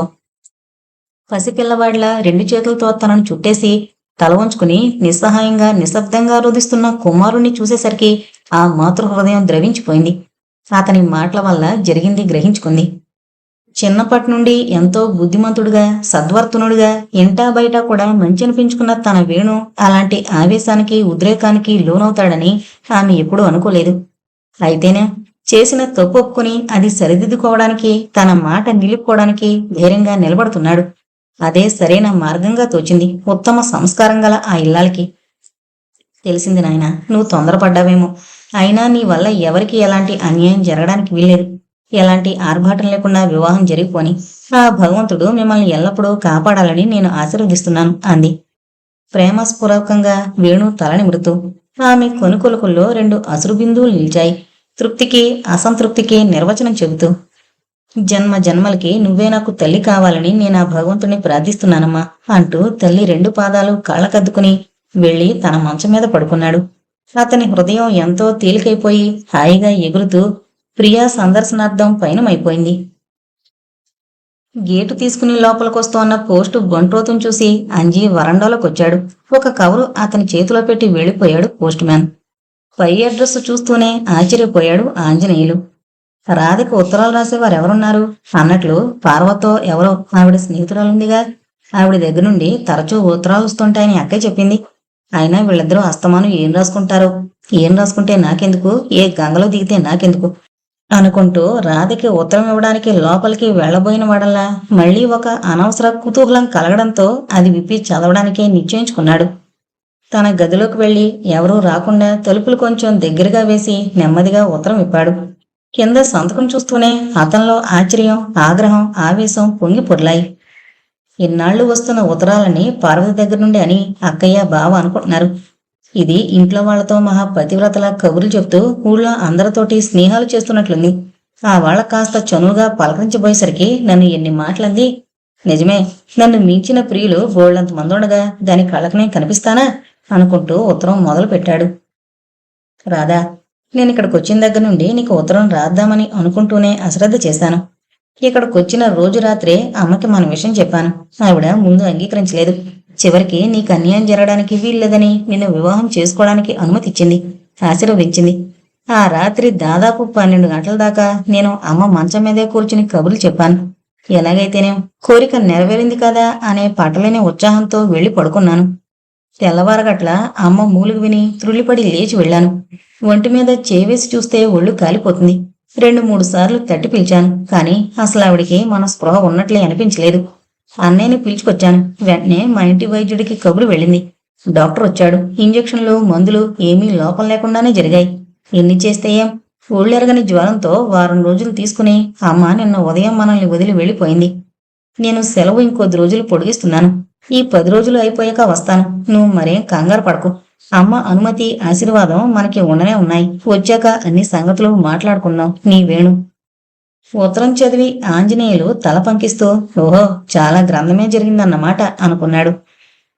లెటర్ హెడ్ మీద అడ్రస్ చూస్తూ, వీడు ఈ ఊళ్ళోనే డాక్టరా? తల్లిని అడిగి రావడానికి వెళ్ళాడా? కొడుకి లాంటి అప్రాచ్యపు పని చేశాడని తెలిసి ఆ తల్లి కాస్త గుండె పగిలి చచ్చిందన్నమాట అనుకుంటూ, ఏమనుకున్నాను, రాధ గొప్పవాణ్ణి పట్టుకుంది. 10 రోజుల్లో వాడొచ్చాక పెళ్లి చేసుకుని హాయిగా చెట్టా పట్టాలేసుకుని వెళ్ళిపోతారా? అది అలా వెళ్ళిపోతుంటే చూస్తూ ఊరుకోవడానికి నేనేమంత చేతకాని వాడినా? అది నాకు చేసిన అవమానానికి నేను ప్రతీకారం చేసి తీరతాను అని నిశ్చయించుకున్నాడు. అంతకు 4 రోజుల కిందటే ప్రకాశరావు కుటుంబం, ఆంజనేయులు వాళ్ళు ఊళ్ళో ఆస్తి వ్యవహారాలన్నీ పరిష్కరించుకుని తిరిగొచ్చారు. ఒక వారం రోజులు గడిచిపోయాయి. రాధలో ఆరాటం, ఆవేదన ఎక్కువయ్యాయి. వారం రోజుల్లో వస్తానని చెప్పి వెళ్లారు. 15 రోజులు గడిచిపోయాయి. ఆయన తిరిగి రాలేదు. పోనీ ఉత్తరమైనా రాయలేదు. వాళ్ళమ్మగారు సమ్మతించలేదేమో. నిజమే, ఏ తల్లి మాత్రం కొడుకు అలాంటి దౌర్భాగ్యాల్ని పెళ్లి చేసుకోవడానికి ఇష్టపడుతుంది? నేనెంత దురాశకు పోయాను. ఆవేశంలో ఒళ్ళు తెలియకుండా ప్రవర్తించాను. నేను వేసిన తప్పటడుగు నా ముఖానెంత మసిపోయిపోతోంది. భగవాన్, నేను ఎవరికి చెప్పుకోను? ఇంకా 4 రోజులు పోతే ఇంట్లో అంతా పసిగడతారు. నా బ్రతుకు నడి రోడ్డు మీదకి రాకముందే నేను ఏదైనా మార్గం వెతుక్కోవాలి. ఏంటి మార్గం? పోనీ చచ్చిపోతే? లేదు లేదు, వారంతా అన్యాయానికి ఒడిగట్టరు. నమ్మించి మోసం చేసే దురుద్దేశం వారికి లేదు. ఏ కారణం చేతనో ఉత్తరం రాయలేకపోయారు. కొద్ది రోజులు ఓపిక పడితే తప్పకొస్తారు. కాని ఈలోగా నేను నలుగురిలో తలెత్తుకుని ఎలా తిరగలను అనుకుంటూ తనలో తనే కుమిలిపోసాగింది రాధ. తనని ప్రతి క్షణం నీడలా వెన్నంటి తిరుగుతూ మరో వ్యక్తి తన చర్యలన్నింటినీ గమనిస్తున్నాడని ఆమెకు తెలియదు. ఉదయం 10 గంటలయింది. జ్యేష్ఠమాసపు ఎండ అప్పుడే చుర్రుమనిపిస్తోంది. ఆ వేళ ఆదివారం కావడం చేత ప్రకాశం తీరుబడిగా పేపర్ చదువుకుంటూ వీధి వరండాలో కూర్చున్నాడు. గేటు తీసిన చప్పుడుకి తలెత్తి చూశాడు. ఓ అపరిచిత వ్యక్తి దగ్గరగా వచ్చి, ప్రకాశరావు గారున్నారా అన్నాడు. సన్నని చిరునవ్వు పెదవుల మీద తొణికిసలాడుతుండగా. నేనే, ఏం కావాలి అన్నాడు ప్రకాశం అగంతకుణ్ణి నకసిక పర్యంతం పరీక్షగా చూస్తూ. మంచి బలమైన శరీర సౌష్ఠవం, పొడుగాటి కొనదేలిన ముక్కు, పెద్ద కళ్ళు, విశాల పాలభాగం, గంభీరమైన కంఠస్వరం, ఖరీదైన దుస్తులు, నడకలో, మాటల్లో, శరీరపు ప్రతి కదలికలో ప్రస్ఫుటమవుతోన్న టీవీ. ఆ అభిజాత్యపు హుందా ప్రకాశం కళ్ళు మరల్చుకోలేకపోయాడు. తనని అంత ఆశ్చర్యంగా పరీక్షగా వీక్షిస్తున్న వ్యక్తితో ఎలా సంభాషణ మొదలు పెట్టాలో తెలియక ఇబ్బంది పడ్డాడు వేణు. ఇంతలో ప్రకాశమే తేరుకొని, ఇలా కూర్చోండి అంటూ కుర్చీ చూపించాడు. నా పేరు వేణుగోపాలరావు, ఇక్కడ గవర్నమెంట్ ఆసుపత్రిలో డాక్టర్ని అంటూ సంభాషణ మొదలుపెట్టి ఇటు అటు పరికించి చూశాడు రాధ కోసం. ప్రకాశం మౌనంగా తిలకించడమే తప్ప ఎలాంటి ప్రసంగం చేయలేదు. ఇదేమంత పెద్దిల్లు కాదే, నేనొచ్చిన సంగతి ఇంకా రాధకి తెలియకపోవడానికి. అయినా లోపలెక్కడో పనిచేసుకుంటుందేమో. పోనీ రాధ రాకపోతే మాత్రం నా పేరు చెప్పకపోయినా ఈ పెద్ద మనిషి గ్రహించుకోవడం. అసలు నా ఫోటో చూసుంటే నన్ను చూడగానే గుర్తుపడతాడనుకున్నాను. రాధ వీళ్ళకింకా ఏమీ చెప్పలేదేమో, ఇంకా నా మీద అపనమ్మకమేనా అనుకుంటూ. రాధ మీకేమీ చెప్పలేదా అన్నాడు అప్పుడే గుమ్మం అవతల నుండి తొంగి చూస్తోన్న చీర కొంగు వంక ఆత్రంగా చూస్తూ. అతని మాటలింకా పూర్తి కాకముందే ఆ చీర కొంగు అపర కాళిక అవతారం దాల్చి, ఇలా ఎంతమందికి మాటిచ్చింది నాయనా ఆ మహాతల్లి, నేను మొత్తుకుంటూనే ఉన్నా ఆడదనక తిరుగుళ్ళు పనికి రావండి అని. ఈయన వింటేనా చెల్లెలని ముద్దు చేసి నెత్తికెక్కించుకున్నందుకు బాగా శాస్తి చేసింది అంది గుమ్మం యువతలకొచ్చి. ఆవిడ ప్రకాశరావు భార్య కామాక్షిగా గ్రహించుకున్నాడు వేణు. కాని ఆవిడ మాటలు మాత్రం అర్థం కాలేదు అతనికి. మీరు చెప్తున్నదేమిటో నాకు తెలియడం లేదు. ఇందులో తప్పేముంది? మేమిద్దరం వివాహం చేసుకోవడానికి మా అమ్మగారు కూడా అంగీకరించారు. ముందే మీకు చెప్దామనుకున్నాను, కానీ అమ్మ అనుమతి తీసుకున్నాక చెప్పడం మంచిదని రాధే వారించింది. ఆమె మళ్లీ వివాహం చేసుకుంటే మీకేంటి అభ్యంతరం అన్నాడు మరిచి మార్చి ప్రకాశరావుని కామాక్షిని చూస్తూ. కామాక్షి ఏదో సమాధానం చెప్పబోతుంటే నువ్వుండు అంటూ ఆమెని వారించి, అసలు జరిగిందేంటో వివరంగా చెప్పండి, మా రాధ మీకెలా తెలుసు అన్నాడు ప్రకాశం. మీ ఇంటి వ్యవహారాల్ని విమర్శిస్తున్నానని ఏమీ అనుకోవద్దు. మీరే అడుగుతున్నారు కాబట్టి చెప్పాల్సి వస్తుంది. 3-4 నెలల కిందట ఓ సాయంత్రం ఆమె ఆత్మహత్య చేసుకోవడానికి బయలుదేరింది. దైవకృప వల్ల ఆ సమయానికి అక్కడే ఉన్న నేను ఆమెని ఆఖరి క్షణంలో మృత్యుముఖ నుండి రక్షించగలిగాను. అతి బలవంతం మీద ఆమె తన విషాద గాథంతా నాకు చెప్పింది. తనంటే జాలి, సానుభూతితో పాటు అభిమానం, అనురాగం కూడా కలిగాయి నాలో. నన్ను వివాహం చేసుకోవడానికి అంగీకరించమని అడిగాను. మొదట ఇష్టపడలేదు. కానీ నేను బలవంతం చేసిన మీద మా అమ్మగారు అనుమతిస్తే తనకి ఎటువంటి అభ్యంతరం ఉండదని, మిమ్మల్ని కూడా ఒప్పించగలనని చెప్పింది. వెంటనే వెళ్ళలేకపోయాను. 20 రోజుల కిందట సెలవు తీసుకుని మా ఊరు వెళ్ళాను. నేను వెళ్లేదాకా తరచూ మేమిద్దరం కలుసుకుంటూ ఉండేవాళ్ళం. నా ప్రయాణానికి ముందు రోజు కూడా తనని కలుసుకున్నాను. ఇంటికి వెళ్ళాను. అమ్మ అనుమతి, ఆశీర్వాదం తీసుకున్నాను. రెక్కలు కట్టుకుని ఇక్కడికి వాలి మీకు రాధకి ఆ శుభవార్త అందజేయాలని, రాధని తీసుకెళ్లి అమ్మకి చూపించాలని ఊవిళ్ళూరాను. కానీ నేను దురదృష్టవంతుణ్ణి. హఠాత్తుగా అమ్మకి జబ్బు చేసి వారం రోజులు మంచం మీదుండి శాశ్వతంగా వెళ్లిపోయింది. గత స్మృతుల పునశ్చరణతో అతని హృదయం ఆర్ద్రమైంది. కళ్ళు చెమ్మగిల్లాయి. కంఠం గాద్గదికమైంది. వింటున్న ప్రకాశరావు ముఖంలో కూడా బాధా వీచికలు అలలుగా లేచాయి. సానుభూతితో వేణుని పరికించడం తప్ప మరేం చేయలేకపోయాడు. కొద్ది క్షణాల్లో తేరుకుని మళ్లీ మొదలుపెట్టాడు. ఇలా జరిగిందని, కర్మకాండంతా పూర్తయిన తర్వాత నేనిక్కడికి వస్తానని, తనకేమీ భయం లేదని అమ్మ పోయిన మరునాడు నేను రాధకి ఉత్తరం కూడా రాశాను అన్నాడు ప్రకాశరావు వంక చూస్తూ. అంటే 10 రోజుల కిందటే రాధక ఉత్తరం అందుండాలి. మరిలా ఎందుకు చేసిందో అన్నాడు ప్రకాశం తలంచుకొని. ఏం చేసింది అన్నాడు వేణు ఆదురుదాగా. అసలు ఇంతవరకు రాధ కనిపించకపోవడంతో అతని హృదయం ఏదో కీడుని శంకిస్తోంది. ప్రకాశం ఒక్కసారి తలెత్తి వేణువంక చూసి మళ్లీ తలదించేసుకున్నాడు. ఏం చెప్పాలో ఎలా చెప్పాలో అతనికి తోచడం లేదు. మీరలా నానుస్తూ కూర్చుంటే అతనికి ఎలా తెలుస్తుంది అంటూ విసుక్కుని, నేను చెప్తానుండండి. తన వేళ చచ్చిపోదాం అనుకోవడానికి కారణం మీతో ఏం చెప్పిందో గాని అసలు సంగతి ఆ అమ్మాయి గుణం మంచిది కాదు. నా కూతురు లాంటిదేనని నేను కడుపులో పెట్టుకుని అన్ని విధాలా చూస్తుంటే నేను విషమైపోయాను. తన తిరుగుళ్ళకి, స్వేచ్ఛకి నేను అడ్డొస్తున్నానని నా మీద విరుచుకు పడేది. అయినా తనకి పెళ్లి చేసుకోవాలనుంటే ధైర్యంగా అన్నగారికి చెప్పుకోవచ్చుగా. ఈ వెధవ దొంగ బతుకు కంటే అదే నయం. ఏదైనా ఉద్యోగం వేయించి ప్రయోజకుడిని చేద్దామని మా తమ్ముడిని తీసుకొచ్చాను. వాడిని బొట్లో వేసుకోవాలని చూసింది. తనని పెళ్లి చేసుకోమని అడిగిందట కూడా ఓసారి. కానీ వాడు లొంగలేదు. ఈ పక్క వాటాలో ఉండే మాస్టర్కి తను రాసిన ఉత్తరం మా తమ్ముడి చేతిలో పడేసరికి నానా గొడవ చేసింది. అయినా పోనీ ఏదో తేలిక చేసింది. ఎకనైనా బుద్ధిగా ఉంటుందనుకున్నాం. మీ హోదా, డబ్బు చూసి మీతో కూడా స్నేహం చేసింది కాబోలు. అయినా నిజంగా పెళ్లి చేసుకునే మనిషి అయితే మీరు ఉత్తరం రాస్తాకనైనా మిమ్మల్ని నమ్ముండొచ్చుగా. ఏం దుర్బుద్ధి పుట్టిందో నాయనా. మా తమ్ముడు ఒత్త వెర్రివాడు, అమాయకుడు. వాణ్ణి మై చేసి బొట్లో వేసుకుని వాణ్ణి తీసుకుని మొన్న రాత్రి వెళ్ళిపోయింది అంది తమ్ముణ్ణి తలచుకుని రాగాలు పెడుతూ. అబద్ధం, నేను నమ్మను. రాధ అలాంటిది కాదు అన్నాడు వేణు కట్టలు తెంచుకున్న ఆగ్రహవేశాలతో. ప్రత్యక్షంగా కనిపిస్తున్న దానికి నిదర్శనాలు, నమ్మకాలు ఎందుకునైనా? అయినా ఆ పోయేవాళ్లు ఊరికే పోయారా? 4,000 రూపాయలు పట్టుకుపోయారు. ఇక్కడ ఏదైనా పొలం కొందామని నా పుట్టింటి ఆస్తమ్మి తీసుకొచ్చిన డబ్బు పొలం బేరం చేసి ఆ వేళ బ్యాంకులోంచి తీశారు. మర్నాడు డబ్బిచ్చి రిజిస్ట్రీ చెయ్యొచ్చునని అది పట్టుకుపోయారు. మా నాన్న కష్టార్జితం ఆ డబ్బు అన్యాయంగా తీసుకుపోయింది. అది బాగుపడదు. నా ఉసురు దానికి తగులుతుంది అంటూ ఇంకా ఏదో అనబోతుంటే, అబ్బా ఇంకా చాలిస్తావా అన్నాడు ప్రకాశం విసుగ్గా. అయ్యో రాత, ఇంటికింత అప్రతిష్ఠ తెచ్చిన చెల్లెల మీద ఇంకా అభిమానమే అంది మిటకలు విరుచుకుంటూ కామాక్షి. ఇంకా ఇంట్లోకి వెళ్ళిపోమన్నట్టు సంజ్ఞ చేశాడు ప్రకాశం. ఆమె అదేమీ లక్ష్య పెట్టకుండా పూర్తిగా చెప్పనివ్వండి అంటూ, చూడ్నాయనా, నా తమ్ముళ్ళలాంటి వాడివి, నీతో చెప్తే తప్పేం లేదు. మేము సామాన్య సంసారులమే. పలచడి ఇంట్లో ఉన్న ఆడపడుచుని మేం మాత్రం ఎన్నాళ్ళని పోషించగలం? వాళ్ళ అత్తవారికి కొట్టుకుపోయేంత ఆస్తుంది. వెళ్ళి అక్కడ ఉండమంటే పనికొచ్చింది కాదు. అవును మరి ఈ ఆటలన్నీ అక్కడ సాగుతాయా? పోనీ మాతో పాటే ఉంటుందనుకున్నాం. కానీ మనిషి బ్రతకడానికి డబ్బు కావాలి కదా. వాళ్ళేదైనా మనోవర్తి ఇస్తారేమోనని మధ్యవర్తి ద్వారా కబురు చేశాం. మొదట ఏమీ ఇవ్వనన్నారు. చివరికి పాపం కోర్టుకి వెళ్ళక్కర్లేకుండా ఆ మధ్యవర్తే 6 నెలలు తంటాలు పడి వ్యవహారం పరిష్కారం చేసుకుని వచ్చాడు.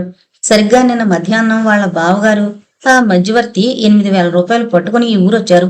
ఆ డబ్బిచ్చి వాళ్ళ ఆస్తి వ్యవహారాల్లో ఈవిడికేమీ సంబంధం లేదని రాయించి పుచ్చుకోవడానికి. వాళ్ళు బొస్సు దిగ్గానే తెలిసింది ఈ సంగతి. అవును మరి, పొద్దున్నే ఊరంతా గుప్పుమంది.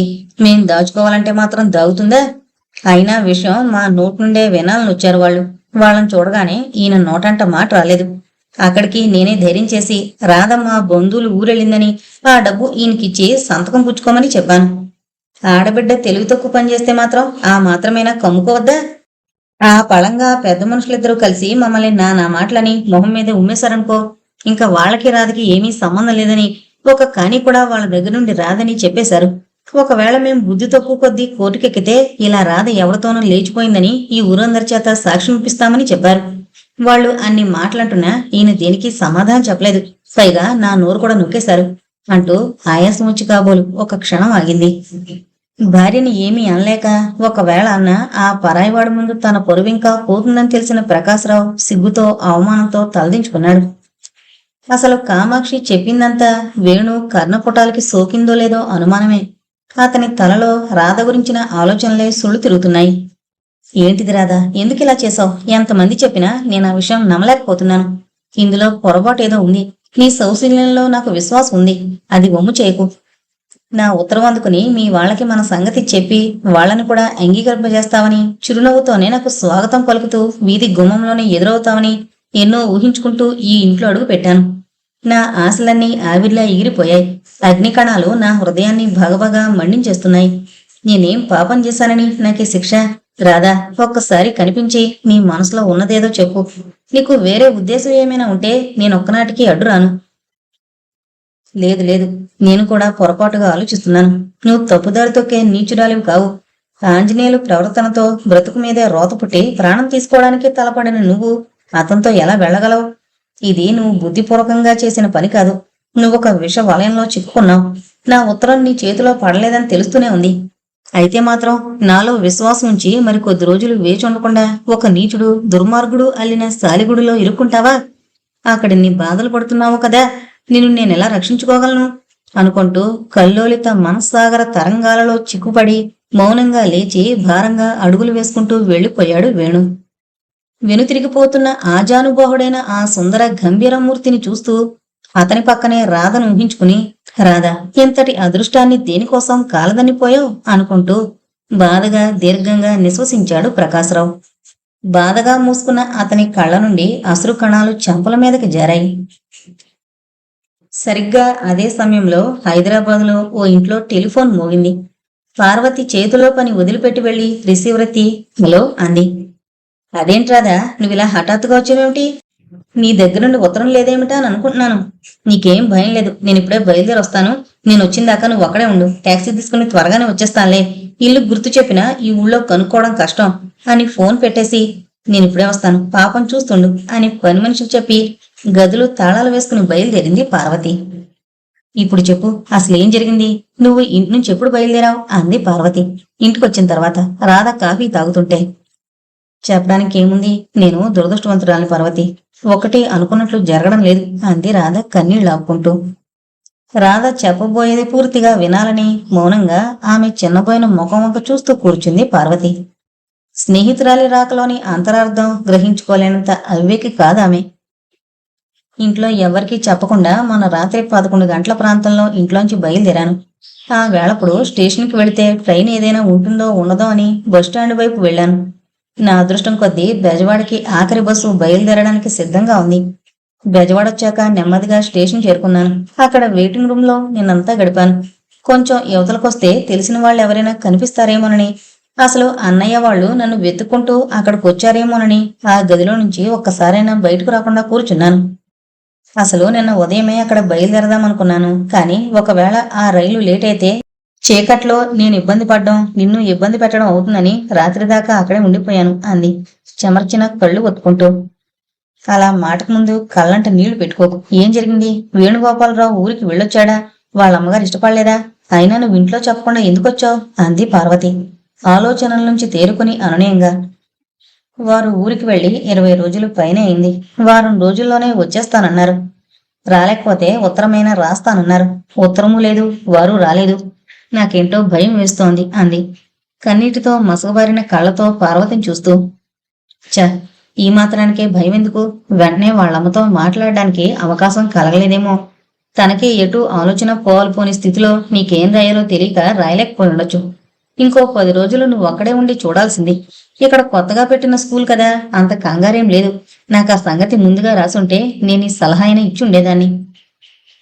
నీకు తెలీదు పార్వతి, నీకెలా చెప్పాలి అంటూ దోసుట్లో ముఖం దాచుకుని వెక్కి వెక్కి ఏడ్చింది రాధ. పార్వతి భావవీధిలో ఏదో తొడుక్కున మెరిసినట్లయింది. అంత అతిచను ఎందుకిచ్చావు రాధా? నువ్వు చెప్పిన దాన్ని బట్టి అతనెంతో మంచివాడని అనుకున్నాను. నువ్వైనా అతన్ని పూర్తిగా అర్థం చేసుకోవడానికి ప్రయత్నించాల్సింది అంది సానుభూతితో రాధ తల నిమురుతూ. ఆయన అలాంటి వారు కాదు పార్వతి. ఆయనతో పరిచయమై ఉంటే నువ్విలా మాట్లాడేదానివి కాదు. మేమైనా అంత హద్దులు మీరి అతిచనుగా ప్రవర్తించలేదు మొదట్లో. కానీ ఒక పొరపాటు జరిగిపోయింది. అసలు నేను ఆనాడు వాళ్ళింటికి వెళ్లకుండా ఉండాల్సింది. నువ్విక్కడికి వచ్చేసిన మరునాడే నా పుట్టినరోజు కదా. ఈ 4-5 ఏళ్ల నుండి పుట్టినరోజు పండగ చేసుకోవడమే మానేశాను. అదేంటో యథాలాపంగా వారితో చెప్పాను, ఆనాడు నా పుట్టినరోజని. ఏదైనా హోటల్కి తీసుకెళ్లి పార్టీ ఇస్తానన్నారు. నేను ఇష్టపడలేదు. వాళ్ళ ఇంటికైనా వచ్చి భోజనం చేయమని బలవంతం పెట్టారు.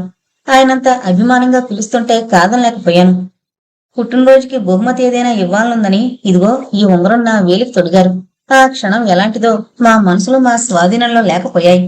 ఆనాడే మానసికంగా మా వివాహం జరిగిపోయిందని, అందుక దైవమే సాక్షి అని కొంచెం కుంకుమ తీసి నా నొసట దిద్దారు. ఆ మరునాడే వారు బయలుదేరి ఊరికి వెళ్లారు. అక్కడ ఎటువంటి పరిస్థితుల్లో చిక్కుకున్నారో, వాళ్లే అనుమతించలేదో, లేక వారికి ఏం ఆపద ముంచుకొచ్చిందో నాకేమీ తోచడం లేదు. ఇంకా కొన్నాళ్లు అక్కడే ఉంటే ఏ సంగతి తెలిసేదేమో. కానీ నీకు తెలుసు కదా, ప్రకృతి కూడా స్త్రీ మీదే పగ సాధిస్తుంది. నలుగురికి తెలిసిపోతుందేమోనని భయం వేసి ఇలా పారిపోయి వచ్చేశాను. ముందు కర్తవ్యం ఏమిటో నువ్వే నిర్ణయించాలి అంది పొంగి వస్తున్న దుఃఖాన్ని ఆపుకోవడానికి ప్రయత్నిస్తూ. నువ్విక్కడున్నట్లు మీ అన్నయ్యకి రాద్దామా?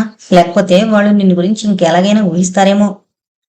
వద్దు పార్వతి, వాళ్ళు ఎలా అనుకున్నా సరే ముందు వారి సంగతి తెలిసిందాకా నేనిలా అజ్ఞాతంగానే ఉండిపోదలుచుకున్నాను.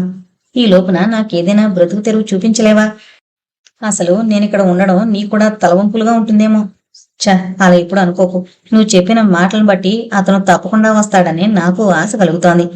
అతనికైనా నువ్విక్కడ ఉన్నట్లు తెలియజేయి. ఈ లోపున తొందరపడి ఉద్యోగంలో చేరాలనుకోకు. నిజమేలే, అసలేంటో ఉద్యోగం చేయదాడిపోతుందేమో అన్నట్లు మంచి చెడ్డ ఆలోచించకుండా తొందరపడి వచ్చేశాను.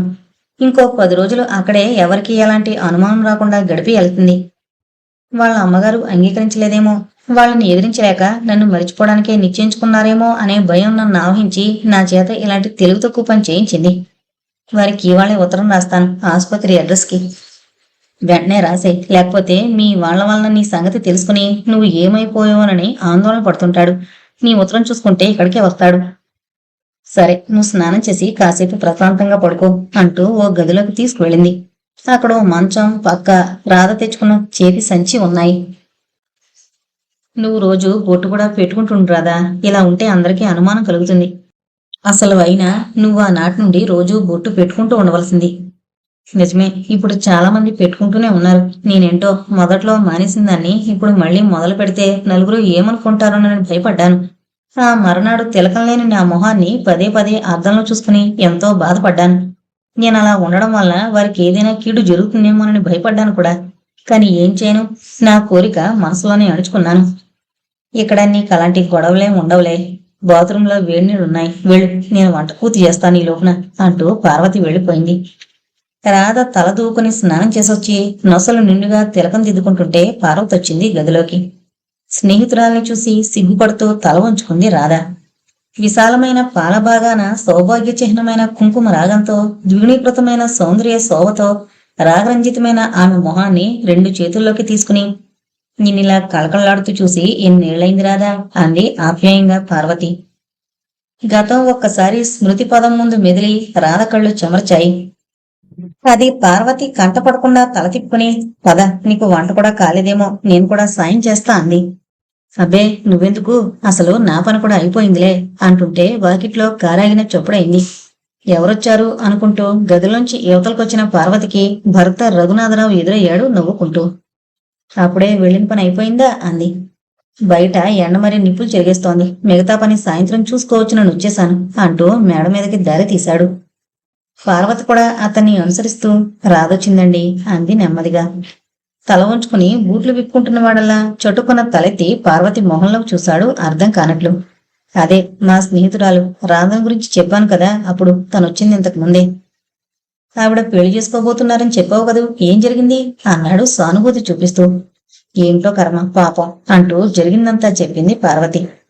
మరేం చేద్దామని, ఇవాళే అతనికి ఉత్తరం రాస్తోంది, అది అందగానే ఇక్కడికి వస్తాడనుకుంటున్నాను. అతని ఏమీ చేయలేని పరిస్థితుల్లో ఉంటే అన్నాడు భార్య మొహంలో భావాలు చదవడానికి ప్రయత్నిస్తూ.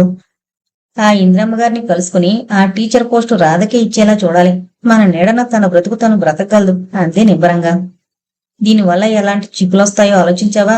అమ్మ వాళ్ళకి తెలిస్తే ఏమైనా అనుకుంటారేమో, ఆ విషయాలన్నీ నువ్వే ఆలోచించుకో. నా మట్టుకు నాకు ఏం అభ్యంతరం లేదు, అవసరమైతే నా చేతనైన సహాయం చేయడానికి కూడా నేను తయారుగా ఉన్నాను. మీరా మాత్రం సహకరిస్తే చాలు. ఇప్పట్లో అత్తగారు వాళ్ళు ఇక్కడికి రారు కదా, అంతగా వస్తే అప్పటికేదో చెప్పొచ్చు. అసలు అంత అవసరం కలుగుతుందని నేను అనుకోను. ఏదో ఇబ్బంది వచ్చిందని కొద్ది రోజుల్లోనే వేణుగోపాలరావు వస్తాడని నాకు గట్టిగా నమ్మకం ఉంది. అదే నిజం కావాలని నేను కోరుకుంటున్నాను అన్నాడు ఆప్యాయంగా భార్య భుజం తడుతూ. రఘు బట్టలు మార్చుకుని కాళ్ళు చేతులు కడుక్కునొచ్చేసరికి ముగ్గురికి కంచాలు పెట్టి వడ్డన చేసింది పార్వతి. ఆవిడ కూడా పిలుమరి అన్నాడు కుర్చీలో కూర్చుంటూ. నాకు అన్నయ్య గారి మొహం చూడడానికే ప్రాణం చచ్చిపోతుంది. మీ ఇద్దరు భోజనాలు కానివ్వండి, నేను తర్వాత పెట్టుకుంటాను అంది రాధ. సిగ్గేంటి, పరిస్థితి అంతా వారు కూడా అర్థం చేసుకున్నారు, ఏమనుకోరురా అంటూ బలవంతంగానే రాధను వెంట పెట్టుకుని వచ్చింది పార్వతి. రఘుని చూస్తూనే రెండు చేతులు జోడించి నమస్కారమండి అంది రాధ తల వంచుకునే. రఘు ప్రతి నమస్కారం చేశాడు. మీ అందరికీ చాలా శ్రమిస్తున్నాను అంది మళ్ళీ. అవమానం, ఆవేదన స్పష్టంగా ధ్వనిస్తున్నాయి ఆ గొంతులో. మీరలా ఎప్పుడూ అనుకోవద్దు, కొద్ది రోజుల్లోనే పరిస్థితులన్నీ చక్కబడతాయి, అందాక మాత్రం మీరు ధైర్యంగా ఉండాలి. పార్వతికి తగిన భర్త అనుకుంది రాధ. రాధ ఏమీ తినకపోవడం చూసి, మీరలా మొహమాట పడితే లాభం లేదు, మేం భోజనం దగ్గర కూర్చుంటే పక్క వాళ్ళ సంగతి మరిచిపోయి మా ధోరణిలో పడిపోతాం, మిమ్మల్ని కొనుక్కునేవాళ్లు కూడా ఉండరు.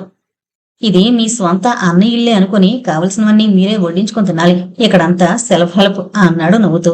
కూర ప్లేటు రాధ ముందుకు తోస్తూ. పార్వతి కూడా నవ్వింది. అతని ఆత్మీయతకి రాధ కళ్ళు చెమరచాయి. మా మధ్య ఈ ఆత్మీయత ఎప్పటికీ ఇలాగే ఉండేలా అనుగ్రహించు భగవాన్ అనుకుంది. ఆఫీస్ రూమ్ లో కూర్చుని అప్పుడే వచ్చిన పోస్టు చూసుకుంటున్నాడు రఘు. అందులో ఒక కవర్ మీద అతని దృష్టి పడింది. అది రాధ పేరున తిరిగొచ్చిన ఉత్తరం. అయ్యో, ఎంత పని జరిగింది అని బాధపడ్డాడు అతను. నెమ్మదిగా పార్వతిని పిలిచి ఉత్తరం ఇచ్చాడు. ఇదేంటి అంది ఆమె ఉత్తరం చూసి నమ్మలేనట్లు. రఘు దగ్గర నుండి ఎలాంటి సమాధానం రాలేదు. అతను ఇన్నాళ్ళు సెలవులో ఎందుకుంటాడు? ఒకవేళ అతనే ఉత్తరం అందుకోవడం ఇష్టం లేక తిప్పి పంపించేశాడేమో. మీకెలా అనిపిస్తోంది అంది అయోమయంగా అతని వంక చూస్తూ. అతనింకా సెలవులో ఉంటే ఉత్తరం అక్కడే ఉంచేవారు. అతను రిజైన్ అయినా చేసి ఉండాలి, లేక ఇష్టం లేక తనే ఆ ఉత్తరం తిప్పి పంపించుండాలి. ఇంకా ఇప్పుడు ఆమె ఏం చేస్తుంది? మళ్ళీ అన్నగారింటికి వెళ్ళని చెప్పేసింది. ఇంద్రమ్మ గారితో మొన్నే చెప్పుంచాను, ఎప్పుడేం అవసరం వస్తుందోనని. ఆ ఉద్యోగం చేసుకుంటూ ఇక్కడే ఉండిపోతుంది. మొదట ఆశ్రమించినట్లే ఇచ్చి ఇప్పుడు మనం మాత్రం ఎలా వెళ్ళిపోమంటాం? సరే, నీ ఇష్టం అని మిగిలిన ఉత్తరాలు చూసుకోవడంలో మునిగిపోయాడతను. కాని అనవసరంగా లేనిపోని బెడద తెచ్చి నెత్తిన పెట్టుకుంటుంది పార్వతి అన్న విసుగుదల కలిగింది ఒక క్షణం అతనికి. రాధకి వేణుగోపాలరావుతో వివాహం జరిగి తర్వాత ఏ కారణాల చేతనైనా అతను ఆమెని వదిలిపెట్టేసి ఉంటే ఆమెకి ఆశ్రయం ఇవ్వడానికి నాకెలాంటి అభ్యంతరం ఉండేది కాదు కదా. ఇప్పుడు అంతే అనుకోవాలి. కాకపోతే ఆ వివాహం రహస్యంగా జరిగింది అని సరిపెట్టుకున్నాడు మళ్ళీ. పార్వతి ఉత్తరం తీసుకుని రాధ దగ్గరికి వెళ్ళింది. మౌనంగా ఉత్తరం చేతిలో పెట్టి రాధ పక్కన కూర్చుంది. తనకి ఎలా చెప్పాలో ఏం చెప్పాలో అని ఆలోచిస్తున్న పార్వతి ఆ ఉత్తరం మీద రాలిపడుతున్న అసురుకణాలను చూసి, బాధపడకు అని నీకు చెప్పడానికి కూడా నాకు నోరు రావడం లేదు రాధా. అయినా నువ్వు కొంచెం ధైర్యం తెచ్చుకోవాలి. ఇలా ఎందుకు జరిగిందో నువ్వు కొంచెమైనా ఊహించగలవా? అతను వచ్చుంటే ఉత్తరం తీసుకోకుండా ఉంటాడా అంటూ ఇంకా ఏదో చెప్పబోతుంటే మధ్యలోనే రాధ ఆమెను వారించి, అలా జరగదు పార్వతి, వారికి ఏదో ఆపద సంభవించుంటుంది. ఏదైనా సుస్థి చేసిందేమో, లేకపోతే నా గొడవంతా విని వాళ్ళు ఆ ఊరు రానివ్వలేదేమో అంది ఎటో చూస్తూ. నీకన్ని ఆశలు కల్పించి ఇంత అన్యాయం చేయడానికి సిద్ధపడతాడా? వాళ్ళు వరిస్తే మాత్రం తన కర్తవ్యం బాధ్యత తెలుసుకోలేనంత పసివాడేం కాదుగా. ఒక్కొక్కసారి అవసరం కలిగినప్పుడు పెద్దవాళ్ళని ఎదిరించాల్సి వస్తుంది. ఆ మాత్రం ధైర్యం లేనివాడు అసలు ఇలాంటి సాహసం ఎందుకు చేయాలి? వాళ్ళ మాట జవదాటకుండా ఉద్యోగం మానేసి బుద్ధిగా వాళ్ళు చూపించిన అమ్మాయిని పెళ్లి చేసుకుని సుఖంగా ఉంటాడు కాబోలు. అతని ఫోటో చూసి అన్ని విధాలా నీకు తెగిన వాడేనని నేను మీ అన్నగారు ఎంతో సంబరపడ్డాం. రూపురేఖలను బట్టి గుణగణాలని నిర్ణయించుకోవడం వట్టి తెలుగు తక్కువతనం. ఒక అమాయకురాలి జీవితంతో చెలగాటమాడానని, ఇక ఆమె జీవితం అంతా అంధకారమే అలుముకుంటుందనే బాధ అతనికి ఎందుకుంటుంది? నీ కర్మానికి నిన్ను వదిలేసి తను మాత్రం హాయిగా ఉంటాడు. ఒకనాడు తను చేసిన పాపానికి ఆ దైవాన్ని సాక్ష్యంగా పెట్టుకున్నాడు. దైవ సాక్షిగా జరిగిన మీ వివాహం శుభప్రదము ఆనందదాయకము కాలేకపోయిందంటే ఇంకా ఆ భగవంతుని ఉనికిని శంకించాల్సి వస్తుంది అని పార్వతి క్రోధావేశాలతో ఏమేమో అనేస్తుంటే రాధ ఆమె 2 చేతులు పట్టుకుని, వద్దు పార్వతి, వద్దు. నా కోసం నువ్వు నాస్తికురాలివి కూడా కావద్దు. నా కోసం నువ్వు ఆ దైవాన్ని నిందించి అపచారం చేయొద్దు అంది రుద్ధకంఠంతో. ఇదంతా నా దురదృష్టం. దానిని ఇంకొకరిని నిందించే ప్రయోజనం లేదు అంది అవిరాళంగా చెంపల వెంట జాలువారుతున్న కన్నీటిని తుడుచుకోవడానికి కూడా ప్రయత్నించకుండా. ఇప్పుడేం చేస్తావు? మీ అన్నయ్య ఉత్తరం రాద్దామా పోని? రాధ ఉలిక్కిపడి పార్వతి చేయి పట్టుకుని, వద్దు, ఆ పని మాత్రం చేయకు. ఇంకా ఈ జీవితం ఇలా అజ్ఞాతంగా గడిచిపోవాల్సిందే. నీకు కష్టంగా ఉంటే చెప్పు, ఇంకెక్కడికైనా వెళ్ళి ఉంటాను. ఆ ఉద్యోగం మాత్రం ఇప్పించి ఎలాగో అంది బ్రతిమలాడుతూ. నీ స్థితి చూసి బాధతో అన్నానే కాని నాకు కష్టమేమిటి? ఆ 2 గదుల్లోనూ ఉందు గాని ఉద్యోగంలో కూడా రేపటి నుండే చేరొచ్చు అంటూ పార్వతి యువతలకొచ్చేసింది. పాపం, తనకి ఎంత అన్యాయం జరిగింది. ఎప్పటికైనా అసలు అతను రావడం, రాధ సుఖపడ్డం అనేది ఉంటుందా? రాధ కూడా ఎక్కువ బాధపడుతున్నట్లు లేదేమిటి? ఆ ఉత్తరం చూడగానే తనలో దుఃఖం ఉప్పెన్లా పొంగిపోతుందని, తనని ఓదార్చడం నా వల్ల కాదేమోనని ఎంత భయపడ్డాను. అదేం లేకుండా ఎంతో నిబ్బరంగా ధైర్యంగాను తన భవిష్యత్తును నిర్ణయించుకుంది.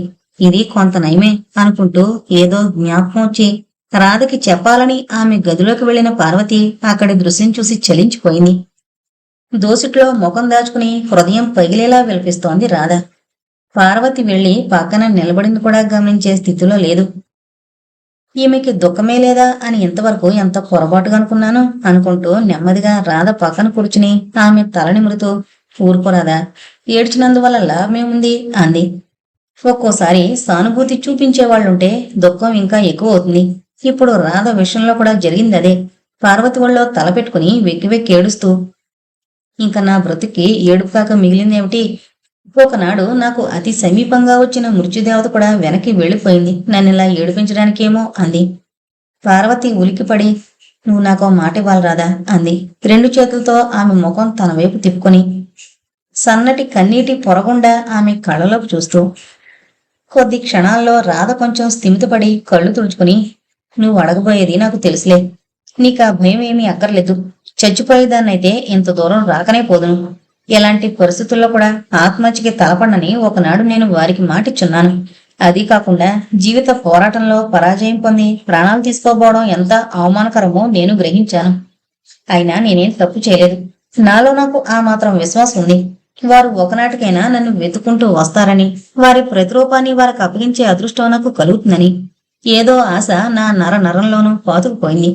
ఆ ఆశే నా జీవితానికి మార్గదర్శి.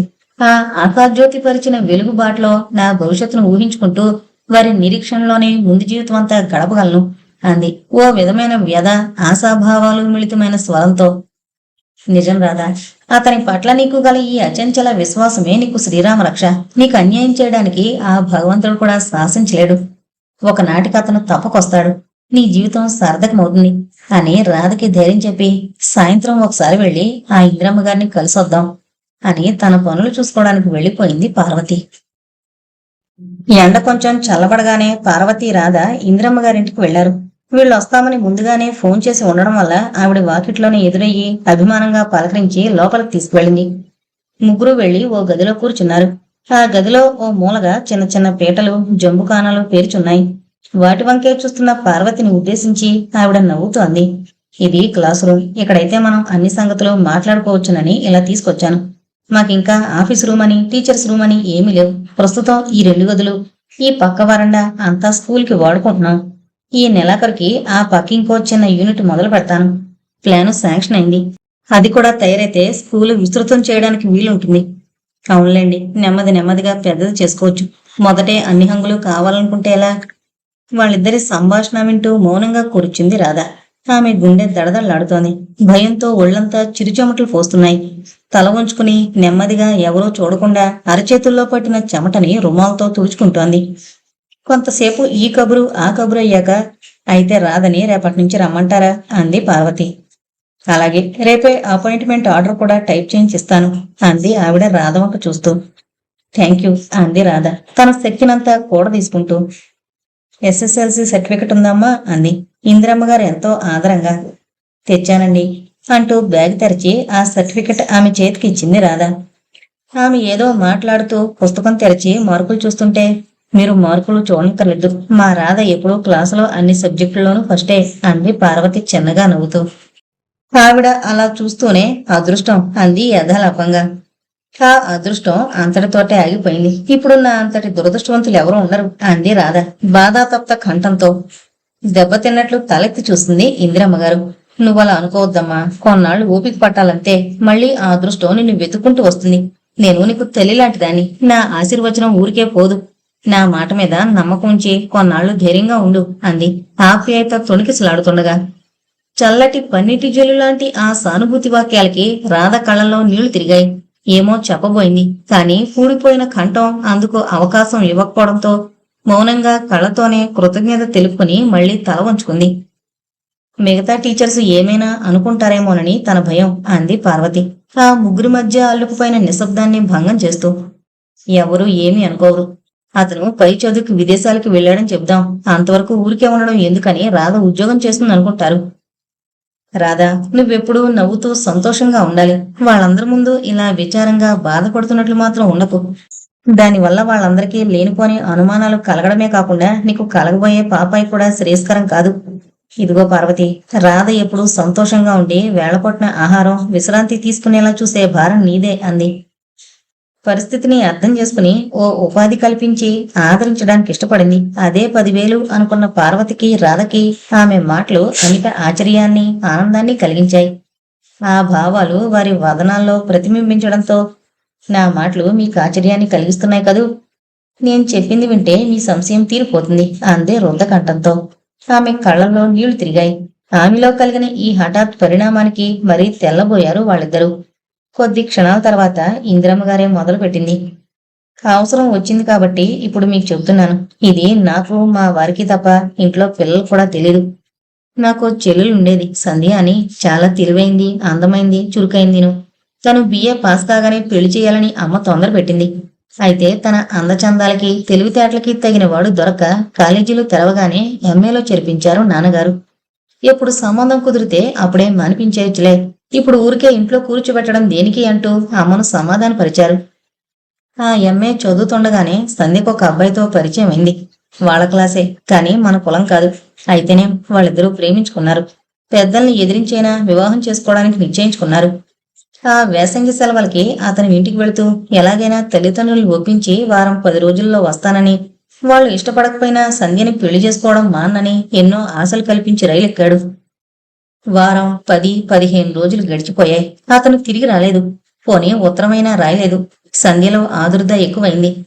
తను ఇదిగో ఇప్పుడు రాధ పరిస్థితే ఎదుర్కోవలసి వచ్చింది. అయినా ఎవరికీ తెలియకుండా 2 నెలలు గడుపుకొచ్చింది. అప్పటికి అతని జాడ తెలియలేదు.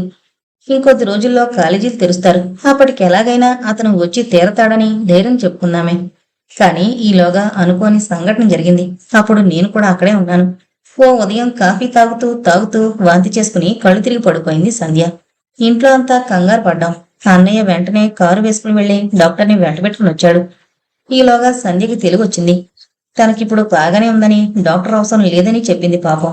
మేమంతా కలిసి తనని బలవంతం మీద బలిపీఠం మీదకి తీసుకెళ్లే యజ్ఞ పశువుల ఆ డాక్టర్ దగ్గరికి తీసుకువెళ్ళాం. ఆ డాక్టరు మాకు చిన్నప్పటి నుంచి తెలిసినవాడే. మా నాన్నగారి వయసు ఉంటుంది. ఆయనంటే కేవలం డాక్టర్ అనే గౌరవమే కాకుండా ఏదో అభిమానం, చనువు ఉండేవి. ఆయన కూడా మమ్మల్ని తన పిల్లల్లాగే వాత్సల్యంతో చూసేవాడు. సంధ్య వణికిపోతూ వెళ్లి ఆయన దగ్గర తలంచుకుని నిలబడింది. ఆయన సంధ్యను కుర్చీ మీద కూర్చోబెట్టి నాడి, నాలుక, కళ్ళు అన్నీ పరీక్ష చేశాడు. మధ్యలో ఆయన కళ్ళు చిత్రంగా మెరిశాయి. నిశితంగా సంధ్య ముఖంలోకి చూశాడు. ఒక్కసారి బెదురుగా ఆయన మొహంలోకి చూసి కళ్ళు వాల్చేసుకుంది. కారణం ఇది అని నేను ఆ క్షణంలో ఊహించలేకపోయాను. అన్ని పరీక్షలు పూర్తి చేసి జనరల్ వీక్నెస్, అంతకన్నా మరేం లేదు అంటూ టానిక్ ఏదో రాసిచ్చాడు. వెళుతూ వెళుతూ నాన్నగారి భుజం మీద చేయి వేసి, ఎక్కడా రావడమే మానేసావు బొత్తిగా, వీలైతే సాయంత్రం ఓసారి కాసేపు చదరంగం ఆడుకుందాం అంటూ యథాలాపంగా చెప్పినట్లు చెప్పి కారెక్కాడు. జబ్బు ఏమీ లేదని డాక్టర్ చెప్పాడు కదా అని మేమంతా నిశ్చింతగా ఉన్నాం. కానీ సంధ్య మాత్రం అలాగే నీరసంగా నిస్త్రాణగా ఆ కుర్చీలో వాలిపోయింది. ఆ కొద్ది క్షణాల్లోనే ఏంటో రక్తమంతా నీరైపోయినట్లు ముఖమంతా పాలిపోయి తెల్లగా అయిపోయింది. ఇప్పుడు అన్నీ వచ్చేటప్పుడు మందు తెచ్చి పెడతాడమ్మా, భయమేం లేదు, వెళ్ళి కాసేపు పడుకో, ఆ నీరసం తగ్గుతుంది అన్నారు నాన్నగారు. అసలు ఆయనకు మొదటి నుంచి పిల్లలందరిలోకి సంధ్య అంటే అభిమానం ఎక్కువ. సంధ్య వెళ్లి తన గదిలో పడుకుంది. 10 గంటల వేళ బలవంతం మీద 2 మెతుకులు తిని ఆ మధ్యాహ్నమంతా కూడా యువతలకు రాకుండా ఆ గదిలోనే పడుకుంది. సాయంత్రం అయ్యేసరికి ఏదో నిశ్చయానికి వచ్చినట్లుంది. లేచి తల దూకుని శుభ్రమైన చీర కట్టుకుని ముస్తాబై యువతలకొచ్చింది. అప్పటికి అన్నయ్య క్లబ్కి వెళ్ళిపోయాడు. నాన్నగారు డాక్టర్ ఇంటికి వెళతానంటూ చెప్పి వెళ్ళిపోయారు. సంధ్య జోలు తొడుక్కుంటూ నేనిప్పుడే వచ్చేస్తానమ్మా, ఓ ఫ్రెండ్ని చూసి అంది. నేను అమ్మ వద్దని వారించాం. లేదమ్మా, ఆ మందు 2 మోతాదులు పుచ్చుకునేసరికి ఎంతో బలం పట్టినట్లయింది. ఇప్పుడే ఓ అరగంటలో వచ్చేస్తా, తను నా కోసం కనిపెట్టుకుంటుంది అంటూ మా మాట వినిపించుకోకుండా వెళ్ళిపోయింది. అన్నట్లుగానే ఓ అరగంటలోనే సంధ్య తిరిగి వచ్చేసింది. తన ముఖం ఎంతో ప్రశాంతంగా కళకళలాడుతూ ఉంది. తర్వాత కాసేపటికి నాన్నగారు వచ్చారు. హాల్లో కూర్చునున్న నేను ఆయన్ని చూస్తూనే ఉలికిపడి భయం వేసి గదిలోకి వెళ్ళిపోయాను. ఆయన్ని అంత రౌద్రంగా నేను ఏనాడు చూడలేదు, ఊహించుకోలేదు కూడా. ఆయన తిన్నగా కాళ్ళైనా కడుక్కోకుండా వంటగదిలోకి వెళ్లారు. ఆయన చెప్పింది విని అమ్మ నెత్తికొట్టుకుంటూ సంధ్య గదిలోకి వెళ్ళింది. ఏంటా ఆ కంగారు అని నేను కూడా వెళ్ళాను. డాక్టర్ గారి అనుమానం నిజమేనని ఒప్పుకుంది సంధ్య. అమ్మ ఒళ్ళు తెలియని కోపంతో ఏమేమో ఇష్టవచ్చినట్లు అనేసింది. అయినా దేనికి సమాధానం చెప్పలేదు తను. ఆ రాత్రి ఎవరం భోజనాలు చేయలేదు. ఎవరి గదుల్లో వాళ్ళు ఆలోచిస్తూ కూర్చున్నామే కాని ఒక్కళ్ళకి నిద్ర కూడా పట్టలేదు. మర్నాడు మామూలుగానే తెల్లవారింది.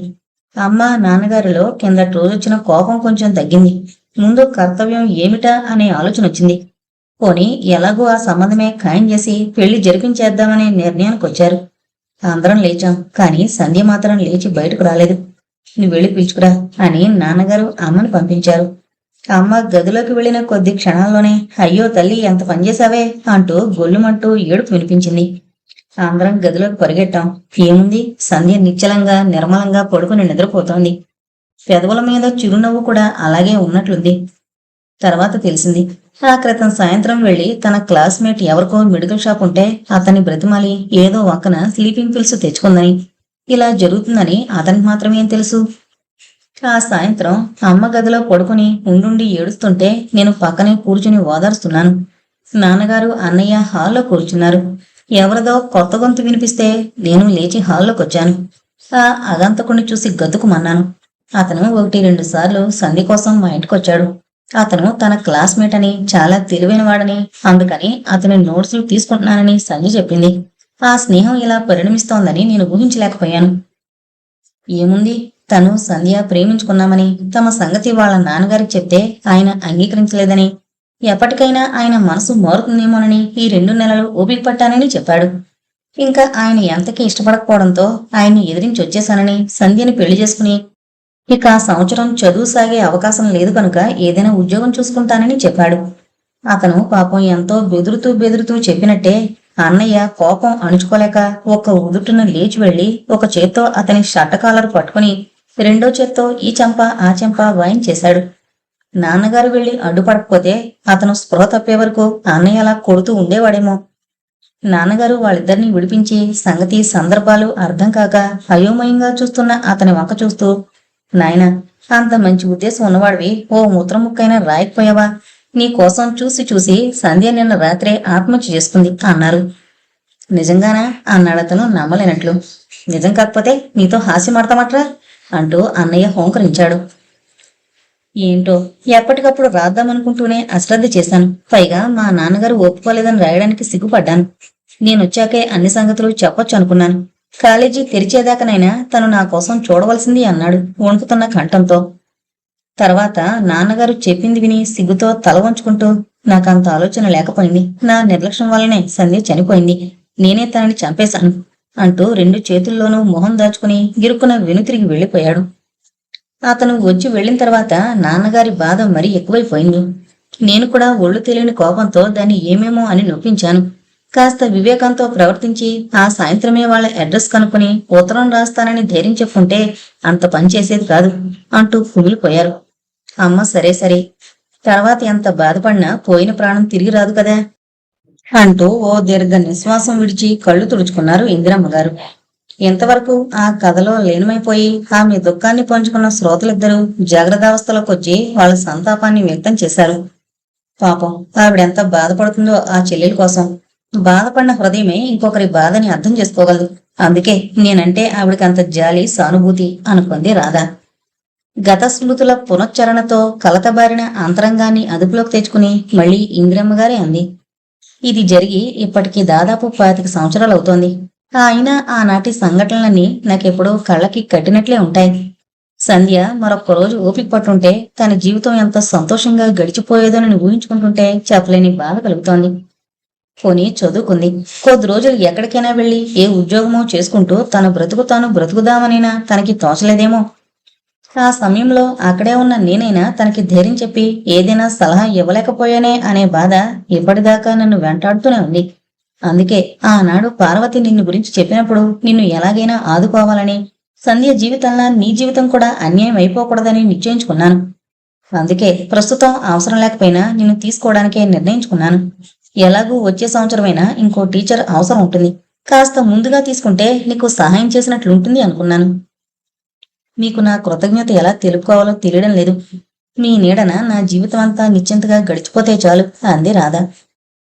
నీకలాంటి అవసరం రాదసలు. కొద్ది రోజుల్లోనే పరిస్థితులన్నీ చక్కబడతాయి. నువ్వు నీ భర్తతో సుఖంగా కాపురం చేసుకుంటావు. ఈ కొద్ది రోజులు కొంచెం ధైర్యంగా ఉండు. ఎవరడిగినా అతను విదేశాల్లో ఉన్నాడని చెప్పు. ఇంకా మాట్లాడవలసినవేమీ లేకపోవడంతో సరే వస్తామండి, రాధ రేపు పొద్దునొస్తుంది అంది పార్వతి లేస్తూ. తొందరేంటి, కూర్చోండి, కాఫీ తీసుకుని వెళుదురు గాని అందావిడ. ఇప్పుడే తీసుకొచ్చామండి, కొంచెం బజార్కి వెళ్లాల్సిన పని కూడా ఉంది, మళ్ళీ ఎప్పుడైనా వస్తాంలేండి అంది పార్వతి. పోనీలే, నాకు ఈ మాత్రం ఆధారమైనా దొరికింది. పాపం ఆవిడ కేవలం జాలి చేత నాకు ఈ ఉద్యోగం ఇచ్చింది. తనకి ఇప్పుడు అవసరం లేకపోయినా అంది రాధ రిక్షాలో కూర్చున్నాక. నిజమే, చెల్లెలు చరిత్ర చెప్తూ ఆవిడెంత కదిలిపోయిందో చూసావుగా. అయితే మాత్రం దానికి దీనికి సంబంధం ఏంటనుకుంటారు కొంతమంది. కానీ ఆవిడ హృదయం అతి సున్నితమైంది, మారదమైంది కావడంతో ఇతరులకి చేతనైన సహాయం చేయాలనుకుంటుంది. అసలు ఇంకొకరైతే నువ్వు చెప్పిన దాంట్లో నిజం ఉన్నట్లు రుజువేమిటి, అది ఇది అంటూ నన్నింకా అవమానపరిచేవారు. ఇక్కడికి ఇది సవ్యంగా జరగడం అదృష్టమని అనుకోవాలి. నీకేం భయం లేదు, ఇంకా ముందు కూడా అన్ని సవ్యంగానే జరుగుతాయి అంటూ ధైర్యం చెప్పింది పార్వతి. మరునాడు ఎక్స్ప్రెస్ లో అత్తగారు మామగారు వస్తున్నట్లు రాసిన ఉత్తరం చదువుకుంటూ దీర్ఘాలోచనలో మునిగిపోయింది పార్వతి. ఏంటలా ఉన్నావు? అలాంటి పరిస్థితి వస్తుందేమోనని నేను అప్పుడే చెప్పాను, జ్ఞాపకం ఉందా? అయినా అంత భయపడవలసిందేమీ జరగదులే. అందరికీ చెప్పినట్లే వీళ్ళకి అతను ఫారెన్ లో చదువుకుంటున్నాడని చెబుదాం. నువ్వు ఇప్పటి నుండి అదే ఆలోచిస్తూ కూర్చోకు అన్నాడు రఘు అనునయంగా, భార్య బెదురు పోగొట్టాలనే ఉద్దేశంతో. నేను అదే అనుకుంటున్నాను. వాళ్ళున్నప్పుడు రాధ మన ఇంటికి ఎలాగూ రాదనుకోండి, అత్తయ్యగారే అక్కడికి వెళ్లి తన పుట్టు పూర్వోత్తరాలన్నీ తెలుసుకోవడానికి ప్రయత్నించకుండా మనం కొంచెం జాగ్రత్త పడాలి. ఎలాంటి గొడవలు రాకుండా రోజులు గడిచిపోతే బాగుండు అంటూ భోజనాలకి ఏర్పాటు చేయడం మొదలుపెట్టింది. ఆనాడు అందరి అదృష్టము బాగుండి ఎక్స్ప్రెస్ సరైన టైంకే హైదరాబాద్ స్టేషన్ చేరింది. తల్లి తండ్రి ఉన్న కంపార్ట్మెంట్ దగ్గరికి వెళ్లి వాళ్ళని పలకరించి సామాన్లు దించాడు రఘు. జానకమ్మ గారు, రామకృష్ణ గారు కొడుకుని కుశల ప్రశ్నలు వేస్తూ కారు దగ్గరకు వచ్చారు. ఇంట్లో అడుగు పెడుతూనే పని మనిషి చేతుల్లో ఉన్న పాపనందుకుని ముద్దులతో ముంచేస్తూ వంటింటి వైపు నడిచింది జానకమ్మ.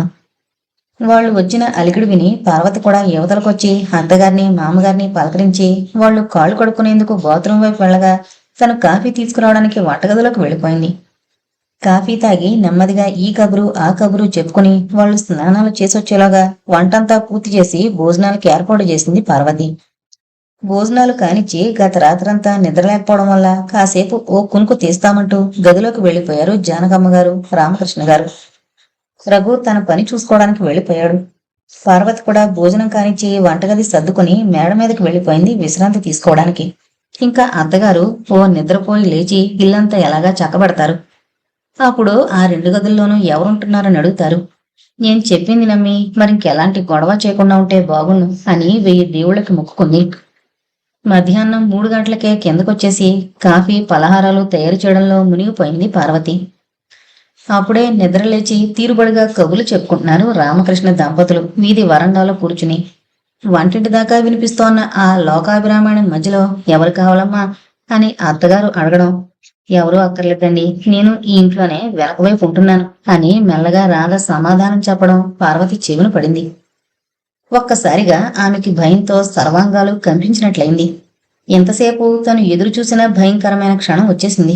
తనిప్పుడు ధైర్యంగా ఎంతమాత్రం తడబడకుండా అత్తగారు అడిగిన ప్రశ్నలన్నిటికీ సమాధానాలు చెప్పి ఆమెని తృప్తిపరచాలి.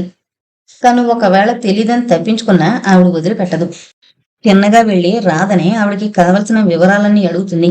అందుచేత అలాంటి అవకాశం ఆవిడికి కలగనివ్వకుండా తనే చాకచక్యంతో విషయమంతా కప్పిపుచ్చగలగాలి. ఒకే ఇంట్లో ఉంటున్నందుకు రాధని పలకరించకుండా ఎలాగూ ఉండదావిడ. ఈ సాయంత్రమే ఎప్పుడో ఓసారి తీసుకువెళ్లి రాధని పరిచయం చేయకపోతే బాగుండదు. ఇంకా తర్వాత ఆవిడ అస్తమానం రాధతో కబుర్లేసుకుని కూర్చోకుండా చూసుకోవాలి అనుకుంటున్న పార్వతికి వీధిలో భరతమాట వినిపించింది. అమ్మయ్యా, ఆయన వచ్చేశారు. ఆయన ఎదురుగుండా ఉంటే ఏం చెప్పడానికైనా నాకు ధైర్యంగా ఉంటుంది అని తనకి తానే ఇంకోసారి ధైర్యం చెప్పుకుని ప్లేట్లలో పలహారం పెట్టి వాళ్ళని పిలిచింది పార్వతి. ఆ పక్క ఎవరికైనా అతికిచ్చారేమిటి? అతను ఎందులో పనిచేస్తున్నాడు అంటూ జానకమ్మగారు పకోడీ నోట్లో పెట్టుకున్నారు. రఘు చటుకున్న తలెత్తి భారీ ముఖంలో చూశాడు.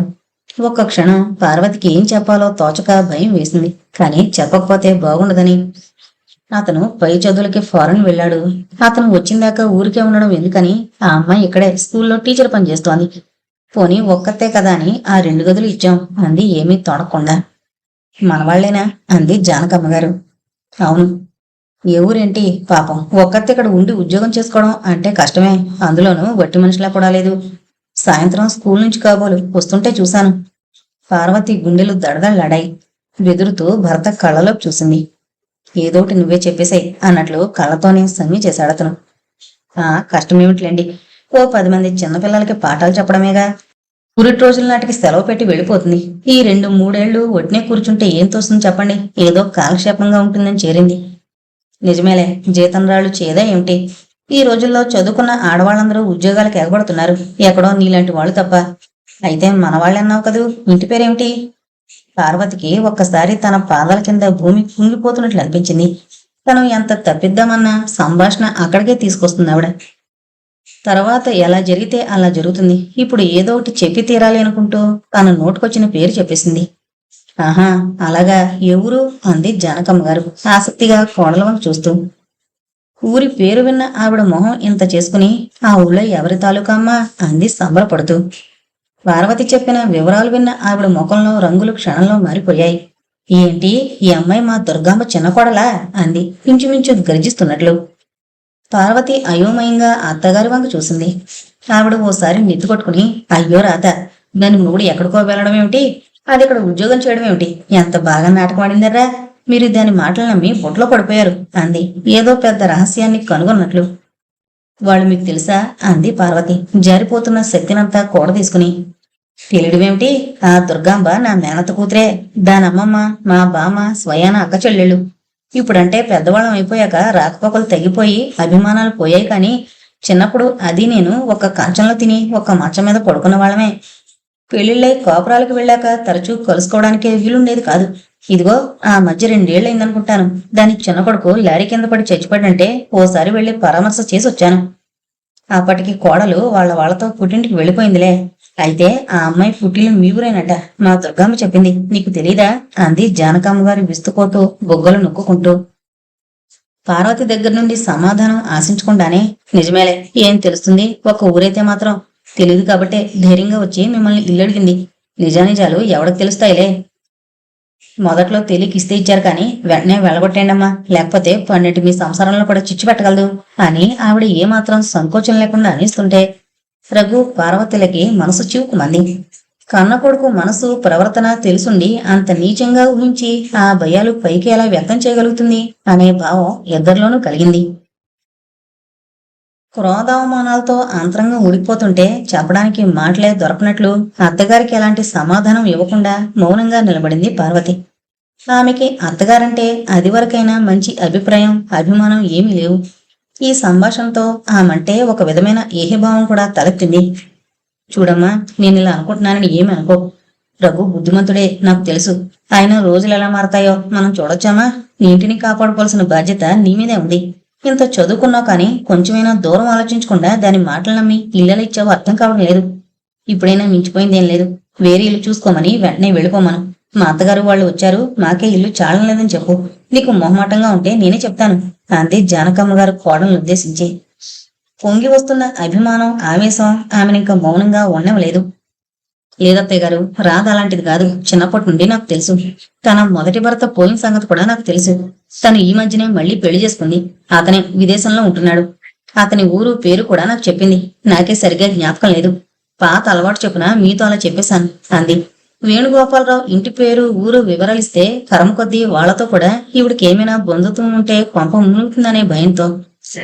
అదా సంగతి, అయితే నీకన్నీ తెలుసన్నమాట అంది. ఆ మాటలో నమ్మలేనట్లు కోడలకేసి అదోలా చూస్తూ. ఆ చూపుల్ని తప్పించుకోవడానికి తల వంచుకుని అన్నీ తెలిసే ఉండమన్నాం. ఇప్పుడు మధ్యలో వెళ్ళిపోమంటే ఎక్కడికి వెళ్ళిపోతుంది? తనకిక్కడ ఎవరూ లేరు కూడా. అయినా రాధ చేసిన దాంట్లో మాకేమీ తప్పు కనిపించలేదు. అందుకే మొదట్లో అడగగానే ఏమీ సంకోచించకుండా ఇంట్లో ఉంచుకున్నాం అంది పార్వతి.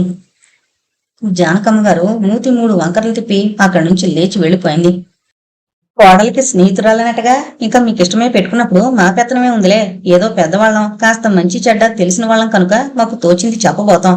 బాగుపడే యోగం ఉంటే వింటారు, లేకపోతే అనుభవిస్తారు అంటూ వాళ్ళేదో అవినీతిని ప్రోత్సహించి ఆశ్రమించారని ధ్వనించేటట్లు కొడుక్కి వినిపించేలా అని గదిలోకి వెళ్ళిపోయింది. కొడుకు కోడలు తన ప్రతిపాదనని బలపరచలేదని అప్పుడే ఆవిడ అలకపాను పీక్కి పడకేసింది. చిన్నప్పటి నుండి తల్లి మనస్తత్వం, పట్టుదల ఎరుగున్న రఘుకి అప్పటి ఆవిడ స్థితి తెలుసుకోవడం ఏమంత కష్టం కాలేదు. అందుకే పరిస్థితిని చక్కబరుద్దామనే ఉద్దేశంతో తల్లి వెనకే నెమ్మదిగా వెళ్లి, అంత నిష్ఠూరం వేయడానికి నీ మాట కాదన్నామమ్మా. నెమ్మదిగా ఆవిడ చెప్దాంలే, వేరేలు చూసుకోమని. నువ్వు లేచి మొహం కడుపుని చీర మార్చుకుని తయారవు, కాసేపాలు ఎక్కడికైనా తిరిగొద్దాం అన్నాడు ప్రసంగం వేరు దారి పట్టిస్తూ. కొడుకు చేత 1-2 సార్లు బ్రతిమాలించుకుని ముస్తాబవడానికి లేచింది జానకమ్మ గారు. తను బట్టలు మార్చుకొస్తానని మేడ మీదకి వెళ్లిపోయాడు రఘు. కిన్న వదనంతో తన కోసమే ఎదురు చూస్తూ గదిలో నిలబడున్న భార్యని చూడగానే ఏవేవో భావాలు హృదయాన్ని ఆవరించుకోగా ఒక క్షణం తప్పు చేసిన వాళ్ల గుమ్మంలోనే ఆగిపోయాడు. భర్త మనస్థితి గ్రహించిన పార్వతి తనే 2 అడుగులు ముందుకు వేసి, నిన్ను క్షమించండి. అనాలోచితంగా నేను చేసిన పనికి మీరింతగా అవమానింపబడతారని నేను అనుకోలేకపోయాను. కన్న తల్లయుండి చిన్నప్పటి నుండి మీ ప్రవర్తన ఎరుగుండి ఆవిడంత నీచంగా ఎలా ఆలోచించగలిగారో, నిస్సంకోచంగా ఆ మాట పైకి ఎలా అనేశారో నాకు అర్థం కావడం లేదు. ఆనాడే మీ మాట విని రాధని వేరే ఎక్కడైనా ఇల్లు చూసుకోమంటే బాగుండేదే అంది తల వంచుకుని. రఘు మృదువుగా ఆమె తల పైకెత్తి ఆప్యాయంగా ఆమె కళ్ళలోకి చూస్తూ, అమ్మ సంగతి నాకు చిన్నప్పటి నుంచి తెలిసిందే కదా. ఎంత మాటైనా అనడానికి ఆవిడ కొంచెం కూడా వెనక ముందు చూడదు. ఆవిడన్న దాంట్లో నిజం లేకపోయినా సరే, దానివల్ల ఎదుటి మనిషి ఎంత బాధకు గురైనా సరే ఆవిడ లెక్క చేయదు. అందుకే ఆవిడ మాటలకి బాధపడడం ఏనాడో మానేశాను. కాని ఆవిడ నాటిన అనుమాన బీజం నీలో పాదుకుని మొలకెత్తి కొమ్మలు రెమ్మలు వేస్తుందేమోననేదే నా భయం అంటుంటే పార్వతి అతని హృదయం మీద వాలిపోయి, అంత మాట అనకండి. మీ మంచితనాన్ని ఎన్నడూ అపార్థం చేసుకోను నేను, నన్ను నమ్మండి అంది కన్నీళ్లు నిండిన కళ్లతో భర్త ముఖంలోకి చూస్తూ. అభిమానం, అనురాగంతో హృదయం నిండిపోగా రఘు మౌనంగా ఆమె తలనిమిరి కన్నీరొత్తుతుంటే, ఇంకా అవలేదా అబ్బాయి అంటూ కంచుగంటల కింద నుంచి జానకమ్మ గారి గొంతు వినిపించింది. చిన్నగా నవ్వుతూ భర్త కళ్ళలోకి కొంటిగా చూసింది పార్వతి. అయిపోయిందమ్మా, వచ్చేస్తున్నా అంటూ తల్లికి సమాధానం చెప్పి చేతుల్లో ఉన్న పార్వతిని వదిలేసి బట్టలు వేసుకుంటూ, నేను కాసేపు వాళ్ళని ఎక్కడికైనా తీసుకువెళతాను కానీ నువ్వోసారి వెళ్ళి రాధని పలకరించిరా పాపం. అమ్మ అన్న మాటలన్నీ వినిపించాయేమో కూడా. ఏమీ బాధపడవద్దని చెప్పి క్షమార్పణ కోరుకో. ఇంకో సంగతి, ఆవిడ నెమ్మదిగా ఎక్కడైనా ఇల్లు చూసుకుంటేనే మంచిదేమో. ఒకసారి ఆవిడ మీద దురభిప్రాయం అంటూ కలిగాక అమ్మ ఇంతటితో వదిలిపెట్టదు. రోజు ఏదో ఒకటి అంటుంటే వినడానికి మనకే కష్టంగా ఉంటుంది. ఇంకా ఆవిడికి ఎంత బాధగా ఉంటుందో చెప్పు. అలాగని మనం ఊరుకోలేక అమ్మకి ఏదైనా సమాధానం చెప్తే మన కుటుంబంలో కలతలు రావడం తప్ప వేరే ప్రయోజనం ఏమీ ఉండదు అన్నాడు. తను ఎక్కడున్నా మన సహాయం తనకి తప్పకుండా ఉంటుందని చెప్తాను. నేను మధ్య మధ్య వెళ్లి చూసి వస్తుంటాను అంది పార్వతి. రఘు విడిచిన బట్టలు స్టాండ్ మీద సర్దుతూ. కొడుకు కోడలు ఒకరి పక్కగా ఒకరు ఇంచుమించు చెట్టాపట్టాలు వేసుకున్నట్లు మేడ దిగిరావడం చూసిన జానకమ్మ గారి కళ్ళు బొగ్గును మండిపోయాయి. ఇంకా ఈవిడ గారు తెమ్మలేదల్లా ఉందే అంది చిరచిరలాడుతూ. తను రాదమ్మా, ఇంకా వంట పని అది ఉందిగా, మనం వెళదాం. నాన్నగారు సిద్ధంగా ఉన్నారా? ఆ ఆయన తెమిలి ఏ జాము అయింది, నీకోసమే చూస్తూ వాకిట్లో కూర్చున్నారు అంది కొరకొర కోడల వంక చూస్తూ. ఊరంతా అది వరకు చూసిందే కదా, ఏదైనా సినిమాకి వెళదాం అంటూ కొడుకుని అనుసరించింది జానకమ్మ గారు. బ్రతికించావు తల్లి. ఎప్పుడొస్తారో అని నేను బెదురుతూ కూర్చునక్కర్లేకుండా రాధతో మాట్లాడుకోవడానికి రాత్రి 9:30 దాకా గడువిచ్చావు అని మనసులోనే అత్తగారికి కృతజ్ఞత తెలుపుకుంది పార్వతి. తలుపు చప్పుడు విని కళ్ళు తుడుచుకుని లేచి వెళ్లి తలుపు తీసింది రాధ. పార్వతి మౌనంగా లోపలికొచ్చి తలుపులు దగ్గరగా వేసింది. కొద్ది క్షణాలు నిశ్శబ్దంగా గడిచాయి. ఇంత క్రితం మా ఇంట్లో జరిగిన గొడవంతా వినిపించే ఉంటుంది. ఆవిడైనా ఏదో సర్దుకుపోతారనుకున్నాను కానీ ఎదుటి మనిషిని ఇంతగా అవమానిస్తారని ఊహించినైనా లేకపోయాను. నన్ను క్షమించి రాధా. నిన్ను పిలిచి ఇంట్లో పెట్టుకుని చెప్పు తీసి కొట్టినట్లు చేశాం చివరికి అంది పార్వతి రాధ రెండు చేతులు పట్టుకుని. ఇంతవరకు నిగ్రహించుకున్న దుఃఖం ఒక్కసారి పొంగి పొరలినట్లయింది. ఆ చేతుల్లో అలాగే వాలిపోతూ పార్వతి భుజం మీద తలానించి ఆ దుఃఖోద్వేగం ఉపశమించేదాకా రోధించింది రాధ. నా మాటకేం, నన్ను గురించి ఆవిడ అంత నీచంగా ఊహించుకుంటున్నారే అన్న బాధ కన్నా మీరు కూడా అవమానాల పాలు కావాల్సి వచ్చిందనేదే నన్ను ఎక్కువ బాధిస్తోంది. నన్ను తోబుట్టులాగే ఆదరిస్తున్నారనే సంతోషం సంతృప్తి తప్పిస్తే అసలు ఇలాంటి అనుమానానికి ఆస్కారం ఉంటుందనే విషయమే నాకు తట్టలేదెన్నాళ్ళు. నా గురించి మీ కుటుంబంలో కూడా కలతలు రావడం నేను సహించలేను. నా బ్రతుకు నడి సముద్రంలో నావలా ఉన్న స్థితిలో నన్ను ఆదరించావు. మీ మేలు ఎప్పటికీ మరిచిపోను. ఇప్పుడు నాకు బ్రతుకు తెరువు దొరికింది. బ్రతికి తీరాలనే ఆకాంక్ష, బ్రతకగలననే ఆత్మవిశ్వాసం కలిగాయి. నేను ఇంకెక్కడైనా వీలు చూసుకుని వెళ్ళిపోతాను 1-2 రోజుల్లోనే అంది. నేను అదే చెప్దాం అనుకుంటున్నాను. ఈవిడిలాగే రోజుకో రకంగా గొడవం చేస్తుంటే భరించడం నీకు మాకు కూడా కష్టమే. ఎక్కడున్నా మా సహాయం నీకెప్పుడు ఉంటుంది. ఇలా చెప్పవలసి వచ్చినందుకు నాకెంతో సిగ్గుగా ఉంది. నీకు ఇచ్చిన మాట చివరిదాకా నిలబెట్టుకోలేకపోయినా మా ఆసక్తతకి మన్నించు. ఇందులో నువ్వు సిగ్గుపడవలసింది ఏమీ లేదు. నీకు చేతనైందంతా చేసావు. ఇంకా నా దురదృష్టమే నన్ను వెంటాడుతూ ఈ మాత్రం ప్రశాంతంగా బ్రతికే అవకాశం కూడా లేకుండా చేస్తోంది.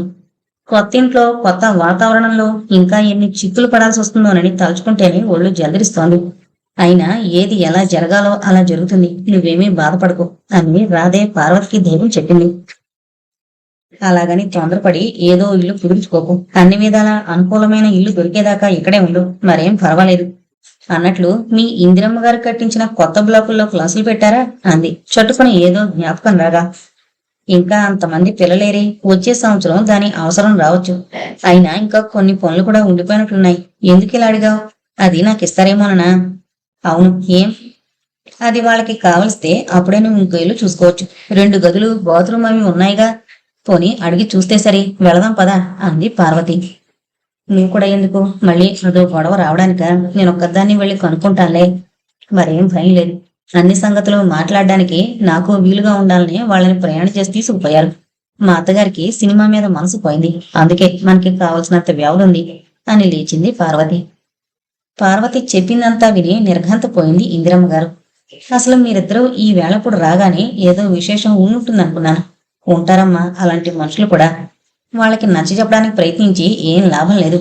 ఆ బ్లాకు తయారైపోయిందిలే. దాని అవసరం వచ్చినప్పుడు చూసుకోవచ్చు. అంతదాకా రాదుండడానికి నాకేమీ అభ్యంతరం లేదు. కాకపోతే చిన్న చిన్న పనులేవో ఉండిపోయాయి. పనివాళ్ళు వచ్చినప్పుడు కాస్త ఇబ్బందిగా ఉంటుందనుకో. దానికేం సర్దుకోవచ్చు.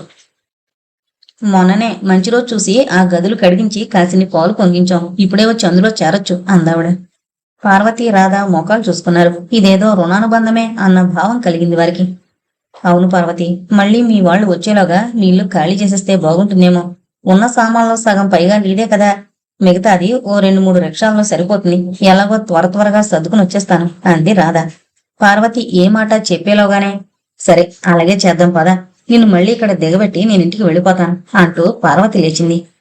మళ్ళీ నువ్వు రావడం ఎందుకు? నేనొక్కదాన్ని రాగలను. నీకింట్లో బోల్డు పని అది ఉంది కూడాను.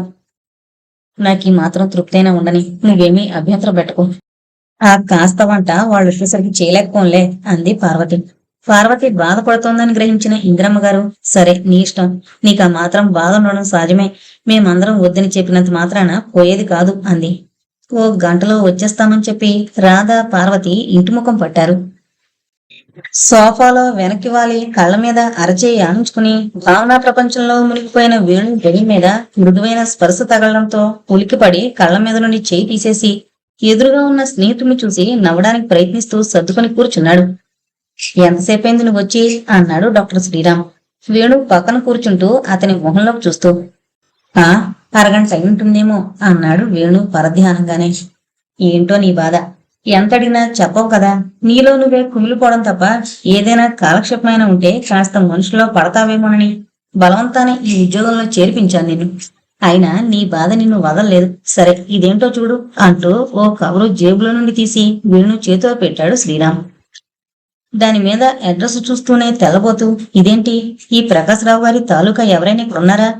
ఆయనకి వాళ్ళు రాసిన ఉత్తరం నీ చేతికి వచ్చింది అన్నాడు కుతూహలంగా. అదంతా ఓ కథలే. ఆ ప్రకాశ్రావు గారి బావమరిదట. ఆంజనేయులని మా ఆసుపత్రిలో ఉన్నాడు అన్నాడు వేణు ముఖంలోని భావాన్ని పరీక్షగా గమనిస్తూ. తను ఆశించిన ఫలితం కనిపించడంతో మళ్లీ చెప్పడం మొదలు పెట్టాడు. 2-3 రోజుల కిందట ఒంటి మీద స్పృహైనా లేని స్థితిలో ఎవరో తీసుకొచ్చి అతన్ని ఆసుపత్రిలో అడ్మిట్ చేసి వెళ్లిపోయాడు. 2 ఇంజెక్షన్లు ఇచ్చాక తెలివొచ్చింది. అయినా ఆరోగ్యం పూర్తిగా పాడైపోయిందేమో. ఇంకా కొన్నాళ్లు ఆసుపత్రిలో ఉండాల్సి వస్తుంది. అతను శారీరకంగా కంటే మానసికంగా మరీ బాధపడిపోతున్నాడు. తను ఎన్నో పాపాలు చేశానని, వాటికి ప్రాయశ్చిత్తం లేదని, తను బ్రతికుండి ఎవరి ముఖం చూడలేనని, అలాగే జబ్బుతో తీసుకుని చచ్చిపోతానని ఒకటే గొడవ. మందు కూడా తీసుకొనంటాడు. కొంచెం మంచి మాటలతో నెమ్మదిగా అతని మనసులో ఉన్నదేమిటో కనుక్కో. అతను చెప్పకపోతే వాళ్ళు ఎవరైనా వచ్చినప్పుడు అడుగు. నయానో భయానో మందు మాత్రం మింగించు అని చెప్పాను నర్సుతో. అయ్యో, అతనికి ఎవరూ లేనట్లున్నారండి.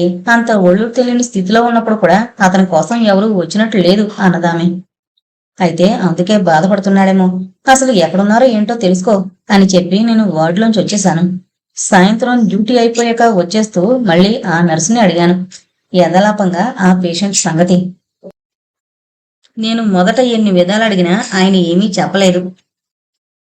నా పాపాలకి నిష్కృతి లేదు. నా మొహం ఎవరికీ చూపించలేను. అందుకే నన్ను చచ్చిపోనివ్వండి అన్న మాట తప్ప ఇంకో గొడవ లేదు.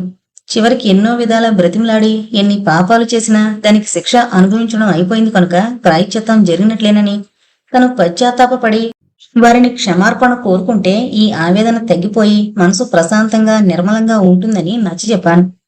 సిస్టర్, నేనొక అమాయకురాలి జీవితంతో చెలగాటి మాడాను. ఆమె బ్రతుకుందో చచ్చిపోయిందో కూడా నాకు తెలియదు. అయినా ఆమెలో ఎలాంటి కళంకము లేదని, ఆమెని వెతికి తెచ్చుకుని పూర్వంలాగే ఆదరించమని వాళ్ళని అర్థించేదాకా నాలో ఈ ఆవేదన చల్లారదు. వాళ్ళకి ఉత్తరం రాసే శక్తి కూడా నా చేతుల్లో లేదు. నా మీద దయ్యుంచి ఆ ఉపకారం చేసి పెడతారా అంటూ ప్రాధేయపడ్డాడు. అలాగే రాస్తాను. ముందు మీరీ మందు తాగేయండి అన్నాను. ఏమనుకున్నాడో ఏమో నోరు తెరిచాడు.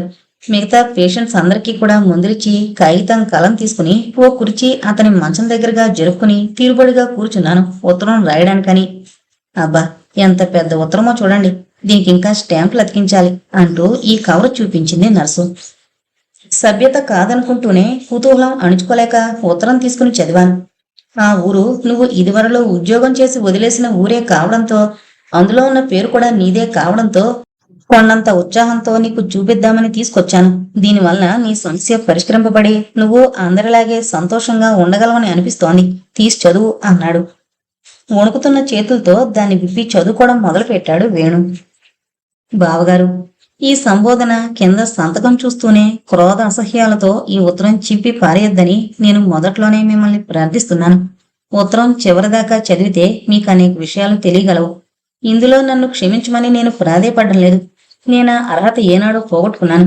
కానీ అమాయకురాలైన రాధ ఉనికి తెలుసుకుని ఆమెను తిరిగి ఎప్పట్లా ఆదరిస్తారనే ఆశతో ఈ ఉత్తరం రాస్తున్నాను. అసూయతో ప్రతీకార జ్వాలతో నేను జరిపిన అక్రమాలకి ఆమె ఆత్మహత్య చేసుకుందేమోనని కూడా నాకు అప్పుడప్పుడు అనిపిస్తుంటుంది. అలా జరిగినాడు నా పాపాలకి శిక్ష అనేది కూడా ఉన్నదేమో. కాదు, ఆమె ఎక్కడో బ్రతికే ఉంటుంది. సుఖంగా అని నాకు నేనే ధైర్యం చెప్పుకుంటుంటాను. నా అపరాధాన్ని మీ ముందు ఒప్పుకుని ఆమెలో ఎలాంటి దోషము కళంకము లేవని మీకు తెలియజేయడం నా బాధ్యతగా గుర్తించాను. ఇన్నాళ్ల తర్వాతనైనా మొదటిసారిగా రాధని మీ ఇంట్లో చూసి చూడగానే నాలో ఏవో వింత కోరికలు మేల్కొన్నాయి. అంత క్రితమే రాధ భర్త పోయాడని, ఆమె మీ దగ్గరే ఉంటోందని అక్కయ్య ద్వారా విని ఉండడం చేత నెమ్మదిగా ప్రయత్నిస్తే రాధని లొంగదీసుకోవచ్చుననే ఆశ ఆ క్షణంలోనే కలిగింది. క్రమంగా రాధతో పరిచయం చేసుకుని అది ఇది మాట్లాడుతూ ఆమెతోనే ఎక్కువసేపు కబుర్లు చెబుతూ కూర్చునేవాణ్ణి. నేను ఎంత చనువుగా ఉందామని ప్రయత్నించినా ఆమె ఏమాత్రం అవకాశం ఇవ్వకుండా తప్పించుకుని తిరుగుతుండేది. ఓ 2-3 నెలలు ఓపిగ్గా ఆమె స్నేహం కోసం ప్రయత్నించాను. ఏమీ లాభం కనిపించకపోవడంతో నాలో సహనం చచ్చిపోయింది. అదీగాకుండా రాధ ఇంట్లో వాళ్ళకి భయపడి అలా దూరంగా ఉంటుందేమో, అసలు నా ఉద్దేశం తనకి అర్థమైందో లేదో అనుకుని చొరవ చేసి ఇంకొంచెం చనువు తీసుకోవాలనుకున్నాను. ఓ రోజున మీరెవరూ చుట్టుపక్కలేని సమయం చూసి నెమ్మదిగా వంటింట్లోకి వెళ్లి పీట వాల్చుకుని కూర్చున్నాను. నన్ను చూసి మొహం చిట్లించుకుంది రాధ. నేను అదేమీ గ్రహించినట్లు రాధతో కబుర్లు మొదలుపెట్టాను. కాసేపు అదీది మాట్లాడి సూటిగా అర్థమయ్యేలా నా ఉద్దేశం తెలియజేశాను. అంత చిన్న వయసులో భర్తని పోగొట్టుకున్న తను మూడులాంటి జీవితం గడపడం ఏమీ బాగుండలేదని, తన సుఖం తను చూసుకోవడంలో తప్పేమీ లేదని చెప్పాను. నా మాటలు విన్న ఆమె ముఖంలో, కళ్లల్లో క్రోధం, అసహ్యం, అవమానం నేను స్పష్టంగా చూడగలిగాను. ఏం గొడవ చేస్తుందో, మీరంతా వచ్చేస్తారేమో, ఎలా తప్పించుకోవడమా అని ఆలోచిస్తుంటే ఎంతో సౌమ్యంగానే నన్ను అడిగింది రాధ. నా మీద అంత అభిమానం ఉన్నప్పుడు మీరే నన్ను పెళ్లి చేసుకోకూడదా అని. ఆ ప్రశ్నతో నాలో కోపం హద్దులు దాటిపోయింది. తన భావాలు కూడా నా వాటికి అనుకూలంగా ఉంటాయేమోనని ఓ ప్రయత్నం చేసి చూశానే కానీ తనని పెళ్లి చేసుకుని యావజ్జీవితం నా మెడకొక గుదిబండని తగిలించుకోవాలని నేనెప్పుడు అనుకోలేదు. అసలు వితంతుని వివాహం చేసుకోగలిగేంత విశాల హృదయం, అభ్యుదయ భావాలు నాలో లేవు. తనకలాంటి కోరికేమీ లేదని తప్పించుకోకుండా నన్ను పెళ్లి చేసుకుంటావా అని సవాల్ చేయడం నన్ను అవమానించడంగానే భావించుకున్నాను. అంత క్రితం వరకు ఆమె మీదున్న వ్యామోహపు మత్తు విడిపోయి పగ, ప్రతీకారేచ్ఛ ప్రజ్వలించాయి. ఎలాగైనా ఆమెని అవమానించాలని, ఆమె బ్రతుకు నలుగురిలో నగుబాట్లు పాలేయేలా చేయాలని దృఢంగా సంకల్పించుకున్నాను. తగిన సమయం కోసం చూస్తున్న నేను అనుకోకుండా సూర్యం మేస్టారి తల్లి ఊరికి వెళ్లి ఆయన ఒంటరిగా ఉన్న అవకాశం వినియోగించుకున్నాను. రాధ ఆయనకి రాసినట్లు నేనే ఓ ఉత్తరం పుట్టించి మీకు చూపించాను. ఆ ఉత్తరం చూసి అక్కయ్య రాధని నానా మాటలంటుంటే నేను తృప్తిగా, సంతోషంగా ఊపిరి పీల్చుకున్నాను. అసలు మొదటి నుంచి అక్కయ్యకి రాధంటే అభిమానం లేదు. తలచెడి తనకి భారంగా వచ్చిందని విసుకుంటుండేది కూడాను. ఆ సంఘటనతో రాధంటే అసహ్యం కూడా కలిగింది. కానీ మీరు మౌనంగా ఉండిపోవడంతో ఇంక ఏమీ చేయలేకపోయింది. ఆనాటి నుండి రాధ తరచూ ఎక్కడికో వెళుతుండేది. తన స్నేహితురాలు పార్వతి దగ్గరికని చెప్తుండేది. అసలు ఆమె ఎక్కడికి వెళుతుందో కనిపెడదామని చాలాసార్లు అనుకునేవాణ్ణి. కానీ ఏంటో ఆచరణలో పెట్టలేదు. తన అహంభావానికి తగిన శాస్తి చేశాను కదా, ఇంక నాకెందుకని ఊరుకున్నాను. తర్వాత కొద్ది రోజులకే మనమందరం కలిసి మా ఆస్తి వ్యవహారాలు పరిష్కరించుకోవడానికి మా ఊరు వెళ్ళొచ్చాం. మనం తిరిగొచ్చిన కొద్ది రోజులకే రాధ పేర ఒక ఉత్తరం వచ్చింది. పార్వతి, రాధ ఎప్పుడూ ఉత్తరాలు రాసుకుంటారని అది వరకు అక్కే చెప్పింది. పార్వతి ఉత్తరమే అనుకుని రాధకిచ్చేబోయి అంతలోనే అందులో ఏముందో చదివి చూడాలనే దుర్బుద్ధి తలెత్తడంతో ఆ ఉత్తరం విప్పి చూశాను. ఆశ్చర్యం, అది పార్వతి రాసింది కాదు. ఎవరో వేణుగోపాలరావట. మీ ఊళ్ళోనే డాక్టర్ అట. వాళ్ళ అమ్మగారు పోయారని 10 రోజుల్లో వచ్చి అన్ని సంగతులు మాట్లాడతానని, రాధని వివాహం చేసుకుంటానని రాశాడతను. అంతటి హోదాగల వ్యక్తితో రాధకు వివాహం అయ్యి ఆమె జీవితంలో స్థిరపడిపోవడం నేనసలు సహించలేని విషయం అయిందప్పుడు. అందుకే ఉత్తరం రాధకి ఇవ్వకుండా చించి పారేశాను. నేనానాడు ఆ ఉత్తరం రాధకిచ్చేసుంటే ఈసరికి ఆమె సర్వసుఖాల్లో తేలిపోతుండేది. నాకు ఈ గుండెలు పిండేసే బాధ లేకపోను. కానీ ఒకనాడు నేనిలా బాధపడతానని ఆనాడు ఊహించలేకపోయాను. కేవలం రాధని ఏడిపించడమే నా ధ్యేయంగా ఉండేదప్పుడు. సరే, ఆనాటి నుండి ప్రతి క్షణం రాధ చర్యల్ని గమనిస్తుండేవాణ్ణి. ఆమె ఎందుకో తన నీడ చూసి తనే బెదురుతున్నట్లు కనిపించేది. ఒక్క క్షణం కూడా ఒక దగ్గర కుదురుగా కూర్చునేది కాదు. ఏదో ఆందోళనతో సతమతమవుతోందని గ్రహించుకున్నాను. బహుశా వేణుగోపాలరావు దగ్గర నుండి ఉత్తరం రాలేదనే ఆమె కంగారు పడుతుందనుకున్నాను. వారం రోజులు గడిచిపోయాయి. ఓ రాత్రి 11 గంటల వేళ వీధి తలుపు నెమ్మదిగా తీసిన చొప్పుడైంది. మీరంతా మంచి నిద్రలో ఉన్నారు. నాకు అప్పుడే నిద్ర పడుతోంది. కానీ చొప్పుడికి మెలకు వచ్చింది. పిల్లిలా అడుగులు వేసుకుంటూ వెళ్లి చూశాను. రాధ నెమ్మదిగా వీధిలోకి వెళ్ళింది. బయటికి వెళ్ళిపోతుందేమో నేను కూడా వెంబడిద్దామని 2 అడుగులు ముందుకు వేశాను. కానీ రాధ అటు ఇటు చూసుకుంటూ మళ్ళీ లోపలికొస్తోంది. నేను గదిలోకి వెళ్ళిపోయి తలుపు సందులోంచి ఆమె చర్యలు కనిపెట్టడం మొదలుపెట్టాను. రాధ ఇంట్లోకొచ్చి చిన్న సంచి తీసుకుని మళ్ళీ బయలుదేరింది. నేను తలుపు తెరుచుకుని కొద్దిగా యువతలకొచ్చాను. ఆమె ఒక్క క్షణం గేటు దగ్గరాగి ఇంటివైపు తిరిగి కళ్ళు తుడుచుకుని గబగబా అడుగులు వేసుకుంటూ నడిచిపోయింది. నేను చప్పుడు కాకుండా గేటు దగ్గరికి పరిగెత్తాను ఆమెని అనుసరిద్దామని. మళ్ళీ అంతలో ఇంకో బుద్ధి పుట్టింది. రాధ దగ్గర ఏముంటుంది? ఆ సంచిలో మహా అయితే 4 చీరలు పెట్టుకుని ఉండొచ్చు. కానీ బ్రతకడానికి డబ్బుండాలిగా. కష్టం చేసి పొట్ట పోసుకుందామనుకున్నా ఏదైనా పని దొరికేదాకా తినడానికైనా డబ్బుండాలిగా. ఆ మధ్యాహ్నమే మీరు బ్యాంకులో నుంచి తీసి ఇంట్లో పెట్టిన 4,000 రూపాయలు నా కళ్ళలో మెదిలాయి. రాధ ఇప్పుడు దిక్కులేంది.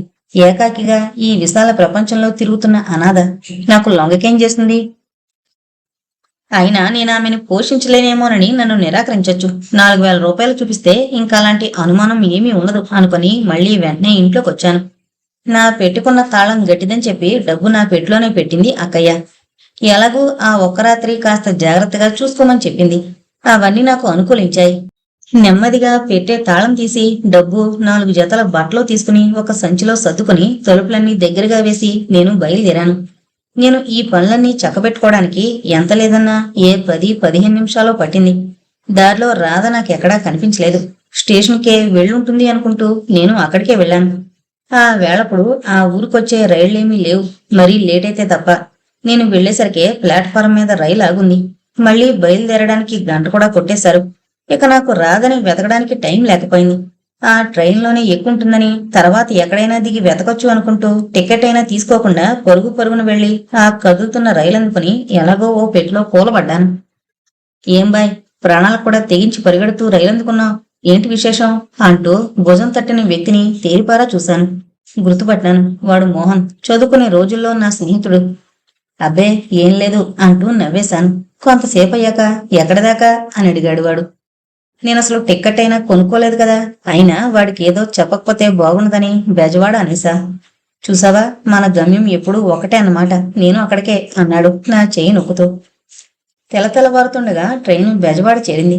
నేను సంచి తీసుకుని ఆత్రంగా దిగిపోతుంటే, ఉండ్రా బాబు, ఏంటా కంగారు అంటూ వాడు ఓ సంచి తీసుకుని నా వెంట పడ్డాడు. నేను ప్లాట్ఫారం మీద ట్రైన్కి ఈ చివరి నుండి ఆ చివరి దాకా 2-3 సార్లు తిరిగాను, ప్రతి పెట్టులోకి పరీక్షగా చూస్తూ. నాకెక్కడా రాధ కనిపించలేదు. నా ముఖంలోని నిరాశని గుర్తించిన వాడు పెట్టెగిరిపోయిందా అన్నాడు. నేనేమీ సమాధానం చెప్పలేదు. అయినా అంత తెలివి తక్కువగా దాన్ని ఇంకో పెట్లో ఎందుకు కూర్చోబెట్టావు? ఎవరైనా చూస్తారని భయపడ్డావా? అలాంటి సాహస కార్యాలు చేసే ధైర్యం లేదన్నమాట అన్నాడు హేళన చేస్తున్నట్టు. సాహసం కాదు, ఏం కాదు, జరిగింది ఇది అంటూ క్లుప్తంగా అంతా చెప్పాను. అక్కడక్కడ కొన్ని విషయాలు మరుగున పరుస్తూ. ఒకవేళ దిగి ఊళ్ళోకి వెళ్ళిపోయిందేమో అనుకున్నాను. ఆ రోజంతా బెజవాడలోనే గడిపాం. మాటల సందర్భంలో నా దగ్గర 4,000 రూపాయలు ఉన్నట్టు వాడికి తెలిసింది. ఇలా అన్నాడు, చూడు, నేను ఒక సలహా ఇస్తాను. నీకిష్టమైతే ఆచరించొచ్చు, లేకపోతే మానుకోవచ్చు. తెల్లవారేసరికి నువ్వు రాధ ఇంట్లో కనిపించకపోవడంతో మీరిద్దరూ కలిసి 4,000 రూపాయలు పట్టుకు పారిపోయారని మీ వాళ్ళు నిర్ధారణ చేసుకుంటారు. ఇప్పుడు నువ్వు ఒక్కడివి ఏదో బుద్ధిమంతుల్లా రాధ నాకు దొరకలేదు కాబట్టి వెనక్కొచ్చేసానంటూ ఆ డబ్బు తీసుకెళ్లి వాళ్ళ చేతుల్లో పెట్టినా నీ మీద వాళ్ళకి కలిగిన దురభిప్రాయం మాసిపోదు. వాళ్ళ అభిప్రాయంతో నీకు సంబంధం ఏమిటని అలాగే పడు ఉంటావనుకో, మీ బావగారు ఏ 60-70 రూపాయల ఉద్యోగము చూపిస్తారు. అది చేసుకుంటూ ఎదుగు బొదుగు లేని బ్రతుకుతూ పడుండాలి. అదీ కాకుండా నువ్వు ఒకప్పుడు డబ్బు తీసుకుని పరారీ అయిపోయావని, వీలైతే తన చెల్లెని నాశనం చేయడానికి ప్రయత్నించిన దుర్మార్గుడమని మీ బావగారిలో కలిగిన ద్వేషం నిన్ను కళ్ళెదురుగుండా చూస్తుంటే మరీ విజృంభించొచ్చు. హాయిగా ఈ డబ్బు పట్టుకుని మద్రాసు పోదాం. అక్కడ మన శంకరం ఏదో బిజినెస్ కంపెనీలో పనిచేస్తున్నాడు. నన్ను కూడా రమ్మని చాలాసార్లు రాశాడు. ఇప్పుడు ఈ డబ్బు పట్టుకు వెళ్లి వాడి సహాయంతో నువ్వే ఏదైనా బిజినెస్ చేసుకుని 2 చేతులా బాగా గడించాక మీ అక్కయ్య దగ్గరికి వెళ్ళినా ఆవిడ నిన్ను అఘోరపరచదు. డబ్బుతో మునిగి తేలుతున్న నిన్ను చూసి మీ వాళ్ళు గతంలో జరిగింది మర్చిపోతారు. ప్రయోజకుడువైన నిన్ను గౌరవించి అభిమానించచ్చు కూడా. ఆలోచించుకో, ఇందులో నా స్వార్థం ఏమీ లేదు. రమ్మంటే నీతో కూడా మద్రాసు వచ్చి అన్ని విషయాలు శంకరంతో మాట్లాడతాను. నాకు అక్కడ కొంత పనుంది. నేను చిన్నప్పటి నుండి ఆ స్నేహితులతో అన్ని రకాలుగా తిరిగిన వాడిని. అందుకే వాడి మాటలు నాకు నచ్చాయి. ఏదో వ్యాపారం చేసి లక్షలు గడిద్దామని కాకపోయినా ఆ మహాపట్నం కూడా చూసి అక్కడి అందాల్ని అనుభవిద్దామని నిశ్చయించుకున్నాను. చేతిలో డబ్బైపోతే ఏదో ఉద్యోగం అక్కడే దొరకపోతుందో అనుకున్నాను. అదే వాడికి చెప్పాను. ఆ రాత్రే మేలెక్కి ఇద్దరం మద్రాసు చేరుకున్నాం. ఇక్కడ మా శంకరం ఒంటరిగానే ఉంటున్నాడు. వాడి గదిలోనే మేము మకాం పెట్టాం. నా చేత ఏదో బిజినెస్ పెట్టిస్తానని కొంత డబ్బు ఖర్చు చేయించాడు శంకరం. అందుకోసం ఎవరెవరినో పరిచయం చేశాడు. వాళ్లతో విందులు వినోదాలు కాలక్షేపం బాగానే అయ్యేది. క్రమంగా నేను వచ్చిన పని మరిచిపోయి ఆ వినోదాల్లోనే మునిగిపోయాను. దాదాపు 4-5 నెలలు నాకు కలిగిన కోరికనల్లా తీర్చుకున్నాను. నాతో పాటు నా స్నేహితులను. క్రమంగా చేతిలో డబ్బు హరించుకుపోయింది. స్నేహితులు కూడా మునుపట్ల నా చుట్టూ మూగడం మానేశారు. డబ్బైపోయిందని ఏదైనా ఉద్యోగం చూపించమని శంకరాన్ని వాళ్ళని బ్రతిమలాడుకున్నాను. అలాగలేరా, ప్రయత్నాలు చేస్తున్నాం, మరి ఉద్యోగాలంతా తేలిగ్గా దొరుకుతాయా అంటూ విసుక్కునేవాడు. క్రమంగా తిండికి కూడా ఇబ్బంది పడాల్సిన రోజులొచ్చాయి. దగ్గరున్న చిన్న చిన్న వస్తువులన్నీ అమ్మేశాను. అవి అయిపోగానే స్నేహితులు పూర్తిగా విడిచిపెట్టేశారు. నా వెచ్చలవిడి జీవితానికి ఫలితంగా ఒంటి నిండా జబ్బులు నేను మిగిలాం.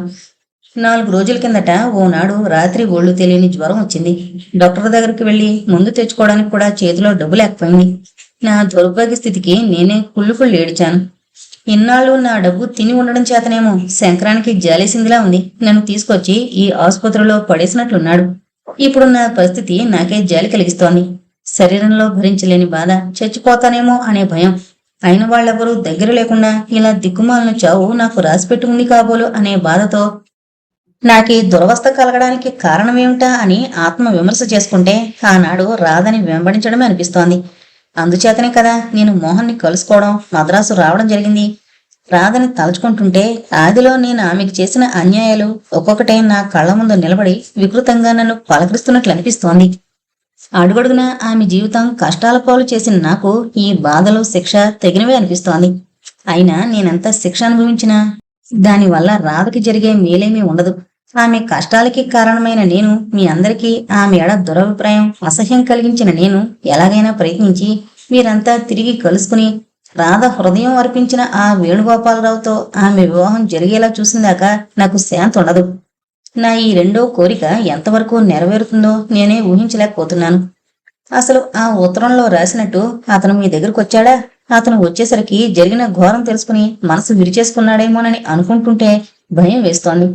రాధకి సర్వసుఖాలు కలిగేలా అనుగ్రహించమని నేను ఆ సర్వేశ్వరుణ్ణి ప్రార్థించని క్షణం లేదు.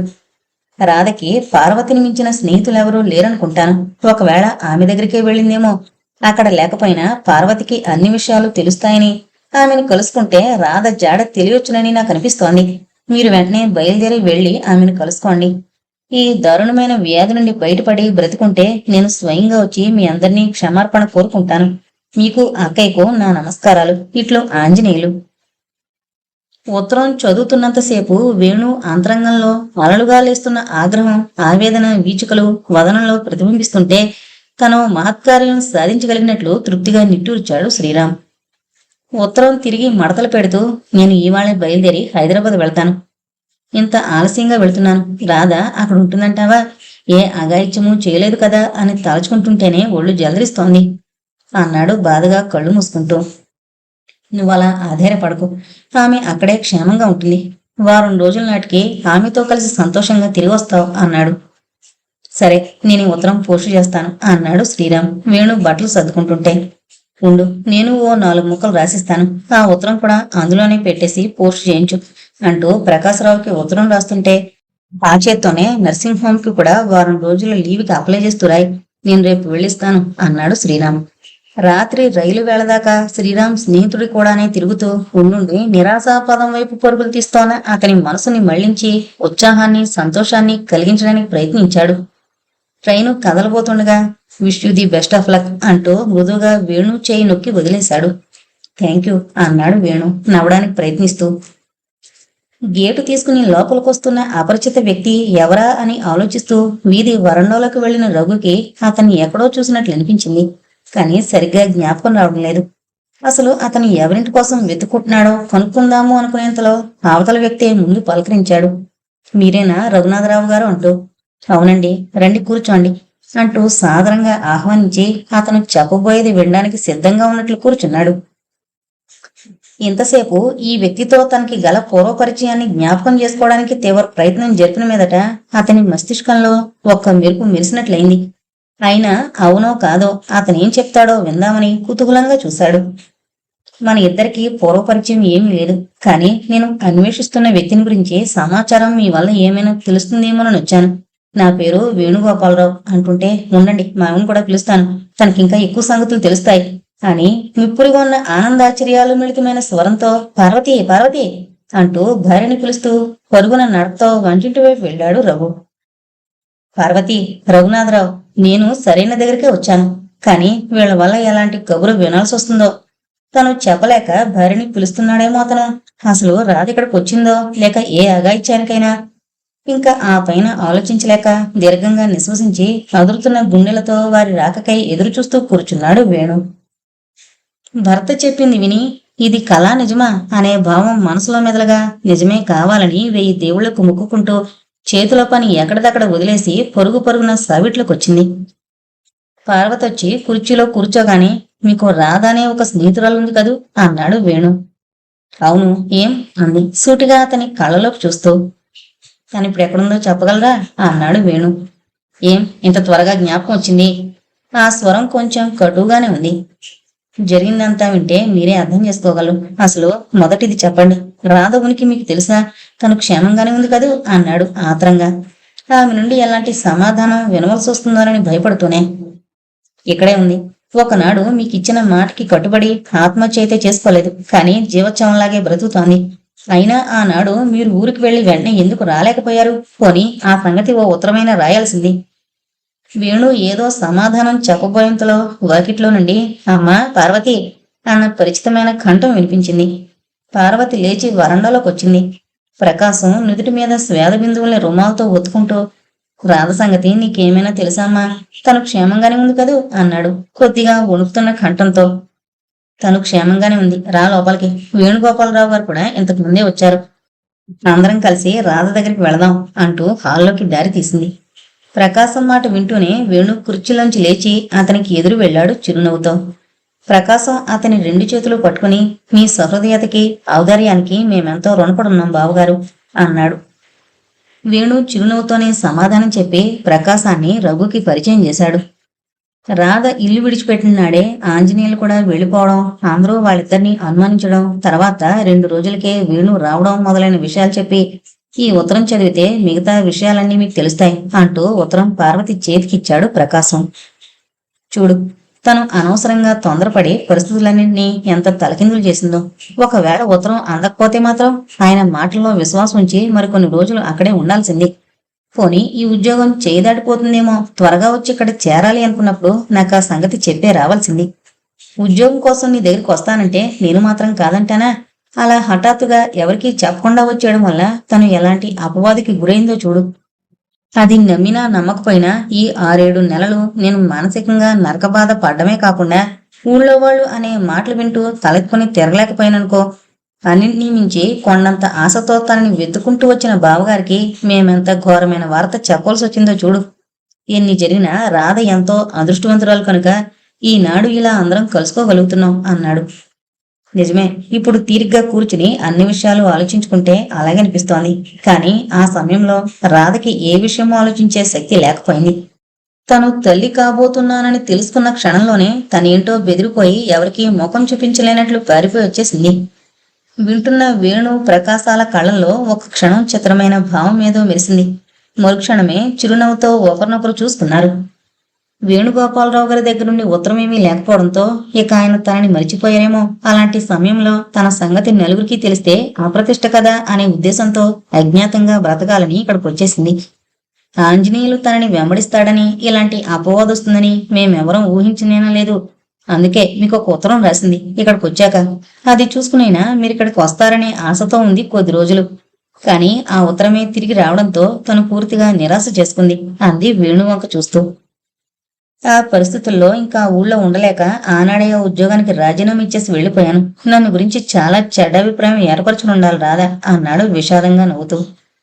లేదు లేదు, ఇదంతా తన దురదృష్టమని సరిపెట్టుకుందే తప్ప ఎలాంటి పరిస్థితుల్లోనూ తను మిమ్మల్ని దూషించలేదు.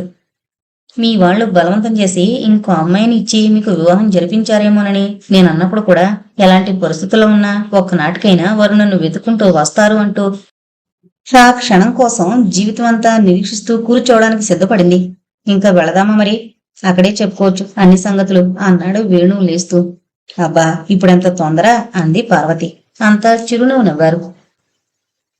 కారు ఇందిరమ్మ గారి ఇంటి ముందు ఆగింది. పార్వతి తలుపు తీసుకుని పరుగులాంటి నడకతో ఉత్సాహంగా లోపలికి వెళ్ళింది. రండి లోపలికి వెళదాం అన్నాడు రఘు కారు దిగుతూ. ఓరగా వేసున్న తలుపుల్ని చూసి రాధ ఇంకా ఇంట్లోనే ఉన్నట్లుంది అనుకుంటూ తలుపు తోసుకుని లోపల అడుగు పెట్టింది పార్వతి. స్కూలుకి వెళ్లే హడావిడిలో ఉంటుందనుకున్న రాధ మంచం మీద పడుకుని గోడవైపు తిరిగి కళ్ళు ఒత్తుకోవడం చూసిన పార్వతి ఆంతరంగం కదిలిపోయింది. నెమ్మదిగా వెళ్లి రాధ మంచం మీద కూర్చుంటూ, ఏం అలా పడుకున్నావు? ఒంట్లో బాగుండలేదా? నీకో మంచి సువార్త పట్టుకొచ్చాను అంది ఉత్సాహంగా. ఏంటది? అంది రాధ లేచి కూర్చుంటూ. పార్వతి కళ్ళల్లో మెరుస్తున్న చిరునవ్వు చిలిపిదనం ఆమెకు ఆశ్చర్యాన్ని కలిగించాయి. పార్వతి ఏదో చెప్పేలోగానే స్కూలుకు వెళుతూ వెళుతూ ఇందిరమ్మ గారు హడావిడిగా వచ్చింది. మందు తీసుకున్నావా రాధా అంటూ. ఆవిడ పార్వతిని చూస్తూనే ఎంతో సంతోషించి, నువ్వెప్పుడొచ్చావు? నేనింకా నీకు ఫోన్ చేద్దామనుకుంటున్నాను. నిన్నటి నుండి రాధకి ఒంట్లో బాగుండలేదు. ఎన్ని మందులు ఇంజక్షన్లు ఇస్తే మాత్రం మనిషి ఎప్పుడు దిగులుగా ఉంటుంటే ఆరోగ్యం ఏం బాగుపడుతుంది చెప్పు? సాయంత్రం డాక్టర్ దగ్గరికి తీసుకువెళదామనుకుంటున్నాను అంది. ఇంకా రాధకి ఏ మందులు డాక్టర్లు అక్కర్లేదు, వాళ్ళ డాక్టర్ గారే వచ్చారు అంది కొంటిగా రాధ కళ్ళలోకి చూస్తూ. రాధ చటుకున పార్వతి చేయి పట్టుకుని, నిజం అంది ముప్పిరిగొన్న ఆనంద ఆశ్చర్యాలు మిళితమైన స్వరంతో.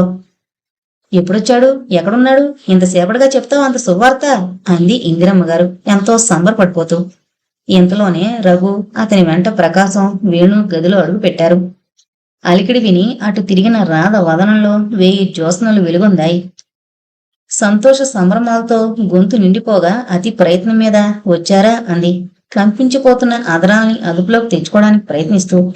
అసలే బలహీనంగా ఉన్న ఆమె ఈ హఠాత్ సంఘటనకి తట్టుకోలేకపోయింది.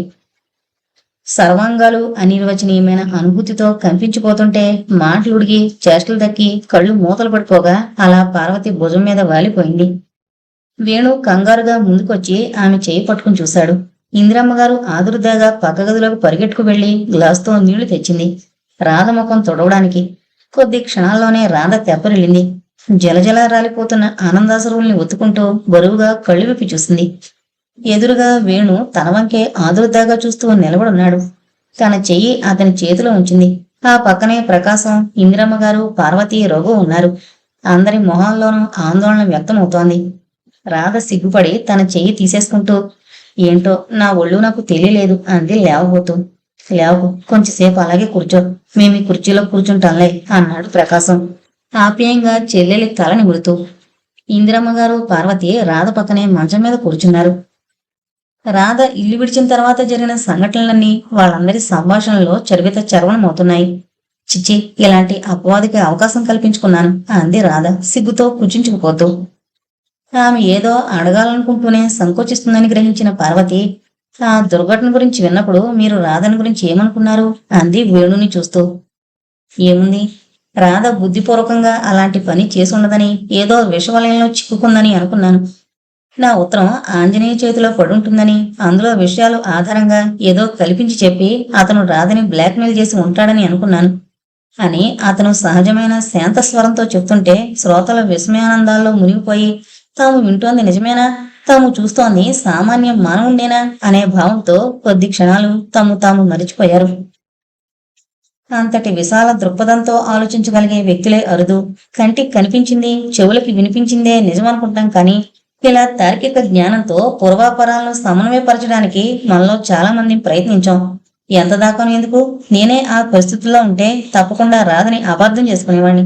మీ సహృదయతకి, ఔదార్యానికి మేమెంతో రుణపడున్నామని మరోసారి చెప్తున్నాను అన్నాడు వేణు 2 చేతులు పట్టుకుని. మీరు నన్ను అనవసరంగా పొగుడుతున్నారు. అలాంటి పరిస్థితుల్లో రాధకి ఆశ్రయం ఇచ్చిన రఘునాథరావు, పార్వతి, ఇందిరమ్మ గార్ల రుణం మాత్రం మేము ఈ జన్మలో తీర్చుకోగలమా? ఈనాడు మనం అందరం ఇంత సంతోషంగా కలుసుకోగలిగామంటే దీనికి వీళ్ళు ముగ్గురే కారణం అన్నాడు వేణు కృతజ్ఞతాపూర్వకంగా వారి వంక చూస్తూ. మేం చేసిందేముంది, ఇదంతా ఆ దైవానుగ్రహం. నమ్మిన వాళ్ళని ఆ దైవం ఎప్పుడూ అన్యాయం చేయడు అంది ఇందిరమ్మ గారు. అదే, ఆ దైవమే రాధకి మిమ్మల్ని చూపించాడు అన్నాడు వేణు. ఒకనాటికి నువ్వు తప్పకుండా వస్తావని నేను రాధకి పైకి ధైర్యం చెబుతుండేదాన్ని, కానీ ఇంత త్వరలో మీరిలా కలుసుకోగలుగుతారని నేనే అనుకోలేకపోయేదాన్ని. ఇవాళ నాకెంతో సంతోషంగా ఉంది. ఈ పూట మీ అందరి భోజనాలు మా ఇంట్లోనే, మీరెవ్వరూ వెళ్ళడానికి వీల్లేదు.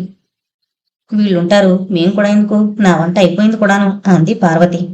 అయిపోతే ఆ అన్నం ఎవరికైనా పెట్టుకో, అంతేకాని ఈ పూట ఇక్కడ భోజనం చేయిందే కదలడానికి వీల్లేదు అంది ఇందిరమ్మ గారు చనువుతో కూడిన అధికారంతో. మేమిలా సుఖంగా ఇక్కడ కలుసుకుంటున్న ఈ రోజు జ్ఞాపకార్థం నా సంతోషాన్ని వ్యక్తం చేస్తూ రాధ పేర 1000 రూపాయలు మీ స్కూల్కి డొనేషన్ ఇస్తున్నాను అన్నాడు వేణు ఇందిరమ్మ గారిని ఉద్దేశించి. కృతజ్ఞతాపూర్వకంగా ఒక్కసారి వేణు వంక చూసి కళ్ళు దించేసుకుంది రాధ.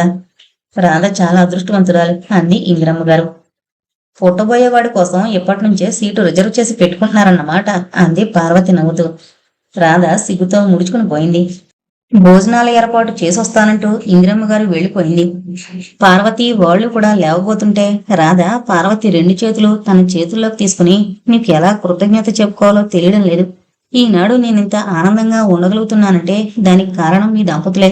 నా వల్ల మీ కుటుంబంలో కలతలు వచ్చినా కూడా లెక్క చేయకుండా నన్ను ఆదుకున్నారు అంది చెమ్మగిల్లిన కళ్ళతో. పార్వతి అభిమానంగా స్నేహితురాల్ని అక్కును చేర్చుకుంది. నేను సాయంత్రం బండికి వెళ్ళిపోతాను, నాకు సెలవులు కూడా లేవు, మీరిద్దరూ కూడా రావాలని నా కోరిక అన్నాడు ప్రకాశం. ఇప్పుడు కాదన్నయ్య, తర్వాత ఎప్పుడైనా వస్తాం అంది రాధ. నన్ను క్షమించండి, నేను తొందరపడి చేసిన తెలివి తక్కువ పని వల్ల నేనే కాకుండా మీరు కూడా ఎంతో బాధపడ్డారు. ఒక్క 2 రోజులు నేను వేచుంటే మనం ఇన్ని అవమానాలు అగచాట్లు పడాల్సి వచ్చేది కాదు. దురదృష్ట దేవత నన్ను ఇలా తరిమి వేసింది అంది రాధ బాధ పశ్చాత్తాపం మిళితమైన స్వరంతో. జరిగిందంతా మరిచిపో, మన చేతిలో ఏమీ లేదు, మనం కేవలం పరిస్థితులకు బానిసలం అన్నాడు వేణు. మిమ్మల్ని భర్తగా పొందగలిగిన నేను ఎంతో అదృష్టవంతురాలి అంది రాధ. వేణు సమాధానం చెప్పలేదు. తన హృదయంలోని అనురాగాన్నంతా చూపులతోనే వ్యక్తం చేస్తూ ఆప్యాయంగా ఆమె తల నిమురుతూ ఉండిపోయాడు. తృప్తిగా భరత గుండెల్లో తలదాచుకుంది రాధ. ఇంతటితో నిరీక్షణ అనే నవల కంప్లీట్ అయిందండి.